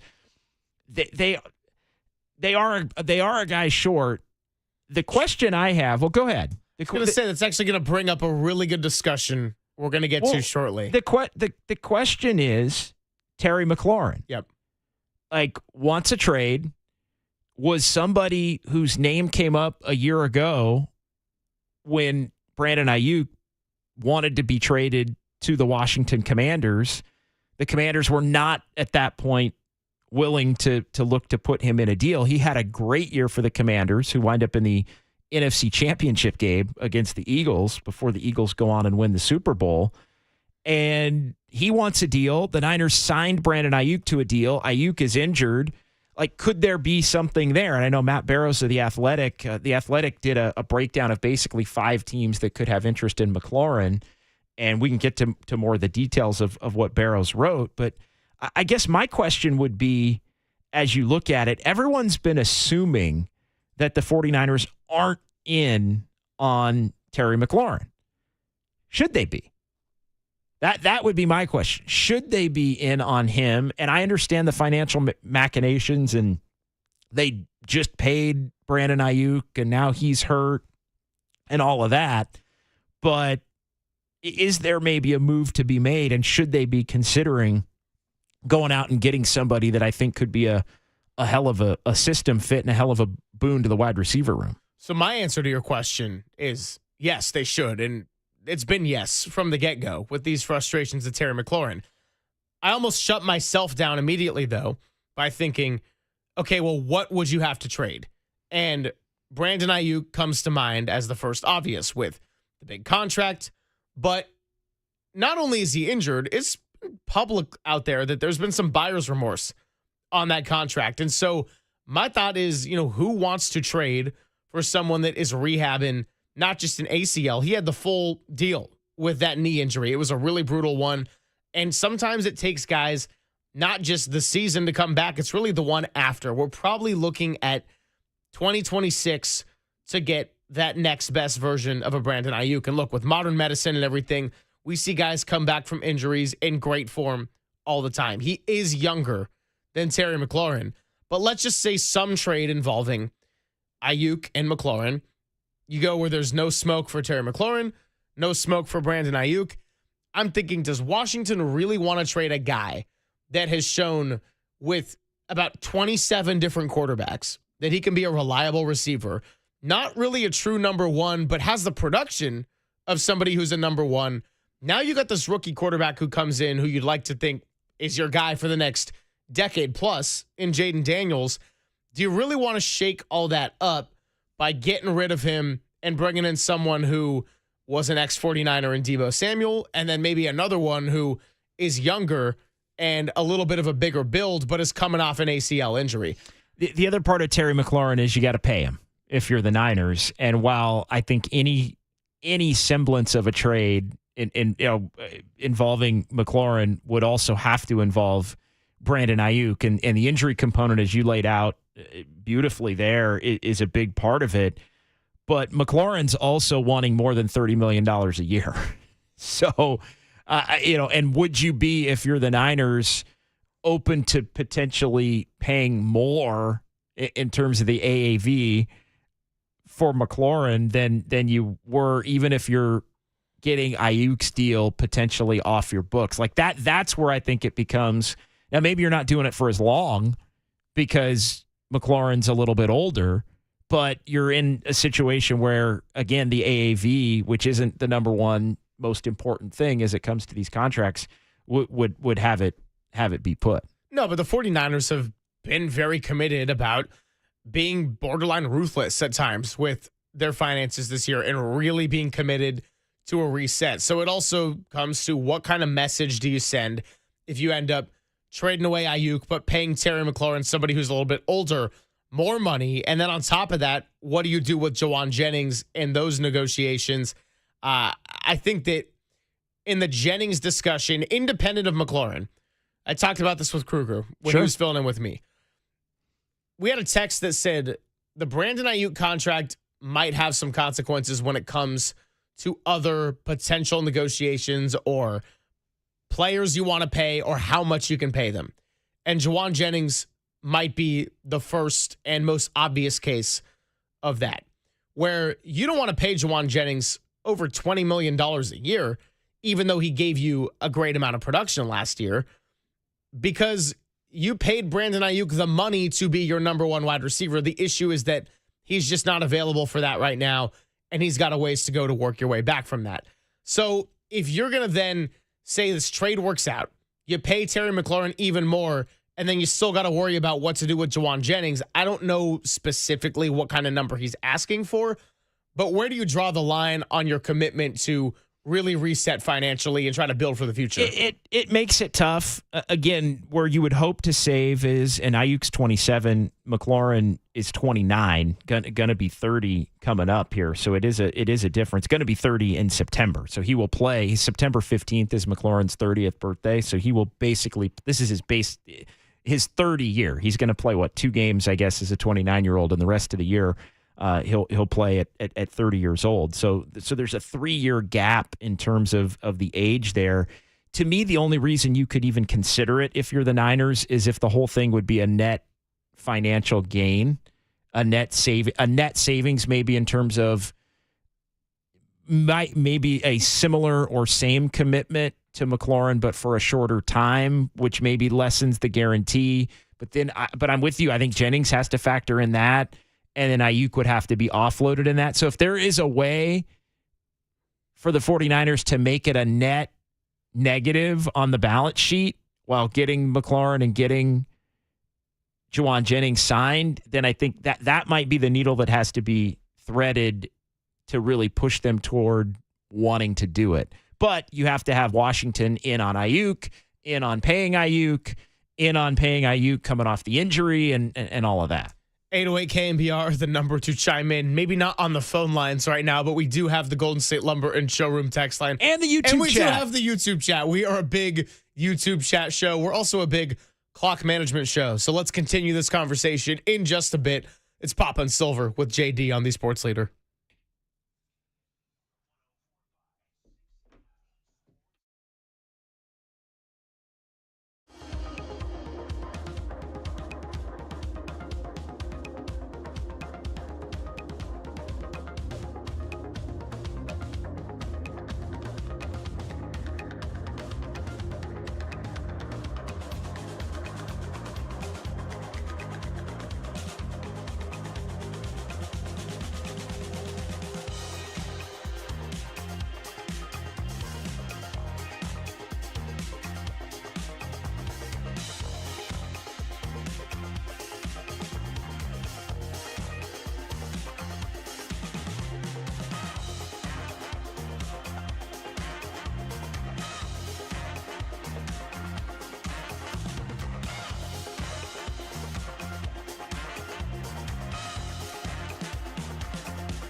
Greg, Papa, and Silver. This is KNBR, the sports leader.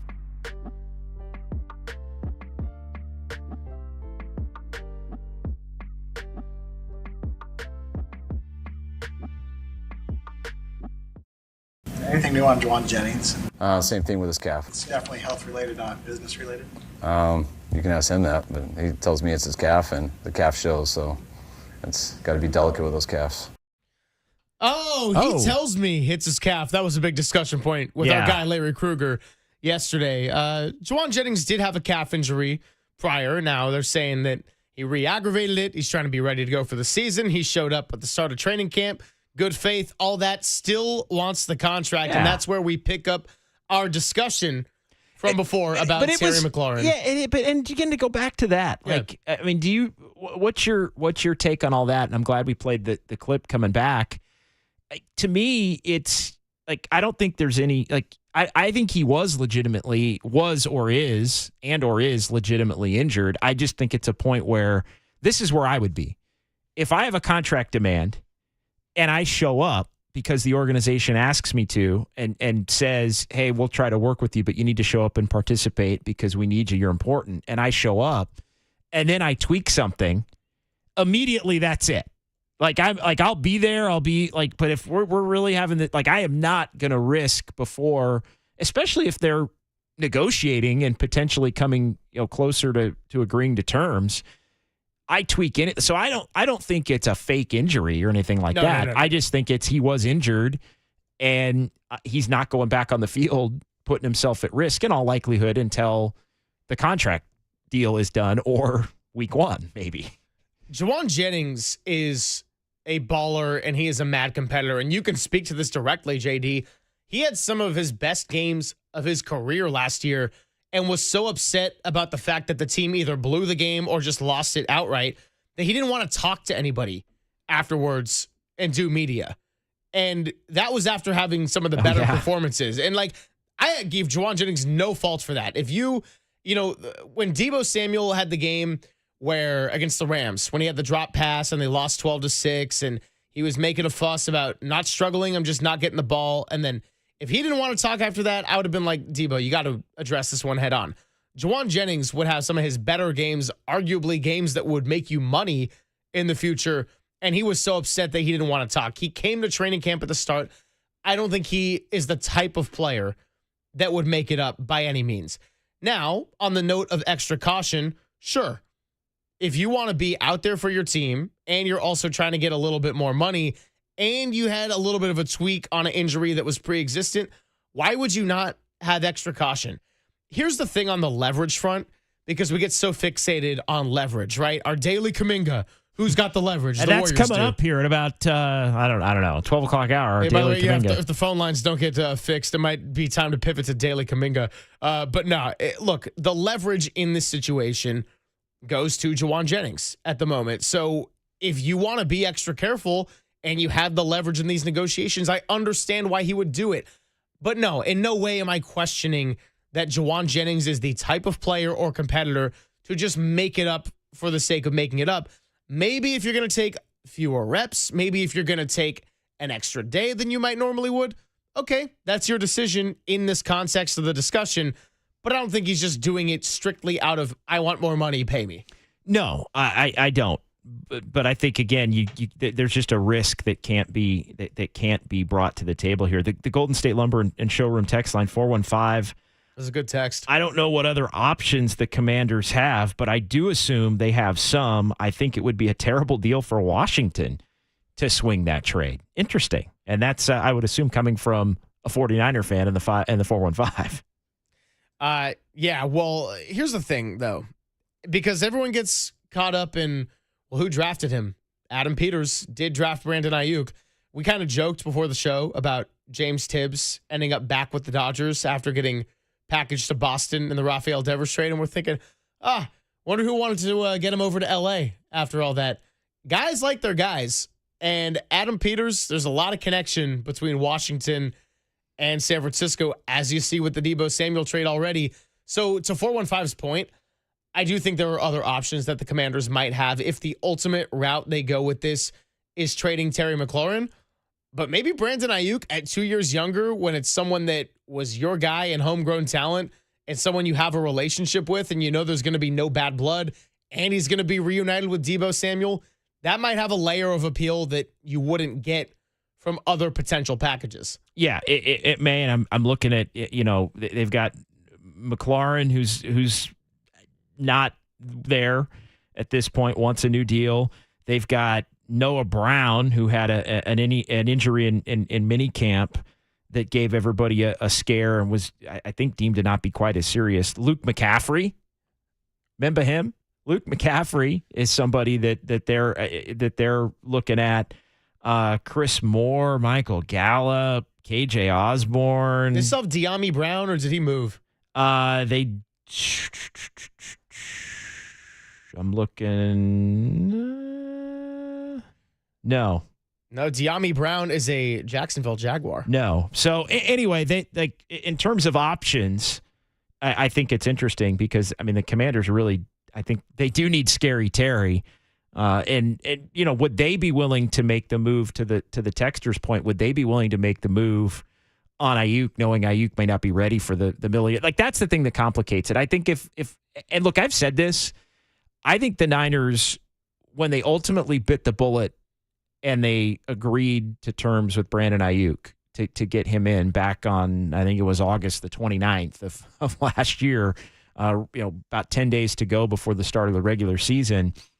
My opinion is that the Niners did it with the intent of, hey, all in on this roster to try to run it back and get back to a Super Bowl. But I think there was a decent chance that the Niners, had he been healthy and just had a really productive, healthy year last year, we're going to look to trade him this offseason. Sure.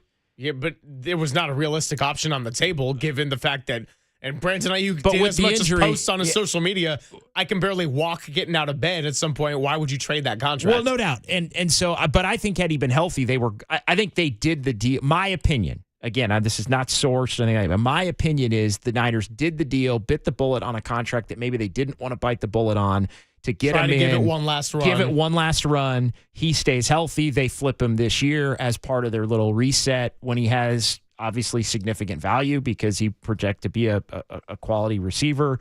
In essence, try to get the value back up, lessen the stain of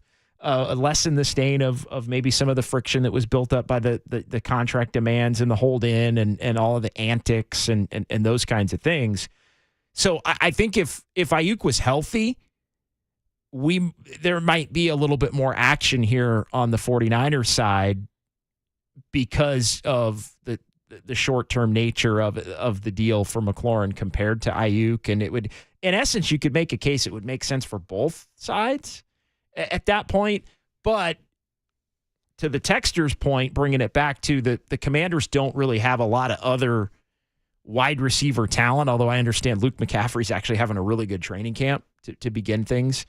So the Commanders can they make that deal where they lose Terry McLaurin, they get Brandon Ayuk, but they're getting Brandon Ayuk in the middle of the year when they have that little in the wide receiver department. Deebo Samuel, also a name that I didn't mention, but I don't view Deebo as a traditional wide receiver. No, and I would say that at his best, we saw how dynamic he was for Kyle Shanahan in the scheme to the point where he just converted him to running back when that's what they needed. But, at his worst, we've also seen that the jet sweep wasn't working last year, and he's never been a traditional separator when he's running his routes. That was hard for a team that couldn't move the ball effectively against man coverage. Let's continue the conversation. There's another text that I want to throw at you because this person addressed you, different person from the 415 on the Jennings situation. So we can do that coming up. All right, that sounds good. YouTube chat is open. Text line is open. And eventually we'll get back to the phones. It is Poppin' Silver with JD on the Sports Leader. Time for traffic on the Sports Leader.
back to Greg Papa and Greg Silver on KNBR, the sports leader.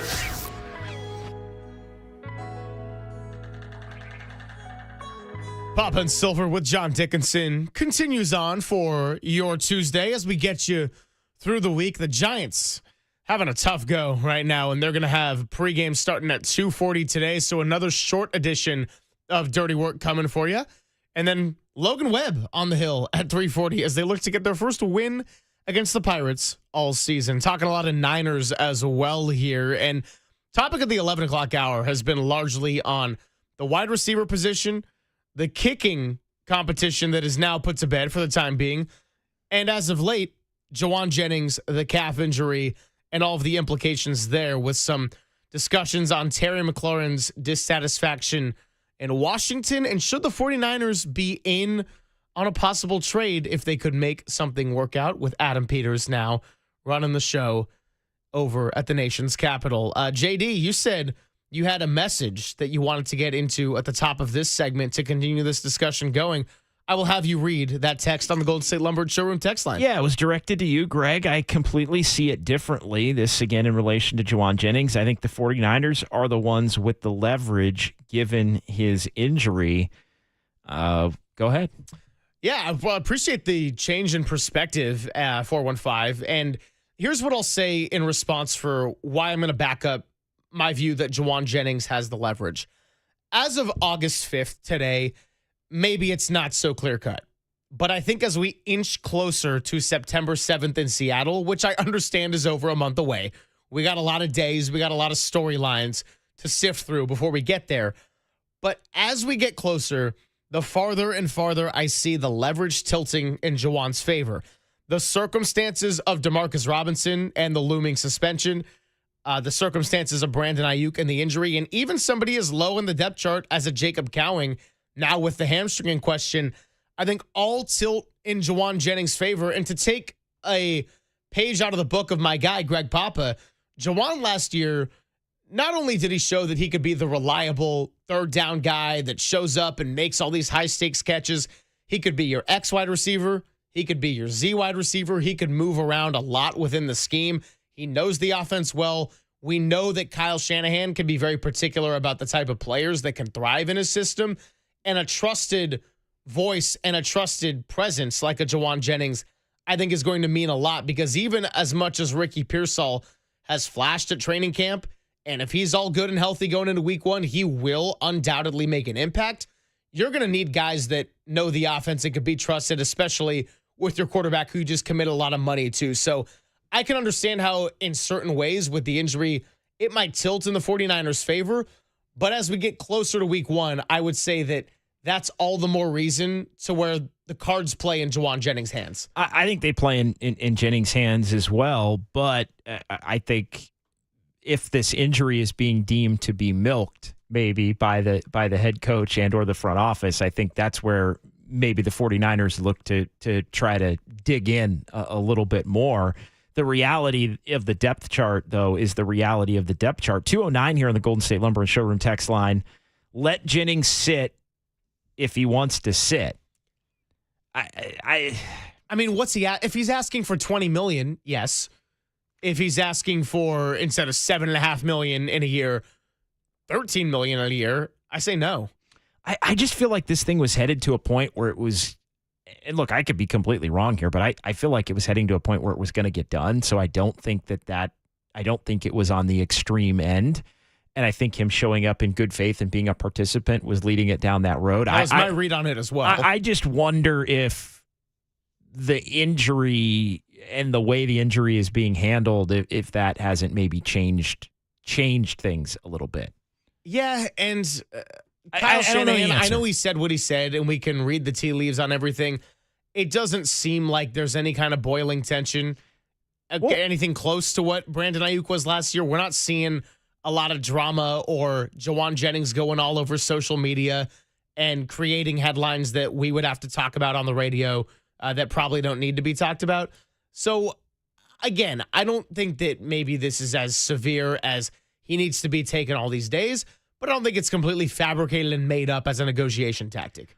And to go back to the point on leverage, ultimately, the 49ers have the leverage on Jennings once it comes down to the beginning of the season and week one and game checks and all of those kinds of things. And what you don't want to wind up in is a situation where you have, doctors basically saying you're cleared, and then he's saying, no, I'm banged up. And then, is he going to play if he's banged up and that kind of thing, because it could be considered some kind of a loophole potentially to be able to get paid even while not playing. And it becomes kind of a way to have a holdout. But ultimately the Niners do, I think, we're a little under 5 weeks away from that first game. We're basically 4 weeks away from the 49ers first practice of week one. That's 4 weeks from tomorrow on that Wednesday in the lead up.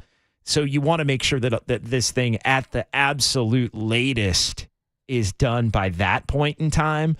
But it does kind of make me, in the literal terms, I can see where the 49ers having the ultimate leverage, because at some point the player, if he's healthy, has to play for his game check. Yeah, no question about it. And Jauan Jennings doesn't make enough money to where you can just do a full-on holdout and not get paid, because you're talking $7.5 million. I don't think it's going to hit that point.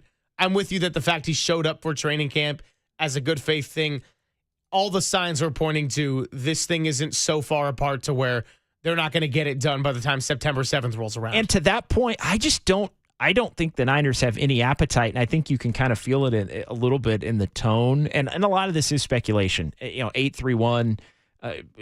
Speculation. Have we heard anything from Jennings? No. The answer is no. We haven't directly heard anything from Jennings.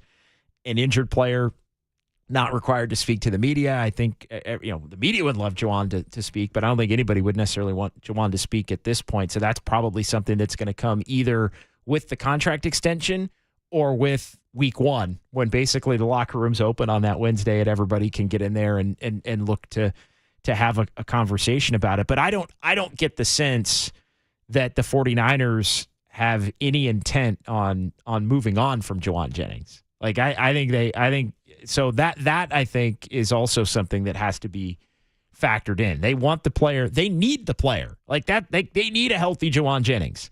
With Ayuk down and Robinson suspended and Pearsall looking good, like they need a Jauan Jennings right now just to have three projected productive receivers. That's discounting. If you can throw Ayuk into the October or middle of the year bucket, you still need Jennings and Robinson and Pearsall to have three. You really need a fourth one at that point. I think maybe that was going to be Cowing, although him not being able to get out there the first couple of weeks of camp, I think, is a big time setback. Now you're talking about, is it Watkins?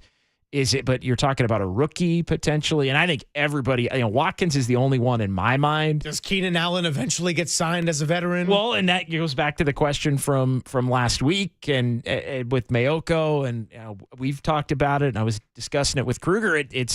Is there a point on the calendar in which the 49ers look at the wide receiver room and say, okay, if it's not to this point in terms of health and happy with their contract and available, if you only have three of those guys on a certain date that you feel like you can count on, what is the date in which you look to go get a bona fide, not an Equanimous St. Brown, like when you go get a Keenan Allen or you go get a Gabe Davis or somebody like that? Does that date exist on the calendar?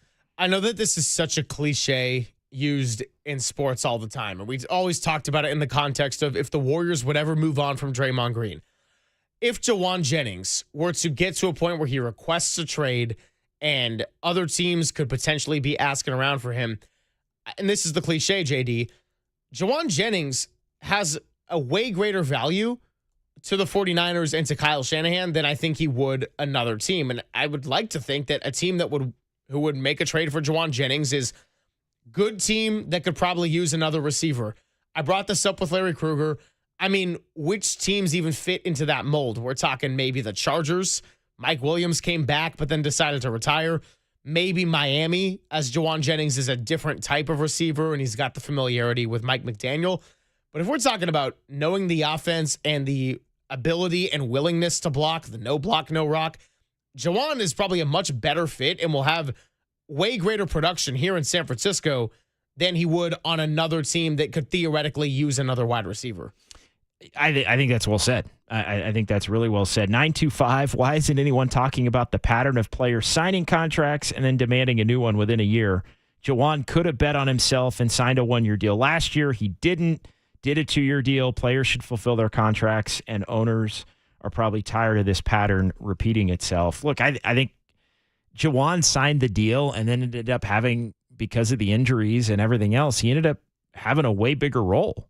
And I mean, you can say he's got to play it out, but in the NFL, where much of it is non-guaranteed and any play could be your last, it just sets up a completely different calculus, I think, in terms of the mentality. It's not the NBA where you're if all the money was guaranteed, I think we could have a different conversation about it. If there was, but that's not the case in the NFL. So I think these guys have to get as much as they can whenever they can. And if Juwan Jennings looks at the deal he signed last year, he outperformed it. I get it. The flip side of the conversation is if he underperformed it, he wouldn't be taken less. Yeah, but that's not how it works in the NFL. But he also might get cut at some point down the line to where he winds up making less anyway.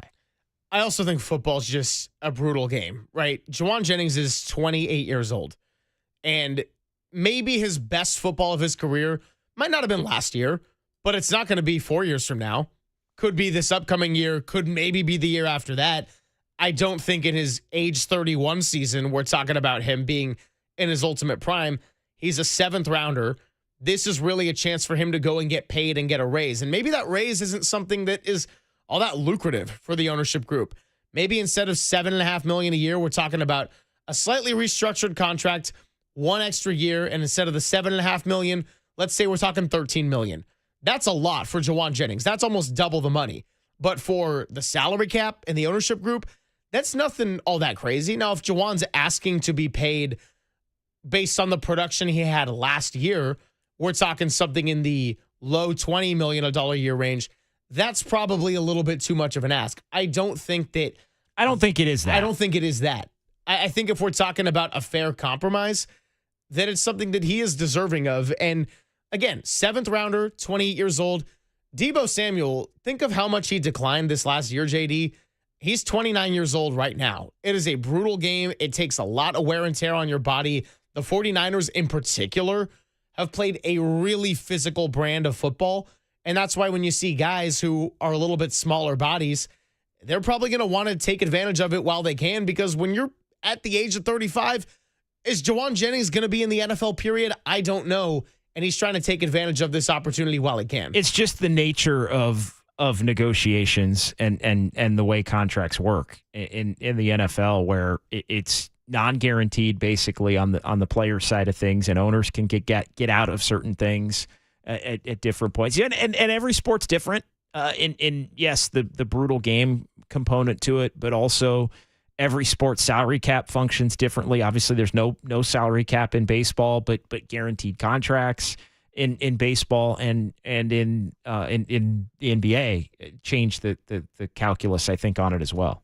808 KNBR, the number for the Golden State Lumber and Showroom text line. We've also got the YouTube chat up and running as well. Good to see a lot of our regulars. Let's get to the chat. What do we got in the chat, Greg? Let's go. Chat's a lot of actually side Giants talk, I got to say right now. So we'll be getting back into the Giants a little bit later, whether or not we have Susan Slusser joining us on the show. What could people possibly be concerned about with the Giants right now? They got to take 2 out of 3 against Pittsburgh, man. Logan Webb on the hill tonight. Robbie Ray tomorrow morning. We got the show on the back end. Come on, man. Come on. Like it's if they get back into it, it's all right, great. They got back into it. But how could anybody, like, I mean this seriously, and I'm not saying this in the vein of like don't watch or don't listen. No, like I'm watching every night. I'm listening every night. Like I go to games. Like it's not the extreme of like it's still baseball season and it's going out to the park's a good time. Like it's none of that. Like, but how could seriously, like people out there living and dying right now, like they're 6 out. They traded away. Like they've got some pieces for next year. They've got some pieces they're trying to figure out. Like it again. It ain't that serious. Like it's going to be okay. Like that they overachieved and then they fell back to the pack. And did they underachieve a little bit to the deadline? Maybe. I think you could make that case post Devers for sure to be the worst team in the league for the 39 games basically in that stretch after they were 41 and 29. Like but you can't be living and dying. Can't be living and dying. No, right now. I think that you can get up for the Padres series that's coming up, and you've got 7 games against them. If you go 5-2 or say 6-1, don't do it. I'm just saying. At that point, you could be making up a lot of games. But again, this is sort of the week where it needs to start happening with Pittsburgh and Washington. And we're not saying it's over. We're not saying that crazier things haven't happened. No, although the Giants did kind of say that with the moves that they made last week. Correct. Like let's also be honest there. Like that's not us saying it. That's Buster Posey saying it.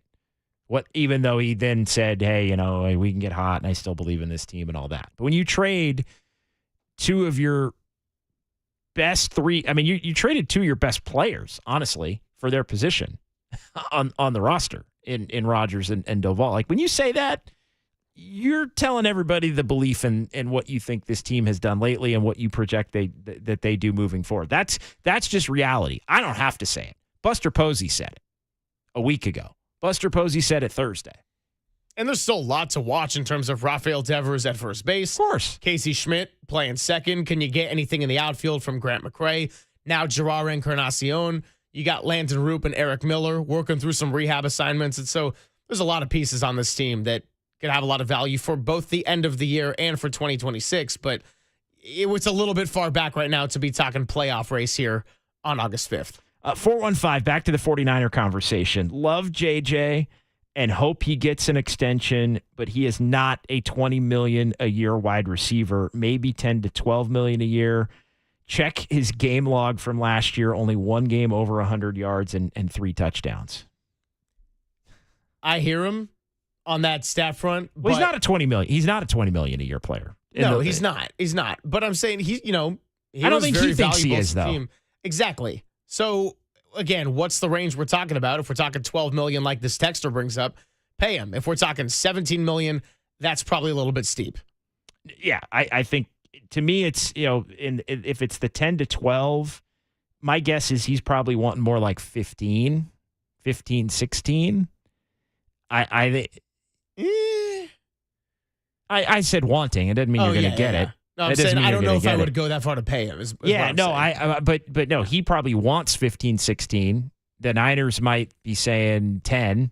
Yeah. So maybe it is. To me, it's probably somewhere in that like 13, 12 to 13 million range. I don't think he'd be asking for 20. But as you look at Jawan Jennings last year, I think his thing is, I overperformed last year, and I'm projected to overperform again because you need me. That to me is what it is. Because DeMarcus Robinson's suspended and Ayuk's out, and Pearsall looks great, but that's only one other guy. And you just, I hate to say this, but like you just kind of, and I think it's part of why the Niners have brought Pearsall along so slowly up until the last few practices. They're concerned about his ability to continue to stay on the field because he looks awesome when he's out there. It's never, to me, it's almost shifting to the point of when Pearsall's out there, Pearsall's really good. It's just a matter of is he going to be out there? It's not even a question of is he good. It's the old finely tuned sports car analogy. It's just he needs to be out there. So but that's where, like, why are we in this position? Why is Jennings wanting it to be in this position? Why does he feel he's owed more? It's overperformed last year while also being projected, at least for the first half of the year, to have to overperform and be one of the main guys again this year. So I think that's the point to get to. 808 KNBR 415-808-5627. More to go on the Golden State Lumber and Showroom text line on that, and maybe even a couple of Giants. But I think we keep the Niners conversation. And I also want to play a couple more sounds from Kyle Shanahan. One that is my favorite clip of what he said yesterday, and then a couple more on the wide receiver room. It's Papa and Silver with John Dickinson on the Sports Leader.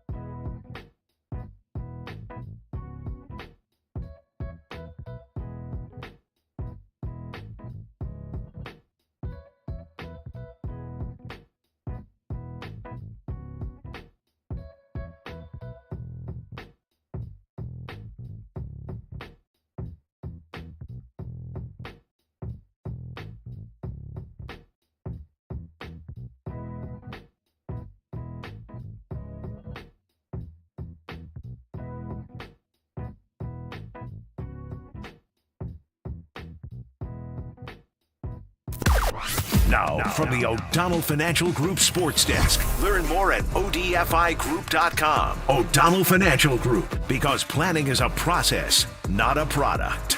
49ers continue their practice schedule at training camp, but the Los Angeles Rams, the team they are trying to take the NFC West crown from, have a couple of updates on their end. Matthew Stafford has not practiced this summer due to a back injury, and running back Kyron Williams reached an extension this morning. Keep it right here on The Sports Leader for all your NFC West updates.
Hey, it's Greg Silver. I'm getting held in the studio by Walter. Just kidding. Did you know that many of the attorney ads you've seen or heard aren't based in the Bay Area? Some not even in California. Chris Dolan and the Dolan Law Firm are based right here in the Bay. They have been for more than 25 years. That's a long time.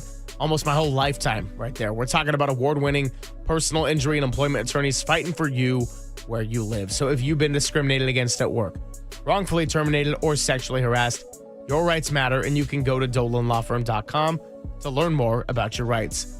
Unfortunately, over the past year, Chris and his team saw a sharp increase in no-fault injury accidents, and with all the people, children, pedestrians, chaos, vehicles, it's around us. So please be careful. Take that extra second, and let's work together to make the Bay Area a safer place.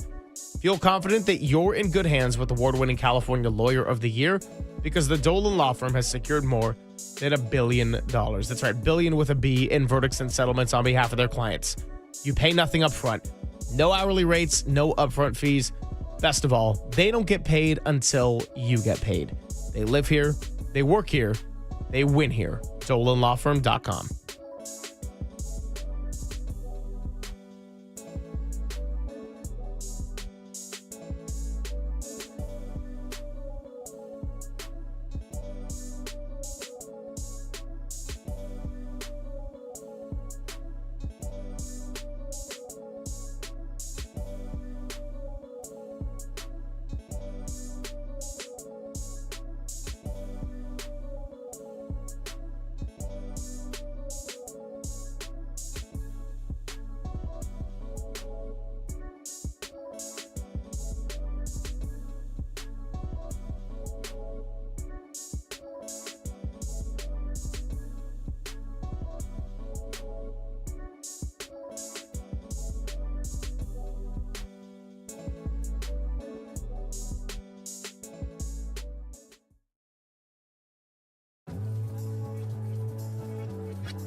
And now it's time for the Protect Your Assets Business and Technology Report with me, David Hollander.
Papa and Silver now continues live from the KNBR Casino Matrix Progressive Jackpot Studios. Casino Matrix. Progressive jackpots are here. Where are you? Just drop in. Please play responsibly. 1-800-GAMBLER. No, we just try to get the best available.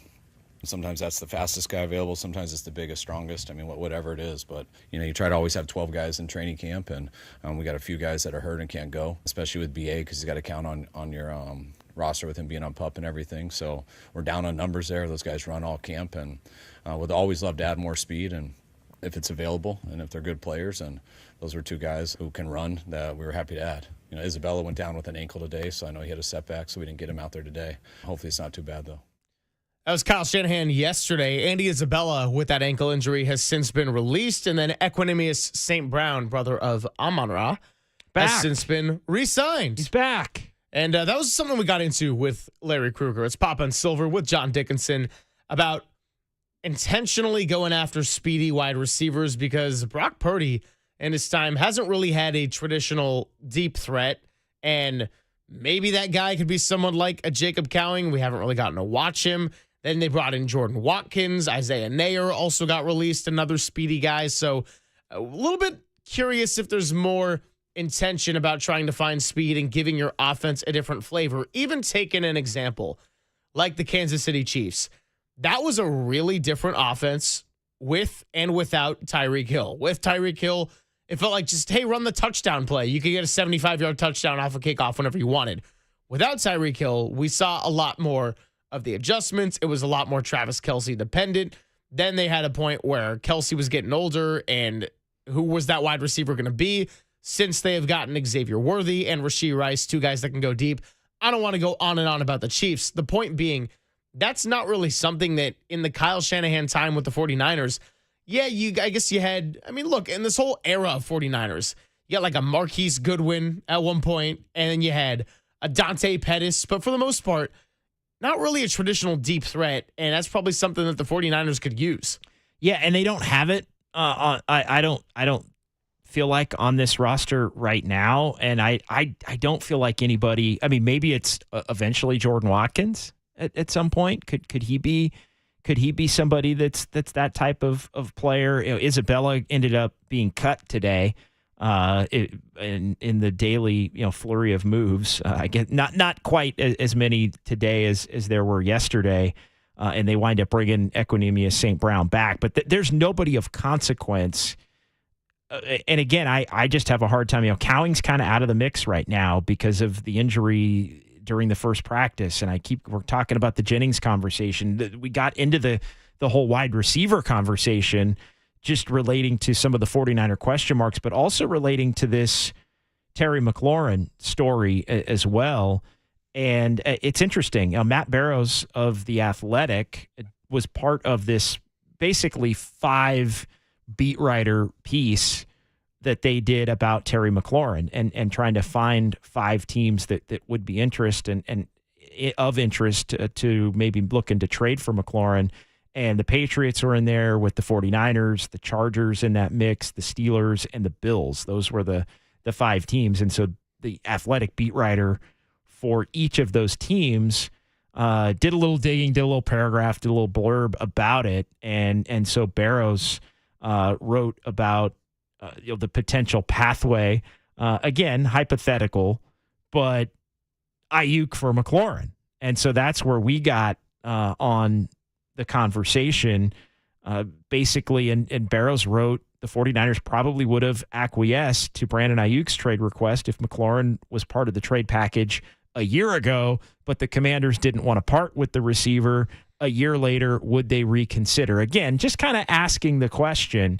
And so we've been doing that this afternoon at 808 KNBR 415-808-5627, of course, on the Golden State Lumber and Showroom text line. I think this part of the last year's discussion might be a little bit too far gone, but I told you during a break that a name I'm still watching out there moving forward is a Cortland Sutton, someone in the similar category and age range of a Terry McLaurin, of a Brandon Ayuk, because at the time when there were ideas that Brandon Ayuk might get traded, they were thinking, okay, could they get a third-round pick back in a trade and then flip that third-round pick to Denver for a Cortland Sutton? Cortland Sutton, in this last offseason, signed a 4-year, $92 million extension.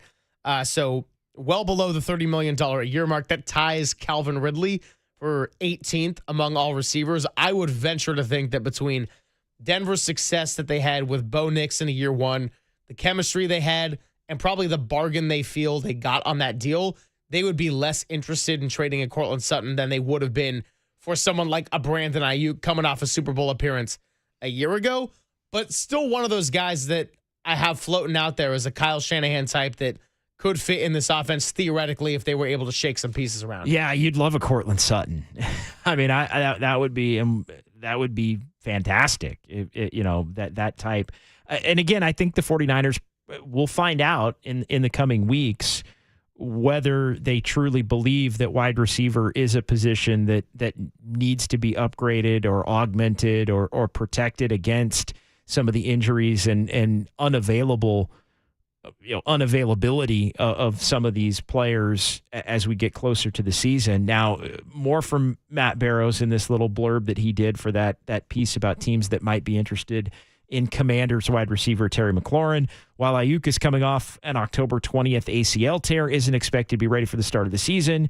He's also 2.5 years younger than McLaurin and has relationships throughout Commanders headquarters. He's friends with the quarterback. He's close to Deebo Samuel, and he was drafted by Adam Peters, who was the 49ers' top college scout at the time.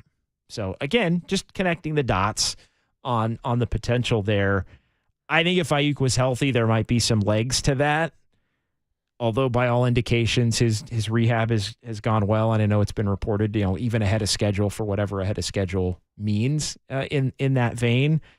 But I don't know, man. I keep coming back to the fact that the Niners at some point are going to have to ask themselves, do they have enough? And maybe their willingness to say that they do is because of just how much Christian McCaffrey and George Kittle are used in the pass game. We haven't even talked about those guys. But, I mean, I just find it hard to believe as I look at where things sit right now that if Ayuk is out of the equation and DeMarcus Robinson is suspended, at least for the game against Seattle, I'll count Jennings back in. So you have Jennings and Pearsall, assuming both are healthy, come September 7th. You have to have one other veteran option in there that's not an Equinemius St. Brown or anybody like that. Like, you have to have one more legitimate, bona fide NFL caliber wide receiver, right? And that makes me think, what would you have to pay to get someone like a Keenan Allen who's still floating around out there? Yeah. I mean, to me, they have to be scouring the market right now on a bunch of different levels for the potential to add somebody. And again, not somebody that's an Isabella or a St. Brown or a Hodgins or a Robbie Chosen or like none of those guys to me project to be quality enough to be your 3-4 on game day week 1. Here's another angle that we didn't really touch on. and I'm not trying to come down Deebo Samuel's road, but he went to Washington for a 5th-round pick, correct? Yes. So by trading your wide receiver, who's meant a lot to your franchise, to a different NFC competitor who got all the way to the NFC Championship ahead of schedule on the rebuild, and you would like to think are going to be competitive once again in 2025, by being willing to do that, it probably tells you that they felt like Deebo Samuel was on the decline of his career, and it wasn't like anything close to trading Deebo in his prime. To trade Terry McLaurin to another NFC team who you would think that has an easier schedule on paper, could very well win their division, the track record of a head coach and a quarterback that have done well together, even if last year didn't go as planned. Do you really want to be trading him to another NFC competitor with a different stage where McLaurin is at in his career? I wouldn't if I were the Commanders, but a lot of that would be the bet on Brandon Ayuk's health, because any deal involving the two, as Matt Barrows writes, would I think involving the two teams would be involving both of those players. And so if you're the Commanders and you would be betting that Ayuk is going to come back and even off of the ACL be younger and potentially, in terms of the AAV, cheaper in a sense compared to what McLaurin wants at 2.5 years older. So I think, that's the bet. Like you bet if you bet it if you think you wind up getting a better player or a player that better fits your timeline to offset. Again, we're talking receiver for receiver here in this deal. This is not like trading somebody for a future pick, and you're not going to have any kind of compensation coming back to your roster. Now, the question is, we got into earlier, do the Commanders have enough other wide receiver talent to make it through potentially half the season without Brandon Ayuk if they look to make the move? And that's the part where I think I would say I would say they probably don't, and to where they'd be reluctant to maybe look to make that deal.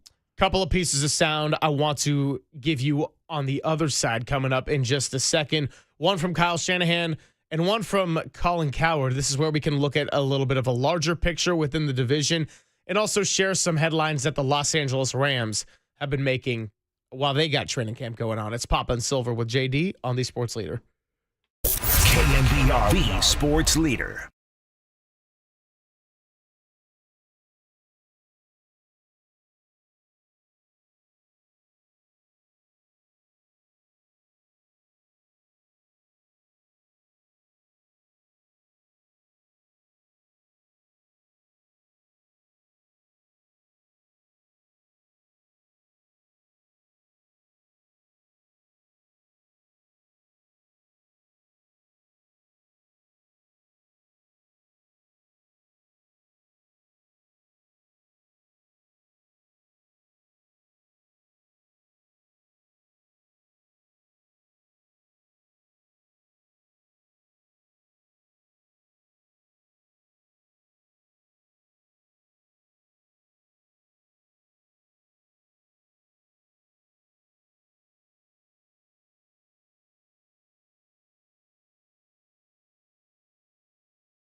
This is Papa and Silver on KNBR, the sports leader.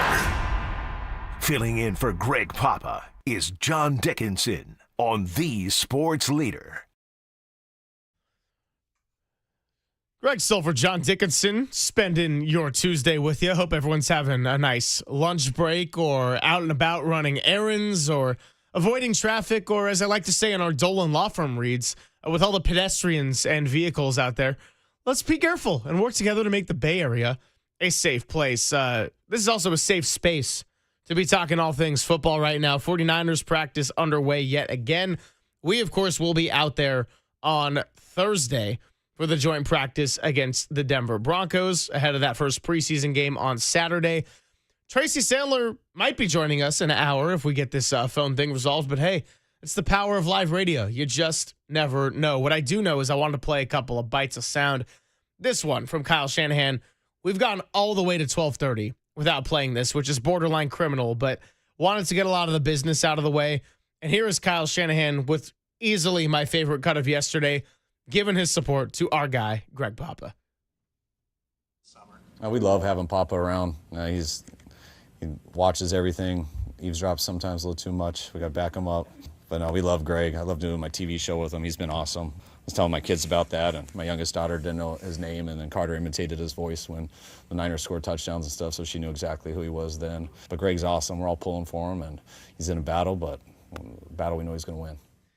It really was the perfect cut because you get the perfect mix of Kyle Shanahan not wanting too much information to get out there and keeping things very tight, being very serious about a coach, and then still calling out Papa for maybe eavesdropping a little too much. Meanwhile, I'm picturing Papa just hanging around like, oh yeah, what, coach's meeting? What do we want to know? Come on, gotta get ready for the broadcast. Well, the key to that is when you dress the part, right? If you dress like one of the coaches, maybe you get a little extra intel when you're out on the field walking around. But when he says he watches everything, he literally watches everything. And Walter, I don't even know if I told you this, but when we were out at the Combine, we were having a great dinner with voice of the Chicago Bears, Jeff Joniak, and he was talking about his weekly routine of preparing for a broadcast. And he had a whole method, and he's going to do this on Wednesday and this on Thursday. And when he starts watching the tape and putting together his spotting boards and everything. And in that moment, I had never really stopped to appreciate the fact that Papa does 20 hours of talk radio, and then once Friday afternoon hits, he goes into a hole, gets ready for the game, and crams, and then we come back on Monday after a game, and he runs back that same cycle. Because during the football season, I have no problem admitting it. Love doing the show. Love this job. But I'll be tired on a Friday afternoon. It is nice to just stop for a second, use Saturday to kind of chill, maybe mindlessly watch some college sports, maybe not even watch sports at all. And then Sunday comes, you lock back in, you do the Niner game. To watch it and take notes, not to broadcast it. We're really with like one of the all-time nuts. And so he really does watch everything. And it was funny to hear Kyle Shanahan both give his support, but also have the humor of the fact that sometimes eavesdrop a little bit too much here. Well, you know what's so funny about Pop is that he would send me text messages at like 2, 3 a.m. And I'm like, what are you doing awake at this time? And he's like, I'm watching the All 22. Like, you know what I mean? Like that's what Pop would do. But yeah, when you guys talking about the eavesdropping, I'm just picturing Pop just going around the practice facility in like a Bush costume and just like kind of sneaking up to Shanahan. Yeah. Well, you know that account? Have you ever seen that account on Instagram where I got fooled by this once. Got a little bit scared outside Oracle Park. The person who hides as the Bush and then jumps out at people.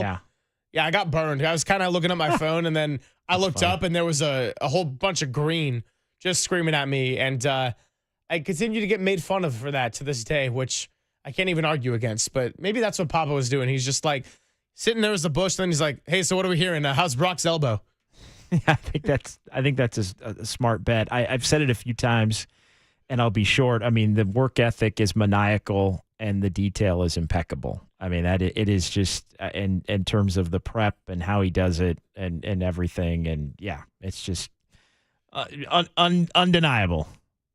Yeah, and we can't wait to continue to breaking things down, both with our own flavor, but also in a Papa style as we look forward to preseason.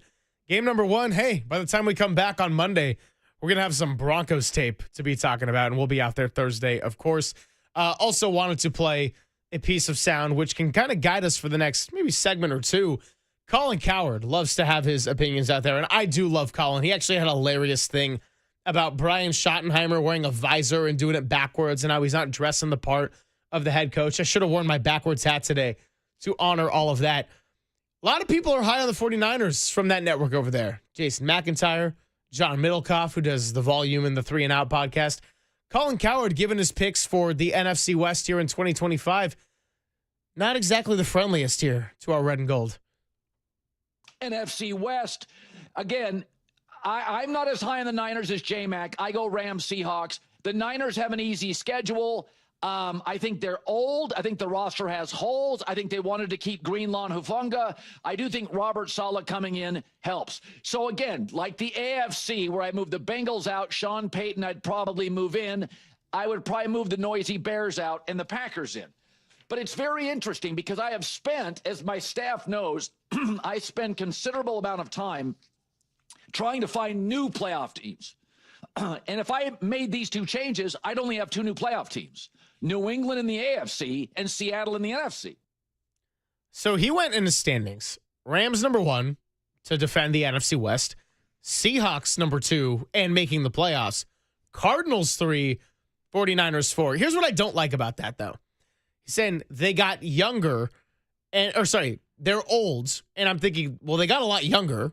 And they have holes on the roster if health does not go in their favor. But if everything is working to an average level in terms of the health and the schedule and the draft and Robert Saleh coming back, I don't see this as a last place team. In fact, I would pick them to probably win the division coming into it. But I'm thinking top 2 is a pretty confident bet I'm willing to make. Cowherd's bet is that they're not going to be healthy. And I think if you look at the 49ers in the years where things have not gone well for them, what is always at the forefront? Injuries. Yeah. And so I think he's looking at them as, and look, maybe incorrectly, he's looking at them as a team that is, veteran in a lot of places, in a lot of the, superstar places. They're best players for the most part, but then tried to reshuffle the deck, as we've talked about, with so much, so many young players coming in to provide energy, but also to fill a lot of those holes. And so I think young players, you never know, even if you think they're going to be good, you never know for sure until you get 5 to 6 games into this, 5 to 8 games basically into the season. Like the Niners could have an awesome draft class, and we can sit there and go, wow, every rookie on the Niners roster, maybe with the exception of Alfred Collins, looks like he's ready to step in and make an impact right now. Like, wow, what a class. Like, we can all say that. But until these guys actually go out and do it and lead you to winning games, nobody's going to believe in it. Like, it's cool to say, and it's part of the whole, the hope spring eternal, to use a baseball term about football, right? Like, it's like everybody now, this is like spring training. Everybody now is kind of looking at the optimistic view of what their team can be. So I think that's the bet for Cowherd is he's betting that 80% of the rookies are not going to have this huge impact, and they aren't going to be healthy, and it's going to be a little bit more of what it looks like in the years where the 49ers don't have their best year. I'm okay with leaving a lot of question marks for this rookie class. We've not seen them play an NFL game. There's a lot of reasonable doubt to be left. But I will say, with the second-year class, Ricky Pearsall, we saw flashes last year, and now he's getting what I'm going to call a true rookie season. Malik Mustafa, we saw how hard he hits, and he re-injured the ACL, so he's going to be injured for a bit. Renardo Green, I think, was really impressive as a rookie. A lot of these guys who are going into their second year have a chance to make a jump and build off what was already a rookie year in which they played much more than we anticipated. And that was probably my big takeaway from our conversation with Dom Pooney, just the value of getting reps. And health is the first and foremost. It's the checklist item. It's the forefront of every conversation, right? The best abilities, availability. But if you got these guys that can be available, I really like this second year class. I'm optimistic about the potential of the rookie class, but again, I'm willing to leave that to reasonable doubt given that we haven't seen them. I just don't think on the conversation that they're old, yeah, Trent Williams is an older player, and I know I'm going to get made fun of for that one again. Fred Warner is now a veteran on this defense. George Kittle has a lot of football mileage on him. But Fred's, 28? Exactly. I'm just saying, by and large, I don't think of this as a very old team in the same way that I would have last year. They are counting on the veteran players, though, that they've paid to be healthy and extremely productive. Like that's Sure. and I'm making I'm playing the devil's advocate role in this as to what Coward's talking about here. He's betting, and let's be honest, like I don't think he fully believes in the quarterback either, because that's the one, that's the other thing. Like if you're betting the Niners under, let's say, and I think it's fair. Like if you said I don't think the Niners are going to make the playoffs this year, I think that's fair, right? Like that's not like I personally think they stay relatively healthy. They will. The projections look good for the young guys, the schedule, all those things. But saying they're going to be last, I don't buy. Like that I don't. That's basically saying that they're going to be as much of a mess with injuries and things as they were last year. And I kind of feel like it could be not great, but is it really going to be that bad again? That's where, that's where I don't necessarily see it. So I would, like, if you want to pick the Rams, who haven't had Stafford practice yet, to win the division, I'm okay with that. Seattle lost a lot. They did their own little version of a reset, I feel like. So we'll see. And I think swapped out their number one wide receiver, swapped out their quarterback. Yeah. So I think and they're going to have to win, I think, a little bit for that coach to continue to be building an upward trajectory. And then we'll see. I think the Cardinals are kind of the true wild card in the whole division. Like I would project them in Seattle to be third and fourth, kind of battling for that. But I don't feel like it's a division where anybody is truly going to completely bottom out into like the 3, 4, 5 win territory. I feel like it's a division where everybody kind of wins 7 at a minimum. Every team in this division kind of has their own weirdness or set of question marks. The 49ers, it's a lot of that influx of youth and paying Brock Purdy all that money. Now with moving forward as a whole on the offense and defense without a lot of the guys that helped build a Super Bowl potential core. For the Cardinals, I wouldn't say Jonathan Gannon is fighting for his job. I think he's done a really nice job, unless it wildly implodes. But Kyler Murray is probably playing for his long-term future with this franchise right now, and you'll see if Marvin Harrison Jr. can make a jump in year 2. Seattle, they did the whole reset thing. I like Mike McDonald as a young defensive mind. Can Sam Darnold with Clint Kubiak replicate a lot of what we saw with Kevin O'Connell this last year? That seems like a big ask. And then they got to go forward without DK Metcalf and instead bringing in a veteran like Cooper Kupp. And then the Rams, Matthew Stafford, there was the weirdness of, was he going to get moved in the offseason? Now he's not practicing, although they did just sign Kyron Williams, their workhorse running back, to an extension that came out this morning. So 808 KNBR 415-808-5627, Golden State Lumber and Showroom text line open. Jump in and join the conversation. We'll get to some texts on this on the other side. Absolutely. The 49ers, is it fair to call them a non-playoff team or a last place NFC West team? We'll take your answers next on the Sports Leader.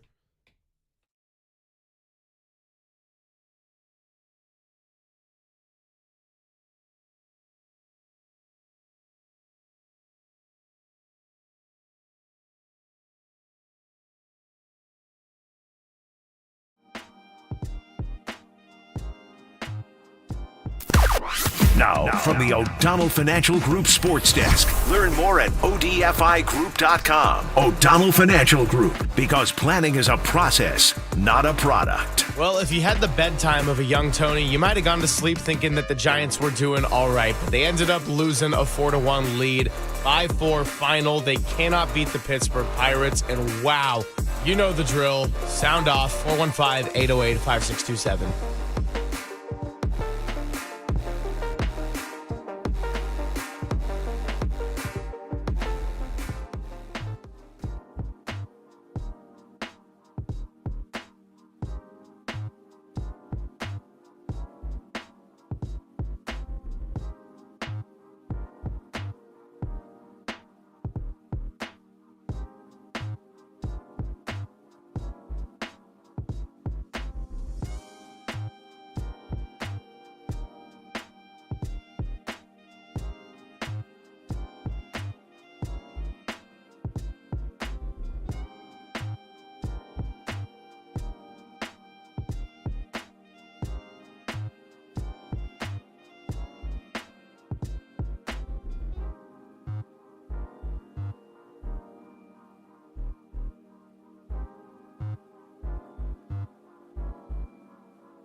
and Greg, Papa and Silver. This is KNBR, the sports leader.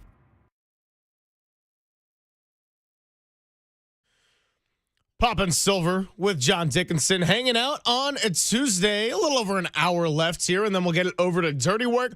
Another short edition for Adam Copeland, Z-Pop, Tim Webb will take you up to 2:40, and then 3:40, first pitch yet again for the Giants. I always love the day after a Giants game when it goes south at the end because they replay it on NBC Sports Bay Area, and we got that right up here on the TV in our studio. So right now you're seeing Justin Verlander smiling when he just tried to lay out, and then Chapman came up behind him, made that play. It was awesome, but you always just know the other shoe is about to drop, and that was a tough one. So, hey, we'll see if Logan Webb and Robbie Ray can get that response in a bit, and we'll talk some Giants-Pirates on the back end of the show right now, but trying to keep running. What a sicko. Like, I'm just going to say, what a sicko. Just what I know I've spent a decent part of the show like, hey, Giants fans, just kind of chill out, enjoy the games, try to look at it in the macro. It's frustrating anytime you see your team get beat, but they're really not in the race, even though they're really not out of the race. And then you're up here talking about watching the game from yesterday where you know they're going to lose twice. Like, come on, man. What are we doing? Hey, you know I'm the ultimate sicko. By the way, Justin Verlander was a sicko yesterday between laying out on a grounder back to him. Go ahead. No, go ahead. I was going to say striking out Joey Bart on 97 mile an hour and then hitting 98. I think that was his highest since April 9th. I am a bit of a sicko, yeah. Justin Verlander has not pitched well regularly. He has pitched well lately. Yes. I still, and I don't know, maybe we can get into this coming up later. People want to weigh in. I still enjoy watching Justin Verlander pitch. Of course. And even though there's been games where it's like, oh, he doesn't have it. Oh, that's not, the game in Sacramento on 4th of July. It's like, whoa, that's not good. But I don't know. There's something about he's an all-time great, future Hall of Famer.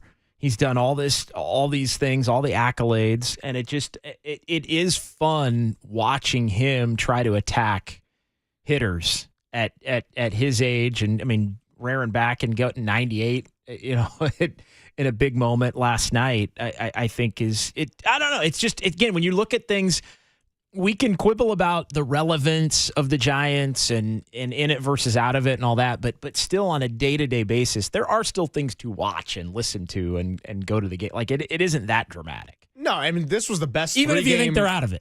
It was the best 3-start stretch we've seen from Verlander all season, and yesterday he was awesome. I had the game on my phone when I was at the gym, and when he was in the 5th inning, I was really rooting hard for him to get out of it so he could be in place to maybe get that win. And sure, it ultimately didn't happen. When I was on my trip, by the way, I did a really good job of having a nice balance between letting go of some of the sports, not getting in trouble with the lady for being too locked in on the sports. But my one exception was the Braves game when Justin Verlander was in line to get his first win. I kind of was waiting to go out to dinner so I could check out that 9th inning and see if he was able to get it done. So I love watching Verlander pitch still. I know it's been ups and downs.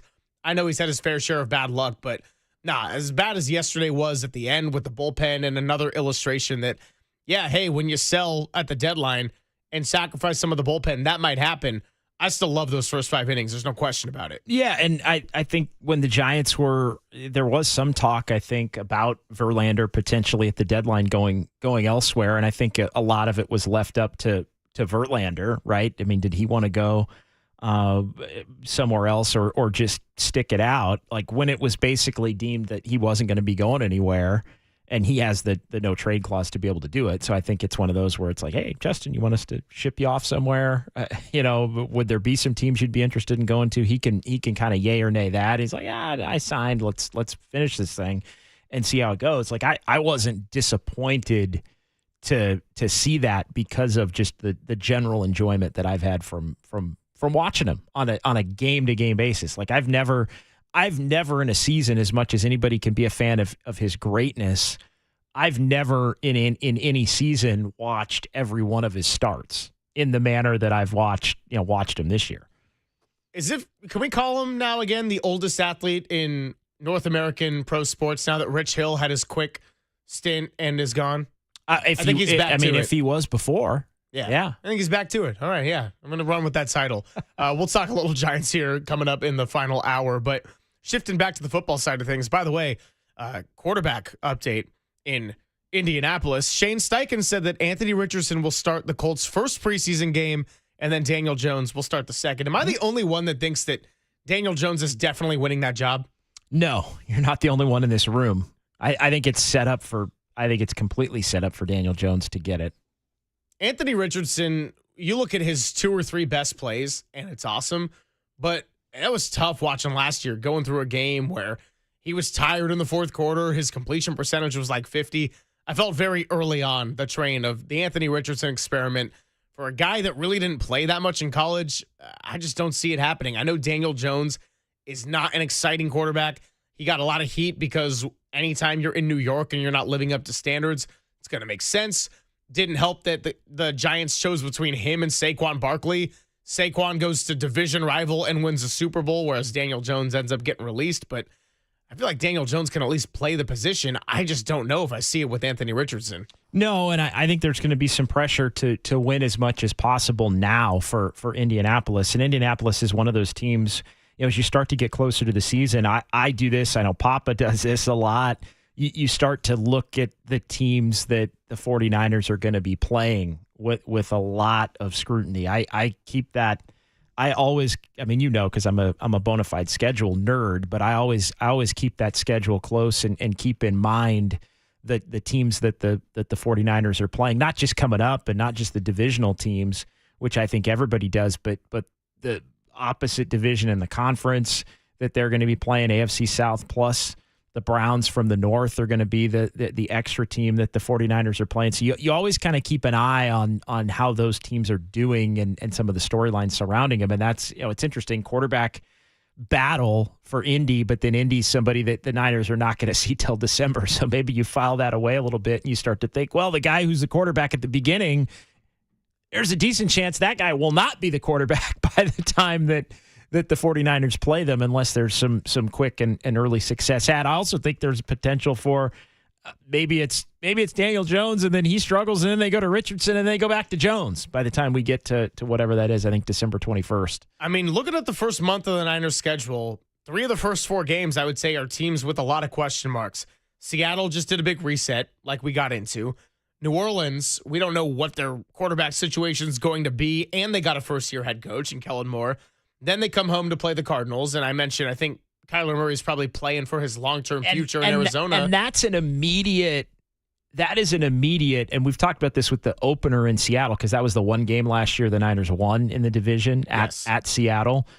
That's a huge tone set game in its own right because it is, we kind of don't know how good Seattle can be, and the Niners have had so much success up in Seattle these last 3 years, winning in 22, 23, 24. Brock's never lost there, and all 3 games are on a short week with Brock never having lost there. But the Arizona home opener, to me, Greg, is massive in the sense that truly is this year going to be different than last year, tone-setting kind of a game because the Cardinals, like the Rams, like the Seahawks, all were able to come into Levi's and win close last year.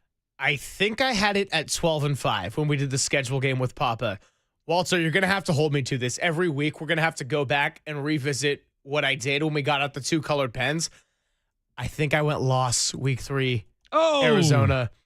I think I had win the first 2 on the road. And if you heard that Niner promo from a few weeks ago, as Papa noted, the Niners have had great success when they start with 2 games on the road. I think I had loss.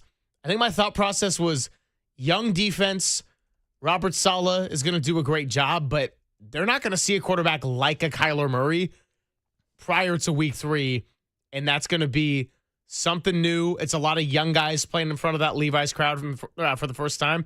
I hope I'm wrong, but I just got a weird feeling about that one. Well, it's been a game that the 49ers have oddly lost at different times. They lost it last year. It was weird. They lost it. The COVID year was the first game of the COVID year, if memory serves, in 2020 with an empty Levi's Stadium. And it was like, you're thinking, well, that's going to be a win. And then they lose. And then they never really got that season on track at all. It was an uphill climb for the entirety of that season. But no, that's when I would have them winning. We played this game. I actually have them. I have them 4-0 going to play the Rams. Wow. Yeah, 4-0 going to play the Rams, with the Rams being the first loss short week down at SoFi in October. Wow. Okay. Yeah, I think. I mean, nicely done, Walter. Yeah, that's one we got to keep on the short notice. You know, I haven't been a big stinger board guy like Marcus has in front of him. If that might change with just a full Papa page. Yeah, no, that's what I was saying earlier. Like, I would love to have a full Papa, a full Papa page. Jesus. Maybe I'll be working on that in the middle of dirty work. You just see the two cameras and me in between, just continuing to add things to the board. I think I might have to add that to the moment. We got to find a no-man. Wiggins just gives it to you. Over to the Golden State Lumber and Showroom text line, 831. Before the season is over, can we get a Justin Verlander interview? Yeah, that would be awesome. Would love to have the chance to talk to a future first ballot Hall of Famer. 415, wait, Greg goes to the gym. I'm trying, buddy. I'm trying after vacation. Once you get out of it, it's really hard to get back into it. But yeah, I did make a trip yesterday, and I'm really, really proud of it, to where clearly I had to say it on 50,000 watts. I'm ashamed to say it, but I don't think I've been to the gym once since I got back from Cabo. I actually went every day in Cabo, and then it's been 3 weeks, I think, or something like that since, and it's been not great. Well, you went to the gym on vacation, but you haven't returned since? Oh, I was 5 for 5 on vacation. I think you're doing it backwards, JD. That's full sicko stuff. Yeah, I'm 5 for 5. I was 5 for 5 on because I had the time. Like I guess that makes sense. I had the time to work out. I had the time to go to the. I had the time to go to the sauna. I did the sauna, the hot tub, the steam room, the cold plunge, and the workout. Walter, back me up on this. But just because you have the time doesn't mean you're going to do it. No, I mean, gym on vacation is like the last thing that's on my mind. But I mean, it's like an hour. Even regular day, gym is the last thing on my mind. So. Oh yeah, get up, get the coffee in you, and then like it was like first thing too. Wow, well done. I'm very impressed. Again, I haven't gone in 3 weeks, so is it really well done or no? Might be time to go back to Cabo, is what I'm hearing. I mean, the reality, well, definitely that, but it also, I mean, the reality is it would be better if I had just done it every day for the last 2.5 weeks and didn't do it when I was on vacation. Yeah, that's the route that I'm attempting to take. That would have been more, but that would have been more productive, right? I mean, that's usually like what a normal human does. Is what we're saying. Yeah. There's, yeah. Hey, he had access to the sauna though in the cold plunge. I kind of get it in a way, but sauna, cold plunge, steam room, all of it. The sheer act of motivation, private hot tub to get up. That's beautiful. It was a good. I mean, it was very all of that was very on vacation, but I guess maybe not the workout. I don't know, man. Like you would be healthy. No, I support it. I'm just impressed because I did not motivate myself. I counted all the walking I did on vacation as some serious, intense exercise. Back to the Golden State Lumber and Showroom text line. Beach sweat. Get out there on the beach and hoof it around in 90 degrees. 669. Number one, any interest in Keenan Allen? Yes. Yeah, I would say yes, but as time goes on, that yes becomes a little bit bigger with each passing day and each potential injury update. Also says, ain't no way Arizona's better than the Niners. I take Purdy over Kyler Murray every time. Yeah, two very different quarterbacks. I would say Kyler Murray at his best is a very dangerous player. We've seen that a lot in the division. We've also seen it just against other teams. Kyler Murray at his worst, though, it is a stark contrast of inconsistency to where sometimes it looks like a guy who's got a beautiful deep ball. He runs around. He's impossible to tackle. He's kind of a Lamar Jackson light. And then other times it looks like the running outside the pocket is not working. He's not seeing it very well, and he cannot pass for over 100 yards in a given half. Yeah, it's been a wide range to be. Look, everybody's taken Brock over Kyler, though, right? Like straight up. Yes. Like just straight up. And Kyler is talented, and there are times Kyler does perform like a top 10 quarterback, but it just has not been near consistent enough and without the mistakes that you have to not make to be a consistently good football team. 831 on the Golden State Lumber and Showroom text line. Amari Cooper greater than Keenan Allen. Yeah, Cooper announced his retirement last week. Doesn't mean he couldn't come out of it, but that's a name that was theoretically off the board that was floating around. Yeah, I like Gabe Davis also. I think there's a case to be made for Gabe Davis even over Keenan Allen at this point. But I mean, that I know he worked out with the Niners. Niners maybe keeping him on hold for a future time down the line. But I don't know. I think Gabe Davis would be a good fit. Another one is Keenan Allen or Gabe Davis? I'd say Keenan Allen, I think. Okay. Although, so Gabe Davis is more recently injury riddled. Keenan Allen, and I got the Cal bias, I'll admit it. I went to his first game against the UC Davis Aggies. Big deal in my family. Keenan Allen showed up with a mohawk, and we're thinking, oh, this guy's probably going to be pretty good. He was so good. That was your tell, huh? They had his half-brother, Zach Maynard, be the quarterback. And look, Zach Maynard was a nice mobile quarterback, but when it came to throwing a deep ball, routinely was off by 8 to 10 yards, a little bit too far. Keenan Allen was so good that they had his half-brother as the quarterback.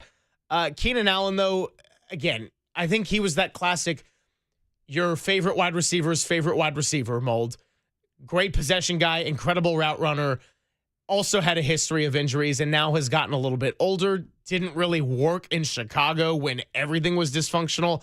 I would say larger picture Keenan Allen, but I acknowledge that getting him on the field for a consistent stretch of time has been an obstacle in his career. It has been. I think there is going to come a point where the 49ers have to look veteran who's actually done something in the league. Not, again, no offense to Equanimous St. Brown. I actually, of all the guys they brought in, of all the veteran guys that they brought in, and I think Russell Gage has probably performed the best of everybody in that group. But of all the guys, the Robbie Chosens and the Gages and all those guys, Andy Isabella was the one, and he got hurt and they cut him. Yeah. But Andy Isabella was the one among the guys that have been here where I was like, I'm kind of intrigued. And they had him run a couple of deep balls. He got open. They didn't connect on him, but he did run a couple deep balls in a couple of the practices. Saturday, when I was out there, they tried to throw a couple to him, and he was able to get open. But again, they were incomplete. He intrigued me as somebody that I've seen be tough and be able to get open and make some plays in short stretches. No, I liked Isabella when he had that stint in Arizona. I was kind of surprised it didn't really pan out to any degree when he was with Baltimore and I think Buffalo for a little bit. So that one intrigued me as well. But I guess with the ankle injury, that was enough to go and release him for the short term. Again, a lot of roster moves on the outside. This is kind of our early August 49er talk right now. Another 831, though, said, is Matthew Stafford going to start the season? That is something that a long way away. Great unknown. But it is a big unknown, and it's something that I'm going to start paying a little bit closer attention to as we get into these deeper weeks of August. Because I would say, on paper, as it stands, the Rams are the team to chase right now. Seattle and Arizona, with little more question marks, probably venture to be the bottom two teams in the division. Although I think that it could really shake out in any fashion with a couple of injuries or a couple of games that within the division swing in different ways. You got Devontae Adams, you got Puka Nacua, you got Matthew Stafford, who still had games last year where he showed you why he was one of the best arms in the league, had won a Super Bowl with this team. Then at times, though, you've seen Stafford where he looks a little bit older. And I had a joke with Papa where I said sometimes he looks 26 years old, and sometimes he looks like he's 56 years old. And Stafford had, later in the season, as the team started figuring it out, more games where he was looking like that prime version. If he's not playing, though, are we getting a Sean McVay, Jimmy G Rams with the Jimmy G, Devontae Adams reunion? Yeah, how many games can they win with Jimmy G? Should they need to? That would be an unbelievable storyline if it comes down to it, even if it is just for a handful of games. Yeah, the Stafford thing is interesting. I mean, that without question would potentially change the favorite status, I feel like, among who would be favored to win the NFC West. I'm aligned. I think the Rams are the incumbent number one. I do think Seattle and Arizona battling 3-4. I think the Niners going into it If things go well, they've got a chance to go from 2-1. If things don't go well, they've got a chance to be in the 3-4 mix as well. But I think with the schedule and everything else that we've talked about as it relates to the 49ers, they've got to be feeling, at least going into it, optimistic. But yeah, if Stafford can't play, that's a complete game changer on the entire division. I do just want to clarify a point from a couple of moments ago. Amari Cooper, I guess, didn't actually officially retire. What happened is that it was a fake post that got recirculated by credible reporters. Okay. And so Amari Cooper left still it at that. Yeah. I actually, yeah. Okay. So Amari Cooper, I guess, still technically is out there. There was a post that had retired, and probably also a good illustration that if it wasn't such a big deal that Amari Cooper didn't retire being out there, maybe he's not quite in his prime anymore. No, but I think he can still be productive. I think he could still be productive, but I don't know that he would be. I'd consider him. Yeah, I'd consider him. I think it's worth a consideration. I think that going back to my Keenan Allen point, he is probably less injury prone by and large than Keenan Allen has been over his career. And I think, again, it just comes down to that point in which if you're the Niners and that there is a robust market, like there are a number of the Gabe Davises, Keenan Allens, Amari Coopers. There are a number of those guys also, I think, and Larry Krueger made the point, there are a number of those on other rosters that have the potential to get cut to where you don't necessarily have to rush into looking to grab one of them right now. Like there are some, and there are probably going to be more as you get closer. So it just depends on how comfortable you are if you're the 49ers in terms of adding somebody to the roster and how much of how much are you really going to need them, and how long would it really take them to get to a point where they can be a factor for your team at the beginning of a year. I love all the big picture discussion. Really appreciate the engagement we've gotten from the Golden State Lumber and Showroom text line, Giants especially minutia coming up as our phones are down. Walter, I'm guessing at this point Tracy Sandler might be punted. Yeah, he's giving me the big old head shake. Like we got no idea right now. So when we do get the phones back up, also 808 KNBR would love to hear from you on the line. But in the meantime, let's keep this conversation going.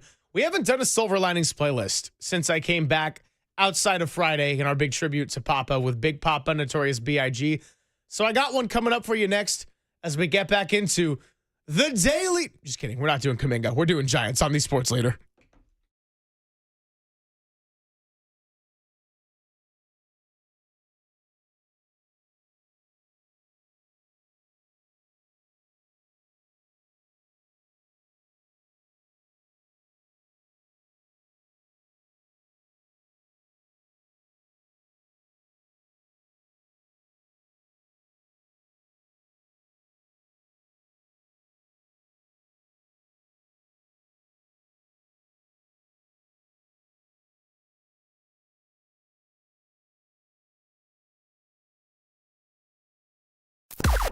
Now, from the O'Donnell Financial Group Sports Desk. Learn more at odfigroup.com. O'Donnell Financial Group, because planning is a process, not a product. 49ers made a series of roster moves yesterday, and with all the injuries they have piling up, kicker Greg Joseph was released. So as of right now, it is just Jake Moody with preseason game number 1 set to happen this Saturday against the Denver Broncos. We are pivoting toward football season, and this is your home for 49ers football. So keep it right here on the Sports Leader.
And now it's time for the Protect Your Assets Business and Technology Report with me, David Hollander.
Papa and Silver now continues live from the KNBR Casino Matrix Progressive Jackpot Studios.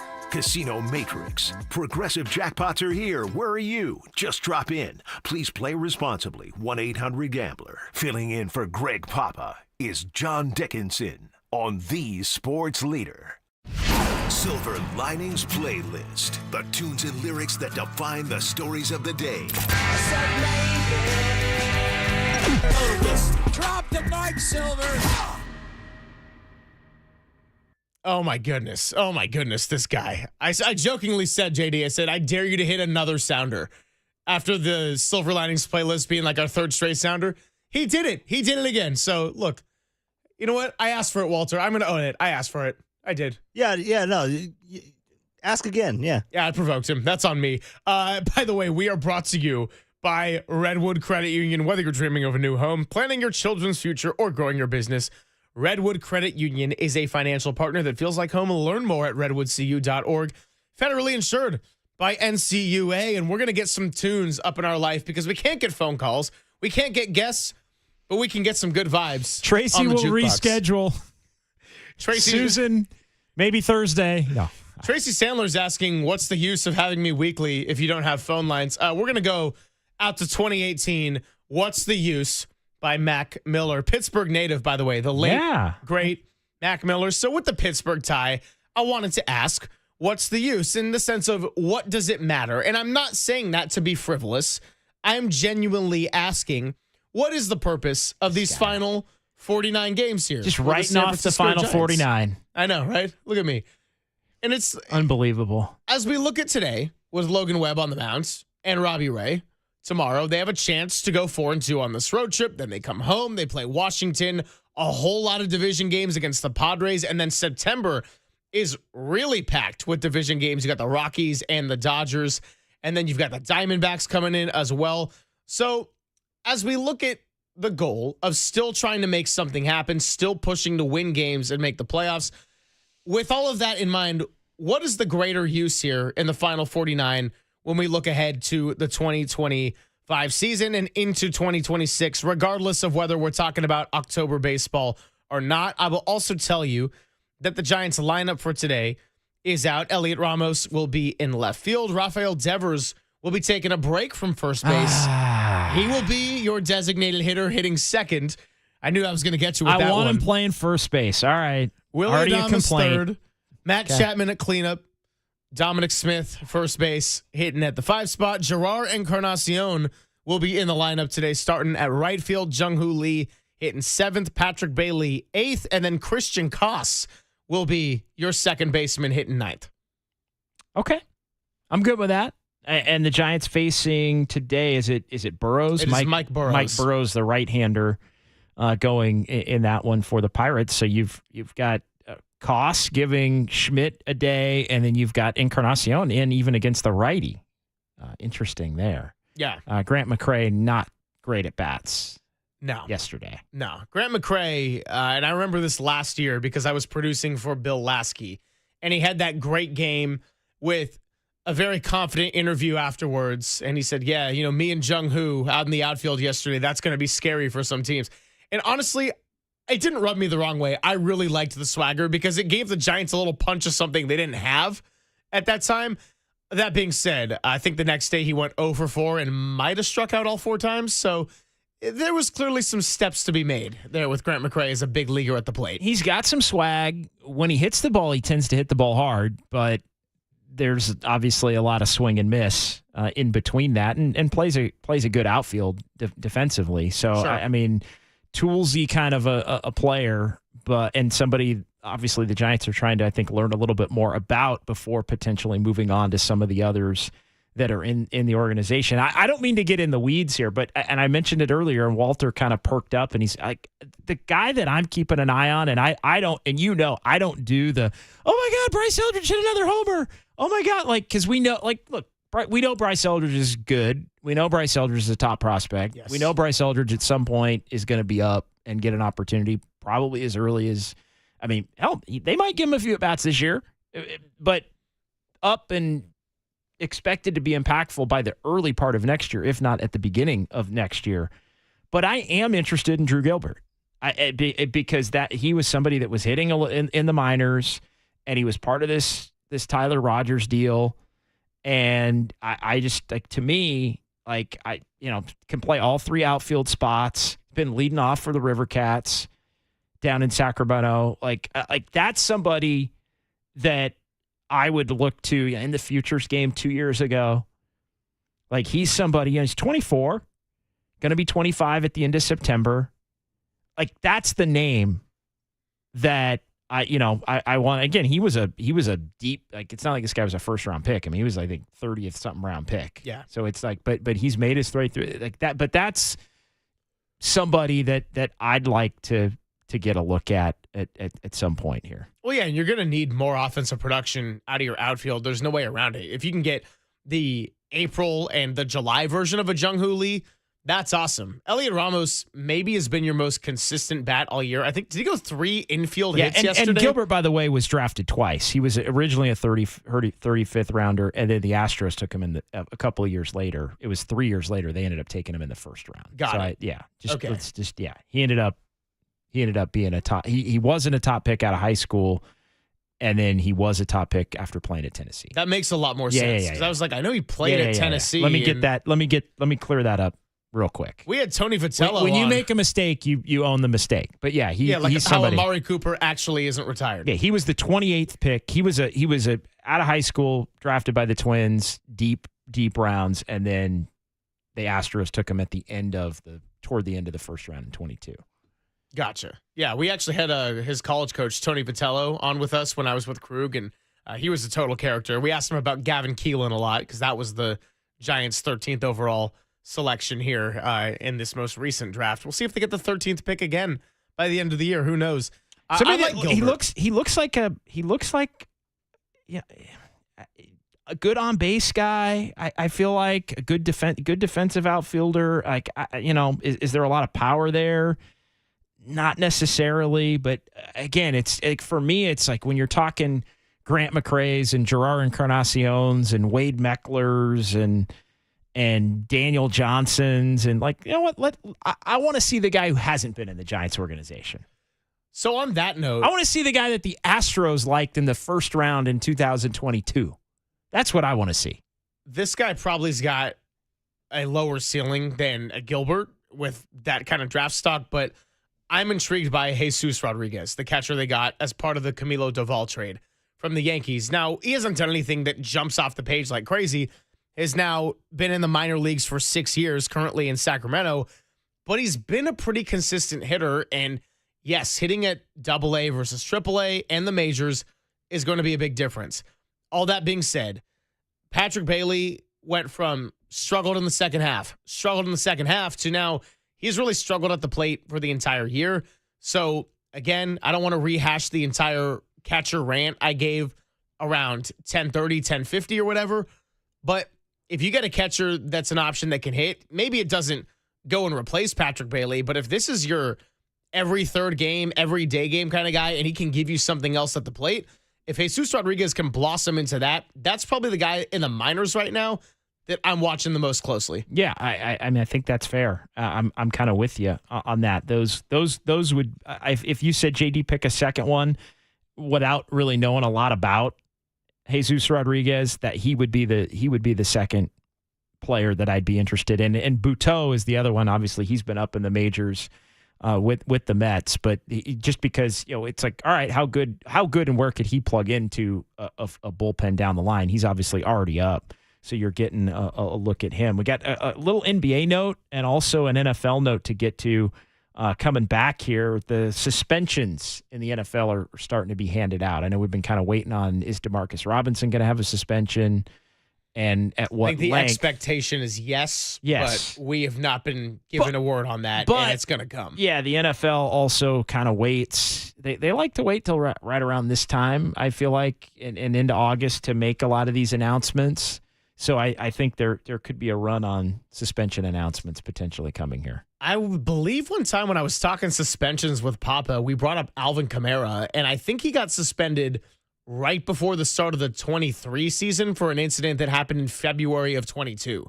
Yeah. So it takes a long time sometimes. Yeah, sometimes it does. So, but yeah, that cycle tends to roll, I think, into August. And we'll share those notes with you when we come back. It's Papa and Silver with JD. No phones, happy vibes on the Sports Leader.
Now, back to Greg Papa and Greg Silver on KNBR, the sports leader.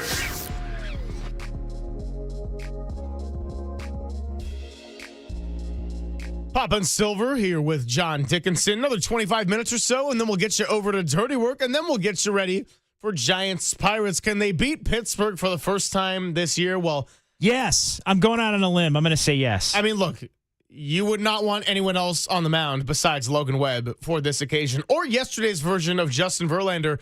Too soon? By the way, going back to our replay later, bottom of the 8th inning right now, Giants are holding on to a 4-3 lead with 2 outs. I feel good about Randy Rodriguez getting out of this inning. Oh, Patrick Bailey with a beautiful throw. That's a caught steal, and that's inning over. All right, we'll stop torturing everybody. Maybe a little bit of a different story to tell tomorrow, and then actually early start tomorrow. We'll be taking the show on the back end because pregame is going to start at 8:35 and first pitch at 9:35. JD teased it. We got some headlines that we wanted to share with you, including the fact that the NFL is starting their disciplinary procedures. No word on Demarcus Robinson yet, but we can imagine that news should be coming out in the coming days. Yeah, Jordan Addison suspended, the Vikings wide receiver, punished for violating the NFL's substances of abuse policy. He had a DUI that I think he pled into a no contest driving incident. So he is suspended for 3 games. So that announcement comes down, 3-game suspension for Jordan Addison of the Vikings. And yeah, suspension season, I think, opening up here across the NFL. So stay tuned. Obviously, Addison can participate in the preseason, but the first 3 games of the regular season for Jordan Addison, he will be unable to play. I think the expectation is that Demarcus Robinson will be suspended for 3 games. That seems to be about the norm for those kind of offenses. Again, he had the DUI sometime, was it November last year, in the middle of the season. And so when the 49ers picked him up, I think there was understanding that it was a good veteran piece, but probably not someone Brock Purdy was going to have right away. And if you are a true sicko, you can look at the Vikings' first 3 games, and they play at the Bears on Monday Night Football, and then they play the Falcons and Bengals in the first 3 games. Falcons, Bengals home after they open in Chicago on Monday Night Football, Monday the 8th. And we think about the 49ers' first 3 games. It's at Seattle, at New Orleans, and Arizona at home. I know I had the dreaded loss marker on Arizona at home. I still can't believe that. Look, I don't know. It's a lot of weird things. I think I had them actually losing to Daniel Jones's Colts on Monday Night Football late in the season as like a random letdown before they gear up for a postseason. I had them going 12-5, so it's not like I think that this team is going to stink, but there's always a couple of weeks in the NFL season that just stick out as a little WTF, you know? Yeah, you're right. I mean, I had found myself doing it. We kind of ran through. It's funny, last week when Krug was in and we were in together before you came back, we did the Chat GPT for like AI loves the Niners was the bit. And we started going through it, and Krug, I mean, God love him. Like Krug starts breaking down each game, and so we kind of went through we started going through the entire schedule and comparing what I had with what he had with what Chat GPT had, and I ended up being so optimistic that I had to go back and add, because I think anytime you go through the game by game, you get to, oh my God, I have them 6-1. Well, they're not going to be 6-1. So they're like, you just take one off, right? You just take, and you don't necessarily specify which one it's going to be. So yeah, maybe it's not the Cardinals, but it's one of the other ones. Yeah, maybe it's the Jaguars the week thereafter. Who knows? A lot of question marks. Chat GPT, by the way, had the Niners losing to the Jaguars. Wow. Yeah, right. That was one of the one. I mean, Larry Krug was incensed. I might be too. Duval. It was not good. Yeah. So, by the way, I'm trying to figure out where I was going with this, but then I got distracted because here's the thing about these short dirty works. I get a lot of chances to tell you that Papa and Silver is brought to you by Redwood Credit Union. Whether you're dreaming of a new home, planning your children's future, or growing your business, Redwood Credit Union is a financial partner that feels like home. Learn more at redwoodcu.org. federally insured by NCUA. Rashee Rice is another name to watch out if he could be suspended, probably anywhere from 2 to 4 games with his infraction that was last offseason. And then Shedeur Sanders is, speaking of fast driving, he's going to be starting preseason game number 1 for the Browns. Go figure. Funny how life works. We'll see how everything shakes out with Shedeur. There were also a couple of quick NBA notes to get to. The Celtics sending Georges Niang back to Utah. He's going back to Utah. We don't have to spend 5 seconds on that, but he's going back to Utah. That's a non-story, really. But it was a little bit of breaking news on your minutia leader. And so the other one was Chris Boucher, who some had thought maybe the Warriors would have interest in Chris Boucher. He has agreed to a deal after the Celtics moved on from Niang. Boucher agrees to a 1-year, $3.3 million deal with the Celtics. So that was somebody on some lists. Boucher was.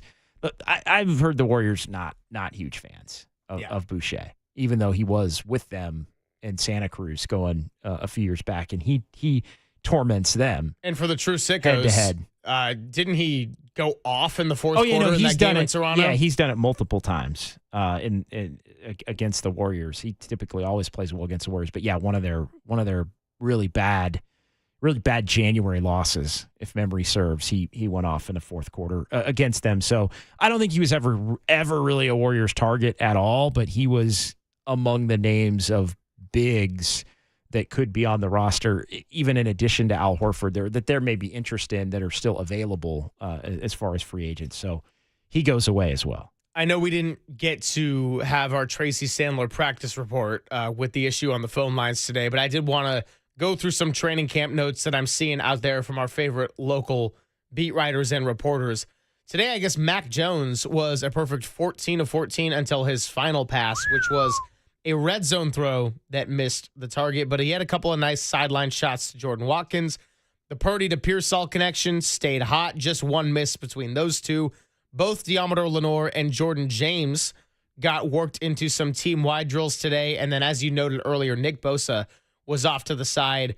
Kyle Juszczyk, Kevin Givens, Evan Anderson, Jair Brown, Renardo Green, Jacob Cowing, and Andre Dillard all working on a side field, not participating with the team today. Okay. So, yeah, I mean, the injuries, I think, are the big thing, and a lot of the roster shuffle and moves made to gear up for the joint practice, which is coming up on Thursday with the Broncos, and then the first preseason game at Levi's on Saturday. So it's still early enough to where I think a lot of these injuries that aren't somebody's going to be out a while, I think there's enough reason for optimism at this point to where you kind of monitor and you take it for what it's worth, and you hope that the bulk of these players, it's nothing significant that's going to keep them out of regular season games. Yeah, obviously question. Kevin Givens is in a different category. I mean, Kyle kind of mentioned that yesterday. 808 KNBR, the number on the Golden State Lumber and Showroom text line. About 15 more minutes here, and then we'll get it over to Dirty Work. Preview Giants Pirates as well. Logan Webb going to be on the hill against Mike Burrows. See if the Giants can get back to 500. It's Pop and Silver with John Dickinson on the Sports Leader.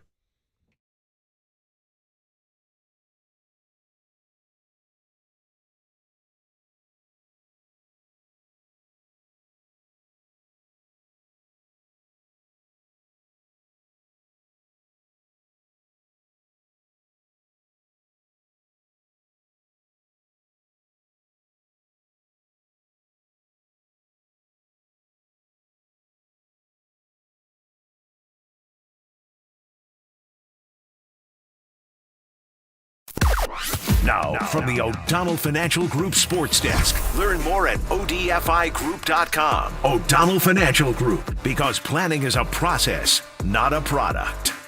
Well, if you had the bedtime of a young Tony, you might have gone to sleep thinking that the Giants were doing all right, but they ended up losing a 4-1 lead. 5-4 final. They cannot beat the Pittsburgh Pirates, and wow, you know the drill. Sound off, 415-808-5627.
This is Papa and Silver on KNBR, the sports leader.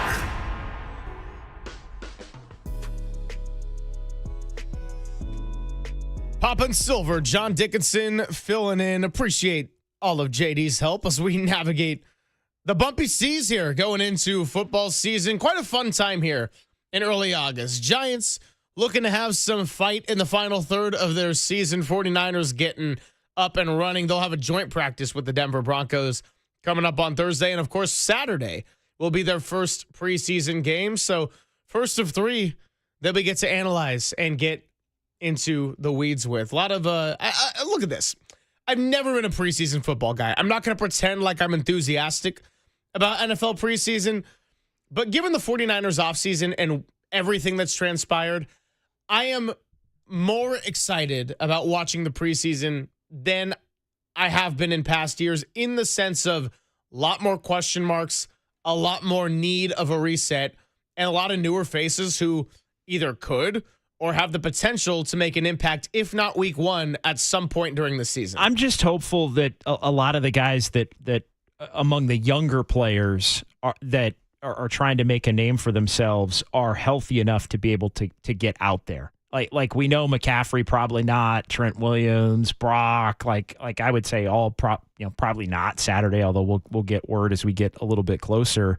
But I want to see, in particular, like I want to see Mykel Williams. I want to see CJ West. I want to see Upton Stout. Like I want to see all these guys get out there and look to make an impact among the young players. And so I think in that vein, I would probably agree with you. Now, on the offensive side, I think it's going to be a little bit different because they are so banged up in so many different areas that you're trying to protect, obviously, your wide receiving core, and you're trying to protect Kittle and protect Christian McCaffrey. So I think you're getting a little bit deeper into the depths of the chart as far as some of the young players on offense. But there is a true, Jordan Watkins, I think, is somebody that would, what can Jordan Watkins do in the preseason? Does he have the ability to maybe be the number 4 wide receiver at the beginning? That would be one guy. How does Jordan James look? How does Corey Kiner look in some of these preseason games? So I think those would be maybe some of the guys on the offensive side. And then on the defensive side, it's basically every draft pick. Like, let's see what they've got. In an ability to get out there. And I know they're going to protect Warner. They're going to protect Bosa, rightfully so. But they've got a lot of young players that I think you're excited to see. So I hope those guys are healthy enough to be out there to where we can get a good look at them. Yeah, I mean, Upton Stout continues to be a fan favorite, also a field favorite for a lot of these 49ers. We talked to Fred Warner about him and how well he's done at that nickel corner position. And if he wins that job, then you can have Diomedor Lenore, Renardo Green on the outside. See what Upton Stout's able to give you as a feisty rookie on the inside there. By the way, 559 actually on the Golden State Lumber Showroom text line says just left camp. Upton Stout stayed behind and signed almost everyone's stuff. I hope you put "Let's do it" on those signatures. Love it. Yeah, let's do it. We had Upton Stout on, and it was a tough connection to hear him, so wasn't necessarily the clearest. Even that being said, it was still one of my favorite interviews because I was like, wow, this guy is so excited to be drafted to this organization and be here. And if he plays like he talks, then he's going to be playing with his hair on fire. So that's going to be a fun one. And he consistently, and Fred Warner said it to us going back to last week when we were at Levi's, he consistently, Mykel Williams, I think initially, Alfred Collins has been behind. I think you can, like, the body type, you're like, wow, like when you see him in those first couple of days, but as the pads have come on, he's obviously going through an adjustment period. Matt Mayoko spoke to that when he joined us, but everybody, CJ West has stood out. Everybody to a man, if you say who's the top rookie standout to this point of the whole class, I would say 9 out of 10 would say it's Upton Stout, if not 10 out of 10 would say it's Upton Stout playing in the nickel.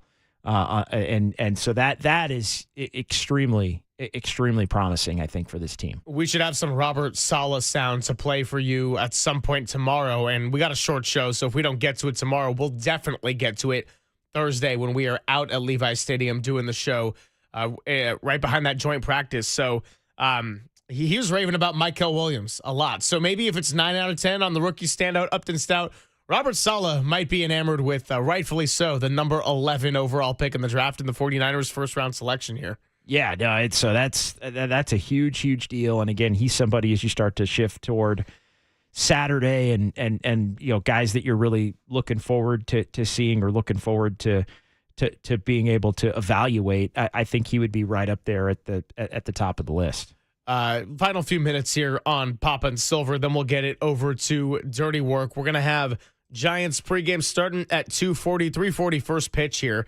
And Logan Webb will be on the hill. He'll be making his second straight start against these Pittsburgh Pirates. And he did it last Thursday. He went 5 hits, 4 walks, 11 strikeouts, and 5 2/3 innings. Ended up getting taken out of the game. We all know how that one ended with a tough loss at the end. He only has one career start in Pittsburgh. That was on May 21st of last year. Had 6 strikeouts, allowed 2 runs, and went a full 6 innings in that one. But again, if you're going to be a team that's pitching in defense, then having your guys like a Logan Webb and tomorrow a Robbie Ray, they got to at least be able to eat enough innings and give you enough production to where your team is set up. The team's hit better on the road trip for sure. But now we know that what was once the clear strength of this team, the bullpen, got sacrificed to try to build a little bit farther into the end of this year and future years beyond. Yeah, and I think that's price of admission for the Giants right now. If they're going to have any chance of trying to work their way back into the mix, price of admission would be that Logan Webb and Robbie Ray get back to pitching at Cy Young elite levels. Like, it's the only shot. You basically have to, in many ways, I feel like, run the table in a lot of their remaining starts. Obviously, you're not going to do that literally, but I think for the most part, and we talked about the individual records when pitchers are on the mound. Would you believe that the Giants are under 500 in Logan Webb starts this year? I probably would, to be honest. They are 11-12 in Logan Webb starts this year for how well he's pitched. That ain't good enough, and it's got to change. We talked about the Verlander 5-14, rough stuff there. Robbie Ray 16-7 could be better in his starts. The one guy who's been about where you'd want given the performance is Landon Roop. You're 12-8 in Landon Roop's 20 starts, but you're 11-12 in Logan Webb's 23. Not good enough. Yeah, Giants have lost. Not his fault either in a lot of that, but not good enough. Giants have lost 14 of their last 18 games and 15 of their last 20. The last time they dropped 15 of 20 games was in 2018 from September 8th to 30th, finishing up that season there. That was a rough end of the season that ultimately was the end of the Bobby Evans era. Logan Webb could very well crack the 1,000-inning mark today, by the way, 996 2/3. So if all goes well or all goes medium well, Logan Webb should be able to hit that 1,000-inning career milestone. Talk about the things that matter in the final 49, hey, JD. Don't be stealing Copes' diamond notes. Don't be stealing those diamond notes. Hey, these are the media notes that are available to everybody. Why are you stealing the diamond notes, bro? Because they're award-winning. They're award-winning diamond notes. But that's still to come here. All right, yeah. I know. I'm a notes nerd too. I'm a notes nerd. I'm a calendar nerd. I'm a workout on vacation guy. I don't know what that tells me. Sicko. Yeah, I was gonna say. By the way, the game is over. The replay game is over. It's 5-4. Giants just got walked off on. After review, the Giants do not win their challenge. What? It's been in my face for the last 2 hours. It didn't have to be. I mean, they got 3 TVs in here. We don't have to have one. Well, we got Little League World Series going on right now between Indiana and Czechia. Bottom of the third, right, Indiana's got a lead. I'm good with that. I'm good with MLB Network. We could go with like NFL Network on this other one. Yeah, I don't know. I kind of like the Little League Softball World Series. No, I'm keeping that. Kind of pulling for Czechia, to be honest. Yeah, I'm keeping the World Series, the Little League, the Softball World Series. We're gonna can the replay of Giants Post. I'm keeping MLB TV. And I would be moving off of the Giants. All right, let's get out of here on a Tuesday. JD, thanks a lot for sitting in with me. We had a lot of fun, and we'll see if we can postpone our conversations with Susan Slusser and Tracy Sandler. But regardless, let's get it over to Dirty Work. Big thank you to Walter for bearing with us and all those technical difficulties. And guess what? We'll run it back tomorrow, but we'll see you on the back end of the Giants game, probably sometime around 12:30. Time for Adam Copeland, D-Pop, Tim Webb taking you up to Giants pregame. You're listening to KNBR and KNBR FM San Francisco, the sports leader, a Cumulus media station. And the shortened edition of Dirty Work starts now. Okay, the fun's over. They've done the dirty work of the radio business. Anybody messes this thing up for me tonight is through. Engineering, board operating, and producing. Not only are you fired, your life is over. And now they have the microphone. What could go wrong? Nobody messes up. You understand me? Don't mess up. Adam Copeland. You wanted some sort of like hard-hitting Bob Lee journalism. You came to the wrong place. Derek Papa. Oh, boy. Okay. It's getting hot. Is it getting hot there? That's even worse. How are we feeling? It's getting hot? Oh, boy. And Tim Webb. Mankini, yes or no? 59. We go with this, Tim. It's a dirty job, but someone's got to do it. Ridiculous. Completely ridiculous. Welcome to Dirty Work. KNBR 104.5 and 680. The sports leader.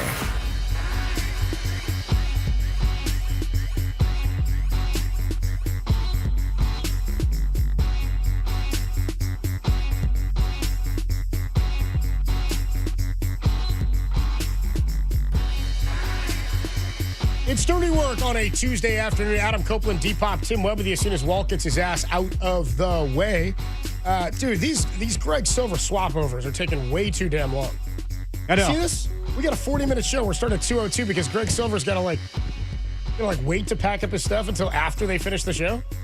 Hey, man, he's got to come up with that, was it the Greg playlist? What was it called again? Silver Linings Playlist. Silver Lining Playlist. But he comes up with that in the last segment? I don't know. I don't know when they do Oh, it. no, he's flying the bird. Is that what you're flying the bird there, Silver? The ball's on you, huh? The ball's on you, puffing your chest out, huh? Anyway. Well, we're here now. We got a 40-minute show for you today. We Adam do. Copeland, D-Pop, Tim Webb with you. Fortunately or unfortunately for you, the listeners, Giants baseball up again at 2:40 today for a 3:40 first pitch. Dude, poor Justin Verlander, man. I know, man. He's getting the short end of the stick the whole season. He's out here still making tweaks to his delivery so he can pump it in at 98. He's pouring it out yesterday. Had a nasty slider strikeout of O'Neal Cruz. Leaves in line for the win. He's been fantastic, really, since the All-Star break. His last 3 starts have been really, really good. And this is yesterday when you asked me, hey, you feel any different about the Giants after that series against the Mets? I said no. You know why? Because they did the exact same thing against the Braves before they came on home and lost 6 in a row. Exactly. Is anybody else as alarmed as I am that they've played the Pirates 4 times this year? They've lost all 4, and they haven't faced Paul Skeens. Ooh, I didn't even think about that. They're not even going to face Paul Skeens, and they can't even finish 500 against the team who has don't the Pirates have fewer than 50 wins right now? Yeah, they're at 48. Or they're 49 now. 49 wins now. 49 and 64. They're going to have like 10% of their season wins against the Giants. Hey, man. By the time the series is over. Just some team is always in your way, and for the Giants, it's the Pirates. Yeah, I mean, so it's pretty And a lot of teams, the Marlins, White Sox. I mean, I don't even know what to chalk that up to yesterday, and it just feels like more of the same. You know what I mean? Ramos has a good game, 3 hits in the leadoff spot yesterday. Yeah. Chapman gets a knock. Dom Smith, who's been really, really good at a great series against the Mets, including a go-ahead home run this weekend and some big RBIs that helped them win the series against New York. Jung Hoo Lee had another knock yesterday, a couple RBIs for him. 2 out RBIs yesterday with that triple that he roped into right center field. But again, the wheels just fall off. They have the lead, and maybe we'll talk about it more later, but is there anybody to blame other than our very own Tim Webb? No, nobody at all. I mean, we knew that a couple weeks ago when Tim was talking glowingly about Randy Rodriguez. You know, this was before the All-Star break, too. And we're like, we'll see. And then Randy, of course, gives up the home run in the All-Star game. And since then, he's been fine, but now he has this new role as the closer. And last night, I don't think you could blame Randy. I think you blame Tim. Well, you know, the Giants obviously are looking – I don't want to say they're not looking at all at this year, but Buster, in what he did at the trade deadline, made it clear he was looking for what was going to help them into next season. Yeah. That's why you're seeing a few new faces, and Luis Matos goes down I think it's interesting that we're getting a look at Gerard Encarnacion. He's in the starting lineup. He is today, yep. Today, I guess they want another look at him, but it seems to me that you've really got to be looking and taking inventory as to what it is that you have in the minor leagues that's going to help you for next season. I think that's why Wisenhunt's getting a look. And I don't know if Eldridge is right now for the last 2 weeks. He's been banging on the door, dude. The guy's hitting home runs. I would say every why damn not day. at this point, though? I don't know if they have a spot for him at this Yeah. point. I mean, maybe in the final month of the season, and maybe he will get a couple of weeks or something at the end of the year. But Yeah, why not? I don't know that it's going to be a 2-month look at him right now. I think Right. they still, after coming off of an injury, you want to see what he's capable of. But to the point that we were just making about looking towards next season, Randy Rodriguez, they're obviously looking at next year as maybe that's the year next season where he takes the closer's role. Mm-hmm. So you want to get him in there now, get him some opportunities to work through some struggles and some things he's going to go through in the closer spot situations where the league is going to get a second look at him now, right? He's not a stranger to teams now. Teams have gotten to look at him, and he got beat by Juan Soto, gave up a couple of home runs in that game against the Mets on Sunday Night Baseball, and then he pitched pretty well in that first game. The game, where he got out of that jam this weekend against the Mets. Oh, it was Ends up great. getting the save yesterday, not so much. And I mean, that's going to happen. It's just, and now you're not as confident as your bullpen as you were for the majority of the season, given the moves you had to make to send off Tyler Rogers and Camilo Doval. Right. And you also, I mean, they're getting looks at some other guys. Carson Seymour threw the ball pretty well yesterday for the most part. I mean, he gave up that home run. He But struggled a bit. Yeah, I mean, he has for his last couple of starts. So they're getting looks at guys, and they're hoping to build more in what they're trying to understand what roles these guys are going to play. It's also interesting to me with a guy like Seymour where he pitches all of this season as a starter. They say they envision him as a starter. And then you bring him up, and you're like, well, we need you to throw every few days in middle relief for an inning or two. I'm like, but that's not really how we've ever seen starting pitchers get developed, right? You want starters to come in and pitch either big bulk innings as a long relief guy. It's sort of the traditional way to do it. We did see it with Hayden Birdsong, but that was more of a unique situation, I felt like, with how they brought him along this season. I don't understand keeping a guy in the minors all season long and then bringing him up and having him play a completely different position than going, well, we don't know if this is working out. Well, it's not the position you've asked him to play or what he's built to do. Starting pitchers use their arsenal differently. Relievers sometimes have 2 pitches because they can come in and they can empty the tank in one outing. Just real quick, though, Tim on July the 8th. Tim often gives guys... Oh, you wrote it down, huh? On the kiss of death. Dude, it's been sitting at the top of my note sheet since I made sure. I wanted to know when Tim... I'm counting down the days until I could tell Tim he was wrong. When Tim brought up Randy Rodriguez on July the 8th and he praised him as part of his Tim's Tuesday Takes and Trivia, we all went, oh, no, dude, what are you doing? Well, did you bring it up? I wasn't here during the All-Star break. Did you bring it up after that game where Randy Rodriguez gave up the home run? We did mention it in the All-Star game because he gave a home run to Brent Rooker, right? Right, yes. So on July the 8th, Randy Rodriguez had a .69 ERA with a .77 whip. Hey, now. And the next note I wrote down here is... 69. Next note I wrote down here, Lucas. Did Tim screw Randy Rodriguez? You were just waiting in the for All-Star it. game? Well, dude, we all talked about it. Yeah. I mean, Tim's the reason we can't get Jimmy Butler on. Tim's the reason that Kevon Looney's not here anymore. Yeah, it was 100% Tim. There was somebody else I feel like too that he cursed. Tim, do you remember who else you cursed? I'm trying to think. Pretty much everyone. The Tim of Death. The Tim of Death's not bad. Tim of Death's not I kind bad. of like that. TOD. What's the time of death? No, it's No, the Tim of of death. Death. Dude, so since Tim praised Randy Rodriguez, oh, dude, Tim, what the hell, man? Since Tim praised Randy Rodriguez, this is not including the All-Star game itself. Randy's thrown 7 2/3 innings. He's given up 8 hits, 5 earned, 2 homers, 10 strikeouts to just the 3 walks. He's also hit 2 batters. He's got an ERA of 5.87 since Tim praised him.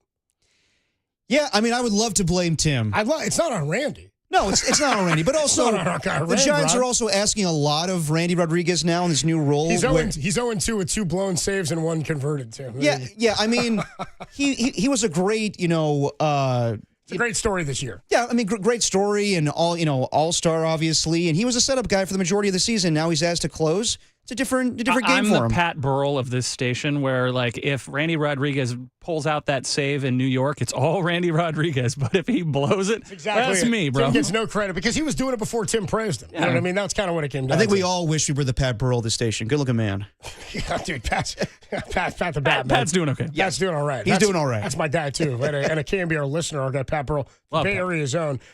Frustrating season to this point and a frustrating start to this series. I mean, bottom line is, Bivens in the 8th. Is that where they want to go? Yeah, and you had to show me that things were changing, and maybe that was going to happen. I mean, maybe you're getting that sense over the weekend against the Mets, winning 2 out of 3. But if you're going to lose a game like that yesterday, I still have low expectations for this team to pull things around. And then I heard Kuiper this morning with the guys saying, Murph asked him, do you think that with the trade deadline, it was kind of a punt for this season? He's like, it's a partial punt. Yeah, I mean, that's how it is. Like, if they go on a run, you're like, okay, well, you're back in it now. But I think everybody knows Melvin and even Posey's like, we would love for this season to, finish with a exclamation point, a strong note. But we're just trying to get to next season and see what we have. Yeah, that's kind of what they're doing is taking inventory on what they've got right now. And so far, it's not been great. Out of the All-Star break. People checking on the Golden State Lumber and Showroom text line at 808 KNBR 925 says we got to start calling him the Tim Reaper. That's pretty good. I like that, dude. That's pretty good. Here's another one. 925 says Tim the Horn Man of Death, dude. Yeah. Tim the Horn Man. They don't call him the Horn Man Webb for nothing. There was another nickname we were giving Tim over the weekend. We were at the bar at Showdown. We brought that up on Sunday, and we started calling him the Horn Man. The Horn Man, and there was something else. My homegirl Tiana, who was bartending at Showdown, she was laughing her ass off at the Horn Man. She thought that was, she's like, I like that. Tim's like, I don't. I'm not a fan of that Why at all. not? Come on, Tim. Come on, dude. The Horn Man Webb. Embrace it. I'm fucking sick. 650 says, can we get a massive Copes hangover recovery status, please? I'm back. Your boy's back. How was the rest of the day? Oh, easy, dude. Yeah. Easy. Gave myself a cheeseburger, got myself all greased up. There you go. That's how you do it. You grease up the gut. Yeah. Did you close? You don't want to set the gut on fire like I did before. But. No, I mean, did you like draw the curtains and just sit in the darkness the rest of the day and like, yeah, all right, for the most part, I need to sleep. I was like in a hoodie and some sweats, dude. Yeah. I went down when the Giants went down, dude. Yeah, I went down with my Giants. Here's the thing: I'd love to spend more time talking about this. I don't even have time to tell you how we obtained it today because we don't have much time. We're only with you until 2:40. Well, the story is. It's a 40-minute show. Yeah, true. And we just give the people what they want. Yeah. Derek used to be like, well, it's a 40-minute show. We don't have time to do it. We could pick through the carcass of that game yesterday. No, but that's not what the people want. You guys want to talk about how they lost this game yet again? I don't. I thought about it. I was like, we only have 40 minutes. Do I really want to go in depth on this Giants loss? And it's like, no, we all saw it yesterday. Let's give people what they want. There's two things that we have to do today. It's blame Tim for Randy Rodriguez's decline. We did that. Since July the 8th. I mean, really, that's what it comes down to. And because of that, I don't think we need to hear a Tim's Tuesday Takes and Trivia. Yeah, not today. Maybe tomorrow. Well, maybe never again. Yeah, Tim can dwell on it for a day to see who he's going to kill, basically, with his Tim Reaper. Yes, what we are going to get? We are going to get that big old potato sack looking thing that gets delivered to the KNBR studios or me, wherever I happen to be on the street. Copes. Or maybe Carson Wisenhut's dad when he loses his luggage coming back from the Philippines. That didn't happen. Well, except the part that did. And it's called the NBA Grab Bag. Wait, what part actually happened? He came to watch his son play, and he was in the Philippines. I don't know. He never lost his luggage. Oh, I wonder if that actually was a true story. It's a big old potato sack looking thing. It's got 2 words stenciled. Really, it's 2 words in an acronym. Gotcha. Those words are NBA Grab Bag, and we do it next, only here on The Sports Leader.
Well, after a crushing loss last night, the Giants are back at it tonight in Pittsburgh as Logan Webb looks to get San Francisco back in the win column. Shout out Joe Angel. He faces righty Mike Burrows, no relation to Joe Burrow. Pre-game 2:40. That's in like 20 minutes. Right here on the Sports Leader. And sorry about Randy Rodriguez. It's my fault. Tim Webb completely. I'm sorry.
Hey, what's going on, everybody? Adam Copeland here. My good friend Steve Moskowitz is on the line. Steve, there are tax problems that people have every year. Unfiled tax returns, not able to pay their tax bill. What do people do if they run into some of these problems, Steve?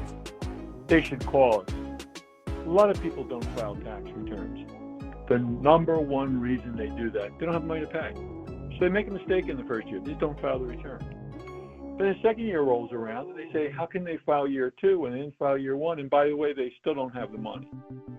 Then becomes a lifestyle, a criminal-like lifestyle, a bad lifestyle, looking over your shoulder. Is today the day the IRS is going to come knocking on your door? Is today the day the IRS is going to be grabbing your stuff? And if you don't file tax returns, the government makes up punishment returns. They're called SFRs, substitute for returns. Then they send a collector after you, and a lot of times those SFRs are way more than you really owe. So the bottom line is this. If you haven't filed 1 year or a lot of years or anything in between, that's okay. We'll file everything for you that needs to be filed. Then we'll go to the government and we'll make a deal. If you don't have your record, no problem either. We'll get everything the IRS and state has on you. Bookkeeping, no problem. We have a bookkeeping department. Bottom line is, the only thing you have to do is call for your free consultation and say, hey, Steve, take care of me. Steve Moskowitz can help. Give him a call, 1-888-TAX-SALE, or you can find him online at moskowitzllp.com.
And now it's time for the Protect Your Assets Business and Technology Report with me, David Hollander.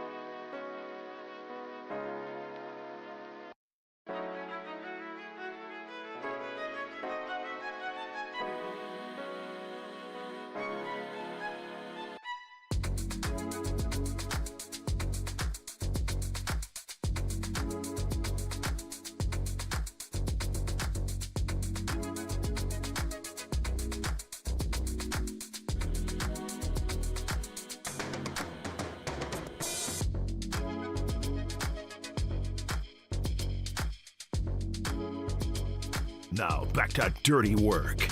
Adam Copeland and Derek Papa in the KNBR Casino Matrix Progressive Jackpot Studios. Casino Matrix Progressive Jackpots are here. Where are you? Just drop in. Please play responsibly. Call 1-800-GAMBLER. Dirty work on a Tuesday afternoon. Greatest show in America rolls on. A 40-minute show for you today, so we only got about 20 more minutes until Giants pregame gets going. Giants and the Pittsburgh Pirates. Logan Webb takes the ball today, looking to remain over 500 on his record, 9-8 with a 3.31 on the year. He'll be opposed by Mike Burrows. Mike Burrows. Burrow. Oh, Mike Burrows. He makes a start today for the Pirates, a right-hander. We do it every week, and if we've only got time to do one thing in a 40-minute show, there's only one thing I care about doing, and that's giving the people what they want. What they demand. Nay, what we've paid for via subscription service. Nay. Oh, nay. All right, easy. It's a big old potato sack-looking thing. We do it each and every week. It's got 2 words on the side of it.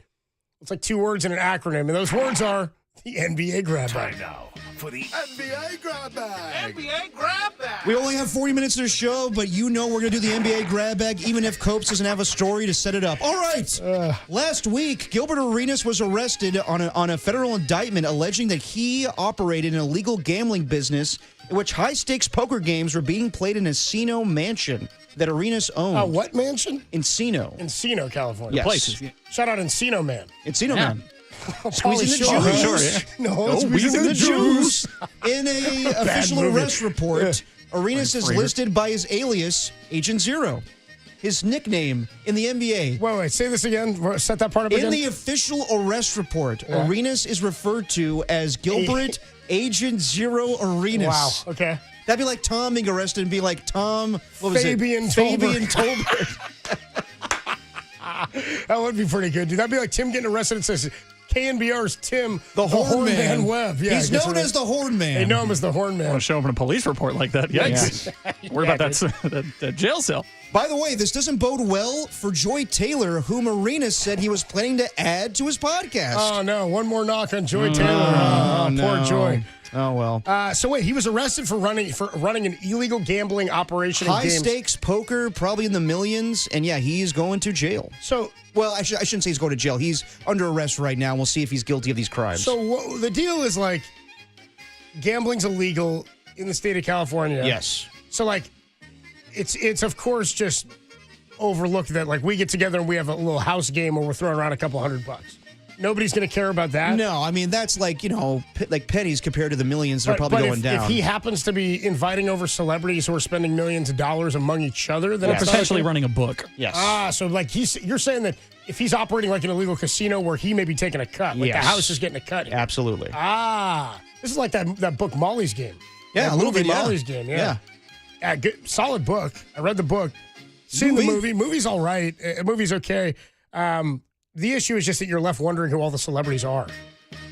That were the big gamblers, and there's rumors about who they were. Yeah, I believe Tobey Maguire. Yeah, Tobey Maguire's a big one. He might have been the I think they call him one, like Player X or whatever his nickname is. I think Leo DiCaprio was one of the big ones there. Probably was. Anyway, guys were spending hundreds of thousands up to the millions. So Agent Zero, Gilbert Arenas. Agent Zero. I got to tell you, the dude has always kind of struck me as being a bit.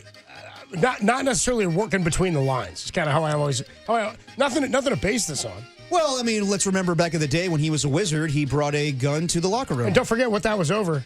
A gambling spat with Javaris Crittenton. It was about a gambling spat. He pulled guns on each other in the locker room. Well, Gilbert, best of luck to you, brother. Yep. Good luck to you, Zero. We'll see what happens. All right, moving on to the NBA grab bag. NBA grab bag. Vikings wide receiver Jordan Addison, this was just announced like an hour ago, was suspended for 3 games this season for a DUI arrest back in July of last year. Now, you have to think, with Demarcus Robinson kind of having the same situation, he's probably looking at a 3-game suspension as well for the 49ers. My first thought is, dude, what were they doing running that zero blitz right before the half against the Vikings in Minnesota? Charvarius Ward? And then, Charvarius Ward. And then, he had the interception in his hands. Jordan Addison's like right over the top by himself, dude, for a touchdown, and the Niners end up losing. Still haven't beat the Vikings in like 30 years. In Minnesota. Yeah. Isn't that unbelievable? Yeah. Anyway, that was my first thought. When I saw Addison's name, I was like, well, I mean, fantasy implications. He's a pretty good wide receiver, too. What frustrates me is, and I know the league doesn't have to have a date for this stuff. It's based on what's happened, but it's interesting to me that the league has not handed down a punishment yet for Demarcus Robinson. We know it's coming, but Addison's getting, based on a similar charge, a 3-game suspension. So we've anticipated a 2 to 3 game suspension for Demarcus Robinson anyway. A couple of things is, you know how thin the receiver room is. It begs the question what their logic was in signing Robinson here. Also, when do they find out that he's not playing?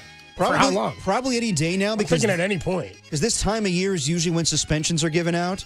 I believe Rashee Rice got his suspension as well for this upcoming season. But he's going to be gone with the ACL tear. So boy, it's a weird situation for the Niners in terms of the depth right now. Yeah. By the way, we're going to talk to Kyle Shanahan tomorrow for the first time this season. Yep, Kyle Shanahan tomorrow at 3:50 with Dirty Work. 3:50 tomorrow. Kyle Shanahan. We'll do it every week throughout the season. But I mean, when you're in week 2 of training camp and week 1 of the preseason coming up here, and you're bringing in running backs and wide receivers who weren't on the roster all offseason because you don't have enough bodies to get the work in that you need right now to get through the joint practice. I mean, you had to bring back Equanimous St. Brown today. They signed Robbie Chosen the other day, which is okay as a veteran, I guess. And he worked out with the Niners last year in camp, if I recall correctly. Yeah. But they brought it. I mean, they've got running backs who are banged up. They don't have another fullback besides Kyle Juszczyk, who has a cut, I guess, on his Achilles. Yeah. Would you get stepped on or something on his heel or on his Achilles? Yeah, he got stepped on in practice, and that's why they had to release Greg Joseph. So that's why Jake Moody's your lone kicker right now. I mean, it's not ideal anyway, the situation they're in. But when you don't have like 3 of your top guys at that position at receiver. No, and that's not good for the how many injuries they had a year ago, and now they're kind of mounting up a little bit in training camp. So nothing like we're talking about guys that will have a little bit of an impact this season, but not good going into your first preseason game in a couple days here. Yeah. I mean, you're going into week 1 of the preseason. You're not going to have. You won't have Juwan Jennings. You don't have Jacob Cowan. You do have Pearsall. Yep. Who, by all accounts, has looked pretty damn good at practice and caught some good passes from Brock. Definitely should play in the preseason. I totally agree with you. I'd like to see what the breakdown's going to be. Also down to just 3 quarterbacks. Tanner Mordecai. And, no more. They're going with Gus Bradley's kid as the third guy right now. Carter Bradley's the third guy. He's Gus Bradley's kid? Didn't know that. Yeah, Gus Bradley, an assistant head coach for the 49ers now. Former mentor to Robert Saleh. That's right. There you go. Moving on to the NBA grab bag. The Rams paid running back Kyron Williams today on a 3-year, $33 million deal with $23 million guaranteed. So right now, he is the 7th highest paid running back in all of football behind Saquon, Christian McCaffrey, Derrick Henry, Jonathan Taylor, Alvin Kamara, and Josh Jacobs. James Cook has been holding out during training camp to get himself paid. And when I think of the best running backs in football, I mean, as far as a guy that can catch and rush, Kyron Williams is right up there as far as touchdowns. I think Kyron Williams is a phenomenal player. Yep. I thought it was an interesting draft pick by the Rams a couple of years ago.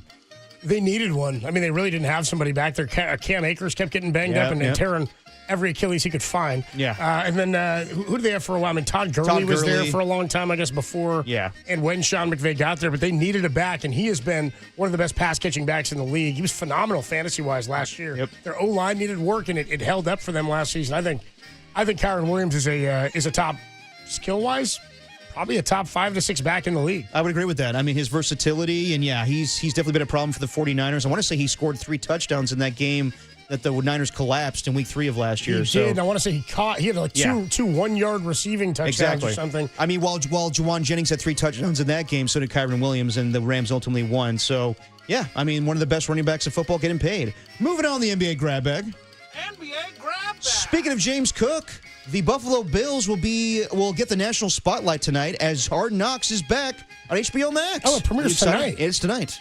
Ooh, I see a lot of Josh Allen. I think I'll catch some Hard Knocks tonight. Yeah, I mean, I'm into that. It's always good. A little Lee Schreiber with the narration. I like Liv Schreiber. Yeah, I'm down with him. This is intriguing to me because the reason I've enjoyed Hard Knocks is there's always so many storylines surrounding the teams that used to be allowed, or allowed's not right. The teams that qualified based on the previous rules set by the NFL and HBO as to who was eligible for Hard Knocks. You'd only get like 5 to 6 teams a year. It used to be you couldn't have been on Hard Knocks in the last like 10 years. Right. You couldn't be a first-year head coach. You couldn't have made the playoffs in any of the last 2 seasons or something like that. Mm-hmm. And there might have been one other factor, but those are the main 3. I mean, those were the stipulations. And now you've got just a team that's a Super Bowl contender. Absolutely. And I don't know like what the huge storylines are as far as like a national perspective. Like for the last 2 years, it's been Aaron Rodgers on the Jets and Caleb Williams on the Bears. So I think it's just going to be a lot of Josh Allen and probably a lot of Haley Steinfeld. Yeah, I mean, more Steinfeld, the better, as far as I'm concerned. I'm cool with that. I'm down with that. You catch some sinners? Oh, yeah. You catch it, dude. Oh, yeah. Yeah. She's got some lines in that movie. They're working hard for her heritage in that movie, by the way. They're like, what percentage is she? I was like, Yeah. not very. Yeah. Not a lot of Yeah, it. she pulled it off. We're going with skim milk, I think is what I'm going with. If we're talking percentages on that one. Yeah. Moving on the NBA spitting grab in it. mouths and all that. I'm down. Yeah, she's spitting in mouths. I'm into it, yeah. Jimmy Butler is on a tour of Asia this summer. He is. Dude, remember he was on like Radio Dubai or something like that? Remember that? We're like, what is this? The man loves to travel. So while in Beijing, Butler caught up with Jackie Chan, and Butler gave him a number 10 Chan Warriors jersey. If you could have a giant, like an actor wear like a Giants jersey, who would you give it to? If I could give an actor a Giants jersey and ask him to wear it, like an honorary jersey, like Jackie Chan gets a Warriors jersey. If you give a actor a Giants jersey, well, it's tough because some of the guys I'd want to, I know are like I fans. love Paul Rudd, and I know he's a diehard Kansas City fan. He's a Royals guy, I believe. So wouldn't ask him to do that, especially after the Giants kicked the Royals' teeth in 14. I don't know. Christopher Columbus. No. I like the Chan one, though. I like Chan 10. Yeah, Chan 10. That. I wonder why. Oh, it's Jimmy's number. That's why. Maybe like a Harrison Ford. That'd be a good one. Get the hell out of my house. Yeah. Get off my plane. Yeah, dude. Get off my plane. Get out of my bullpen. Get the hell out. Yeah, Randy Rodriguez, get out of my bullpen. Carson Seymour, get off my bullpen mound. I don't know. I don't really have a preference on that. I was more thinking it'd be great if we could get Jackie and Jimmy rattling off some Rush Hour lines. That'd be great. That'd be His fun. name is Jimmy, damn it. It's Jimmy, damn it. All right, last one, the NBA grab bag. Oh, man. NBA grab bag. It was a commuter's worst nightmare as a truckload of hot dogs spilled across Pennsylvania, in interstate Pennsylvania on Friday. Crews were struck with a job they did not relish. Okay. Hey, I didn't write this. This is all part of an article. Rolling up the scattered tube steaks for disposal. Tube steaks? Tube steaks. I would never call a hot dog a tube steak, but hold on. They also ABC spelled News worst. ABC News of Philadelphia did. They called it worst. It was so a hot dog truck blew up or something? Or what happened? A truckload of hot dogs It got spilled into an across accident. the interstate. Yeah, the truck split in half, and so frozen weenies were all over the freeway. They had to shut it down, and there's video of these guys literally shoveling it like it's snow.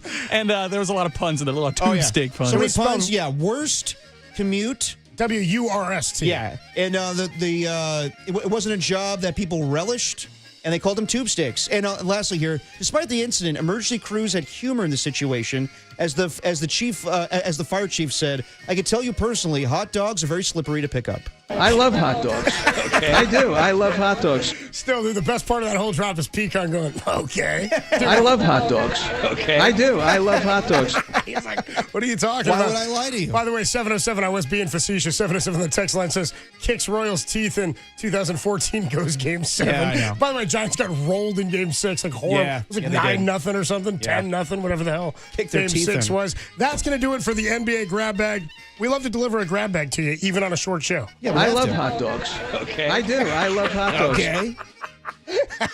That's going to do it for the NBA grab bag. We'll take a quick break. When we come on back, we'll put the show to bed, I guess, for a mid-afternoon nap. Just Giants baseball coming Tasty. up. 2:40 pregame, 3:40. Greatest show in America rolls on the Sports Leader.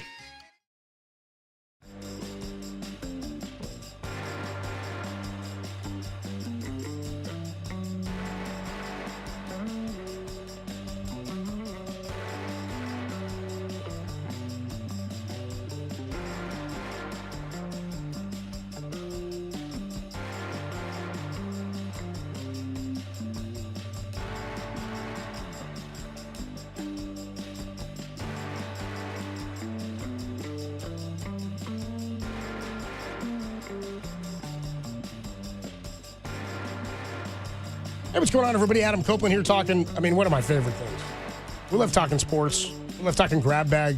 But is there anything more in a commercial break that Tim and I love talking than Taco Bell and Liv and Moss? Dude, I was texting Tim yesterday about Liv and Moss. Tim texted me last night, said he was craving one of those Mexican pizzas. Anytime I start thinking Taco Bell, I start getting the hankering for it, and then I want it. I missed work, and I missed the Mexican pizza. I cannot get my craving.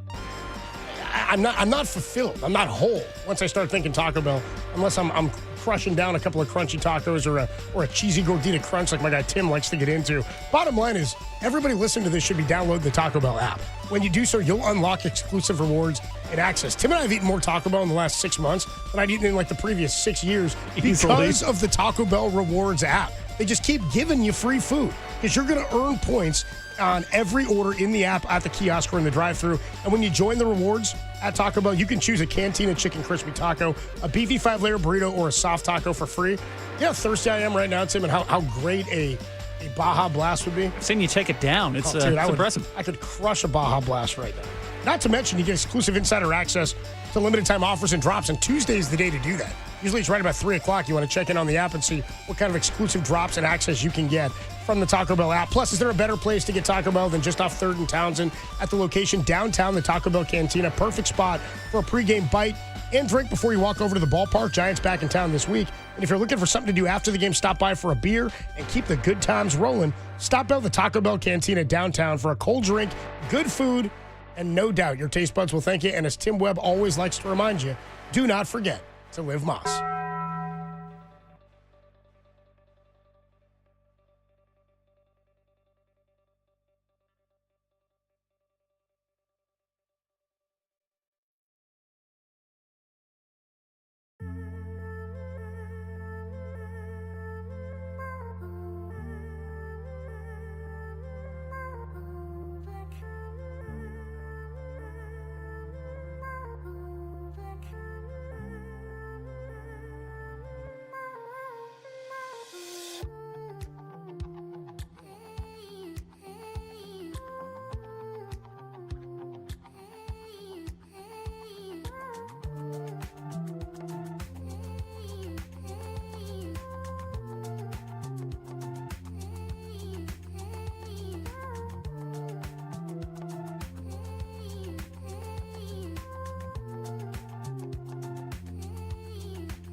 Time for dirty work to put the show to bed.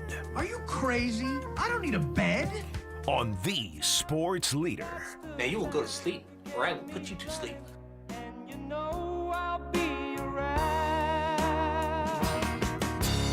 I'm a fool to do your dirty work. Oh yeah. I don't want to do your dirty work no more. Put the show to bed on a Tuesday afternoon. Adam Copeland, D-Pop, Tim Webb with you. Giants baseball right around the corner here at 2:40. We'll get you over there in about a minute and a half. We'll be back for a full show tomorrow. Giants baseball early tomorrow morning. We got isn't it like a 9:40 or a 10 a.m. first pitch? Yep, something like that 9:35, I believe. 9:35 first pitch tomorrow. And we'll have Kyle Shanahan on with us for our first hit of the season tomorrow. Before we make it down to practice. You're going down for sure on Thursday. I make it down there with you for Niner practice to do the show from Levi's. We'll discuss that. I think so. And we'll have Kyle with us tomorrow. So make sure you're joining us 3:15, you said? 3:50 tomorrow for Kyle Shanahan. And if you missed it that early, we'll replay it for you at 5:30. The replay leader. All right, why don't we put the show to bed? Tim, what you got for us? Note to self. Note to self. Yeah, note to self. You got to watch out for those freeway weenies. They're slippery. Yeah, they are slippery. They're the worst. Note to self. Note to self. If Randy Rodriguez starts to slip, just look to one man, Tim the Horn Man Webb. Hi. They call him the Tim Reaper, dude. Tim Reaper. Hi. Note to self. Note to self. Cheesy gordita crunches are $1 today in the Taco Bell app when you sign up for the drops. How about that? I want one now. How about that, dude? By the way, it's not a lift day. We may be talking more food on this show coming up soon. Oh, is that a tease? You guys know we're a Taco Bell show, but we're definitely a pizza show. We do love pie. What are you saying? We'll be talking more pies down the road here. Okay. That's a tease. And pasta. Yeah, no krill, but pies coming your way. Yeah, no krill oil. God. No krill, dude. But we're talking pies. Just give me one read. Tim, you locked in, by the way? Tim, today's day one of me and Tim locked in together for a long time, dude. A lot of Tim starts right now. Ready. We got Niners on Saturday. A lot of Tim. Are you ready? For all this Tim? Yeah. For the Tim Reaper? Yep. Tim the Horn Man? I'm ready. The I'm Tim locked of in. Death? The Tim of Death, dude. Tim of Death, The 250. Tim and I. All right, that's going to do it for anybody who needs to hear it. It gets easier every day. It gets easier. You just got to do it every day. That's the dirty work, but it does get easier. You're listening to KNBR, and Giants baseball starts right now.